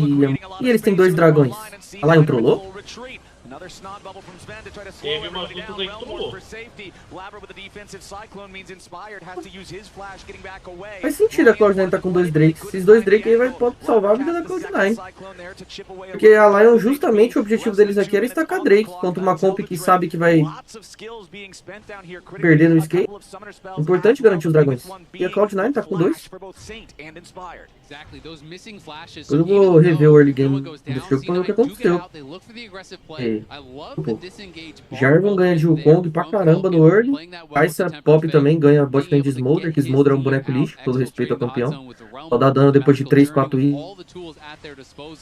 Então. Mas ó, o jogo não tá tão ruim ainda não, Pedro. Abriu ali 2k e meio de gold. Ainda é um gold tranquilo ainda. E se ficar nessa casa de 2 a 3k de gold, é um gold tranquilo. Quanto mais o tempo passa aí, pro time da Cloud9 é melhor. Eu sou a Cloud9, por exemplo, eu guivava esse próximo dragão aí em 50 segundos. Eu nem lutava. Priorizava deixar o Smolder pegar o terceiro item dele, farmar as sides junto com o Ryze. Guivava esse Drake e só fightava pelo terceiro. A Cloud9 pegou 2 Drake, pegou... E o Ryze também, porque o Ryze ganha na side da Cassiopeia. Porque o time da... Na verdade, o time inteiro da Cloud9 escala mais que o time de lá, né? O Kong ganha do Jarvan late game, Ryze ganha da Cassiopeia. Quer dizer, Ryze ganha da Cassiopeia na side, né? Na fight, acho que a Cassiopeia é mais efetivo. Mas na side, o Ryze ele é melhor. O Poder escala mais que a Kai'Sa, ele tem mais alcance também. E o Bardo também é muito mais útil do que uma Pop late game. Eu acho que a Cloud9 tem que fazer isso mesmo. Só give esse Drake, farma tudo que der pra farmar.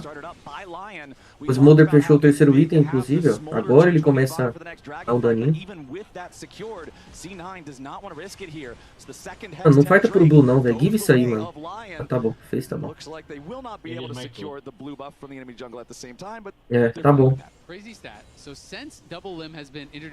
Mano, eu vou falar pra você. O draft de lá, é que o draft de lá é mais fácil de executar, né? O draft da Lion. É muito parrudão, que só vai andar pra frente. Tem muita frontline lá, sai, um pop, Jarvan. Só que eu preferi o draft da Cloud9, mano. De modo geral, assim. É que o Smolder precisa estacar, né? Precisa escalar, precisa estacar. Mas a Cloud9 tem um desengage com o Bardo, principalmente com o ultimate. Com a ult do Kong também serve tanto pra engajar quanto desengajar. Encontraram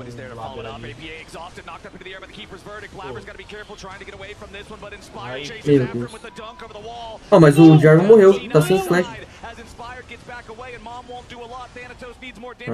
Faltou dano. Nossa, Rek'Sai voltou e morreu. Não morreu não.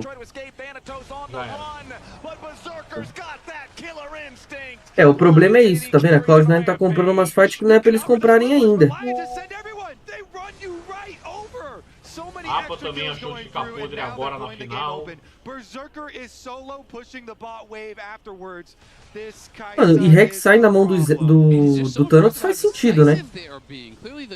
Campeão de weak side, qualquer coisa dá pra se enfiar na terra pra não atrapalhar o time.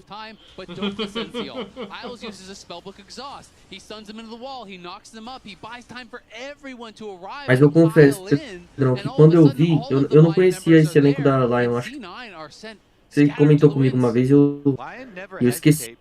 Mas quando eu vi, mano, eu fiquei com um receio muito grande dessa final. Porque acho que a Cloud9 vinha jogando bem, né, inclusive. Até acompanhei lá seus vídeos. Só que o problema, mano, é na jungle, velho. Quando você olha os nicks, assusta um pouco.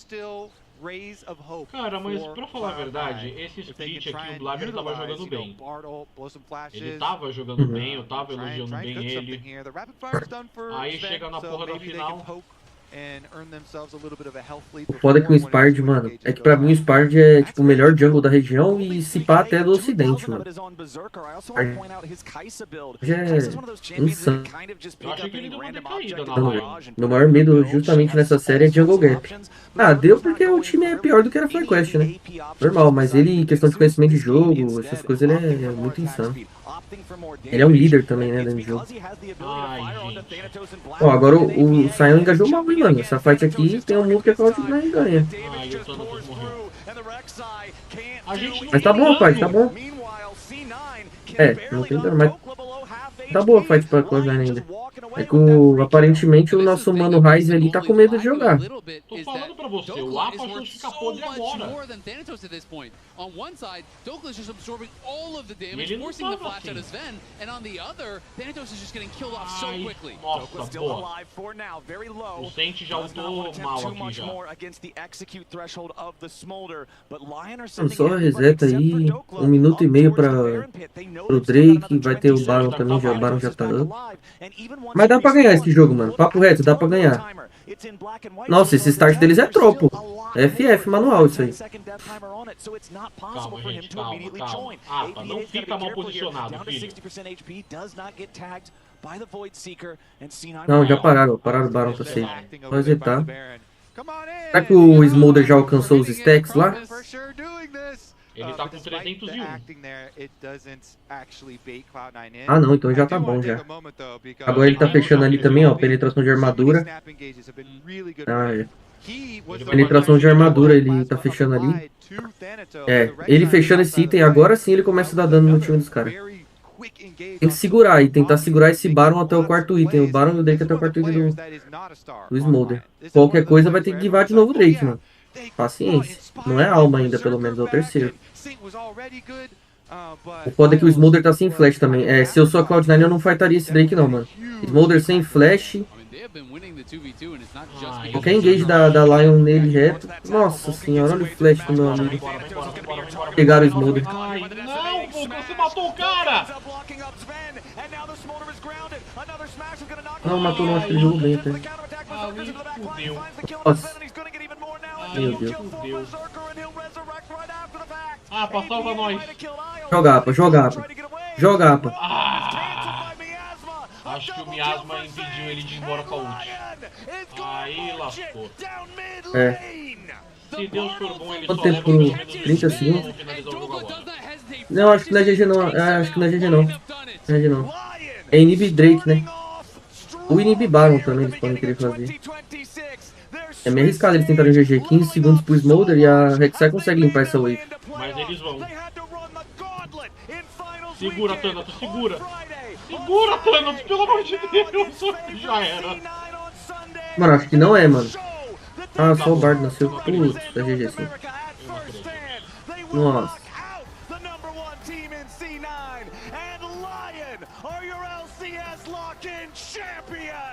Quem mais deveu nessa série aí? Eu não assisti os outros jogos. Foi o APA mesmo?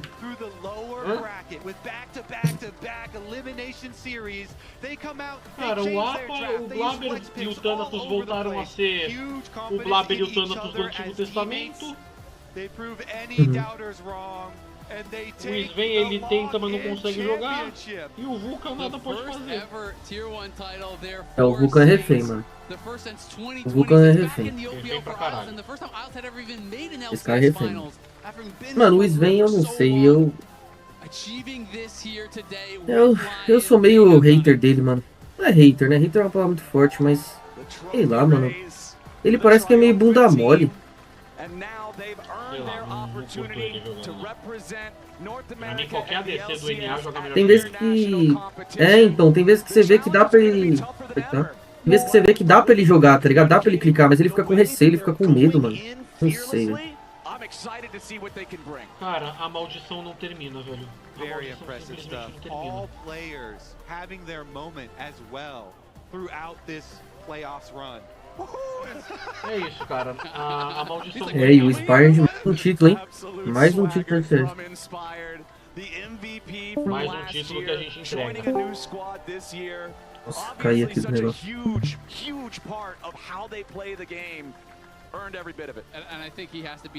Não é fácil, né, Pedro? Cara, é inacreditável, velho. A gente tava doutrinando o split inteiro, metendo 3-0 fácil dos times inimigos. O único jogo que a gente tinha perdido foi um jogo na série MD3 contra a FlyQuest. E a gente chega na final, enfrenta um time que a gente meteu 2-0 lá atrás e a gente faz isso.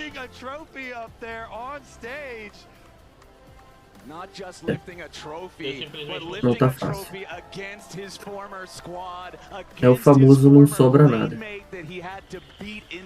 Cara, é aquilo que os casters estão falando, é realmente real. A maldição do FUD. A maldição do FUD. É verdade. Desde que o FUD saiu da Cloud9, a gente não ganhou mais títulos. We'll be right back for interviews with the victorious Lion, but first, listen in on their Hashtag volta FUD. Por favor, né? Entra no lugar dessa tranqueira aí, porque... O tentando jogar LoL é uma depressão, velho. O cara não joga bem com nada, ele não faz nada. Ah, mas insistir... Vamos falar a verdade, insistir no Sven também é sacanagem, mano. Insistir no Sven também é sacanagem, com todo respeito, mano. Tem que tirar o Sven do time também, mano. A Cloud9 precisa de uma AD Carry que clique. Tem que tirar o Sven, tem que tirar o Blabber, tem que tirar a porra do Thanos, tem que tirar tudo. Eu só não tiraria o Vulcan. Até aquele maluco lá que era do... até aquele maluco lá que é do... Eu não sei que time que ele tá agora, que tava na 100 Thieves, o AD Carry. O FBI? Eu achava ele bonzinho, mano. Isso. Ah, o FBI é bom. Então, quando a 100 Thieves vendeu a vaga lá, fez, por que será que a Cloud9 não tentou o contato com ele? A gente já tinha pego o APA, que era da Team Liquid, e o APA tava então, já poderia... Então, poderia já trocar o carry junto. Não sei se é porque eles realmente confiam no Sven, mas eu acho que já tá na hora de trocar já. O Sven já tá muito split aí. Tá na hora de dar uma mexida. É bom até pra carreira do cara, velho. Já teve um tempo já que ele jogou lá na Dignitas, né? Sim.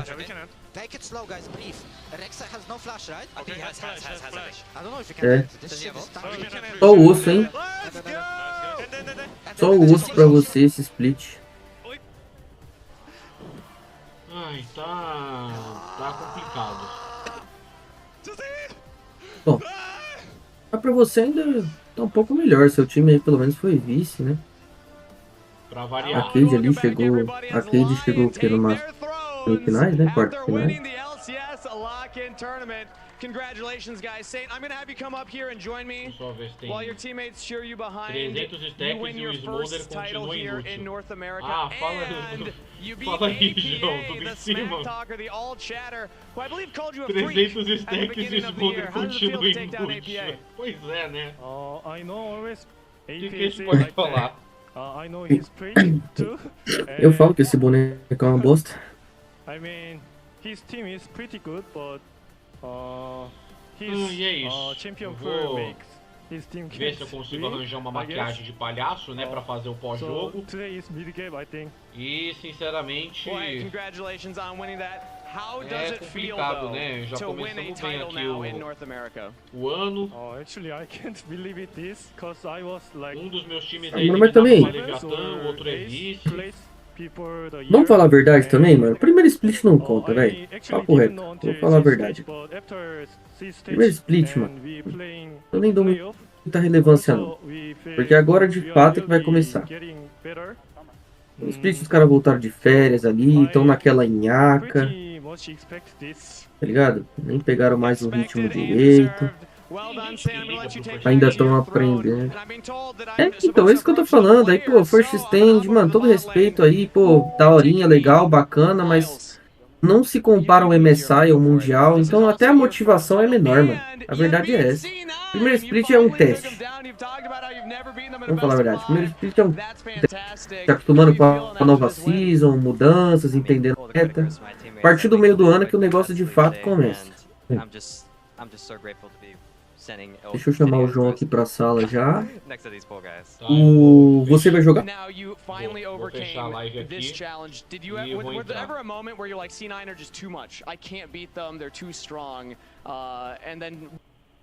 Então é isso, né? Lion voltou a ser campeã, né? Depois de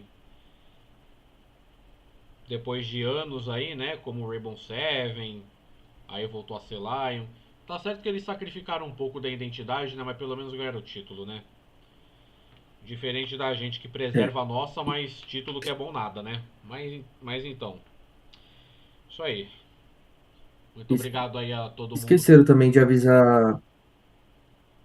Se você terminar aí, esqueceram de avisar também a Cloud9 que o leão, ele tem que ser morto, né? Você mata um leão, você não deixa ele devorar você. É verdade, né? Exato. Mas é isso. Muito obrigado aí pra quem acompanhou. Infelizmente minha alegria durou um game só. Mas é isso, né? Muito obrigado e a gente se vê na próxima, hein? Não deixem de assistir o pós-jogo lá no canal Torcedor Feiticeiro. Tchau, tchau.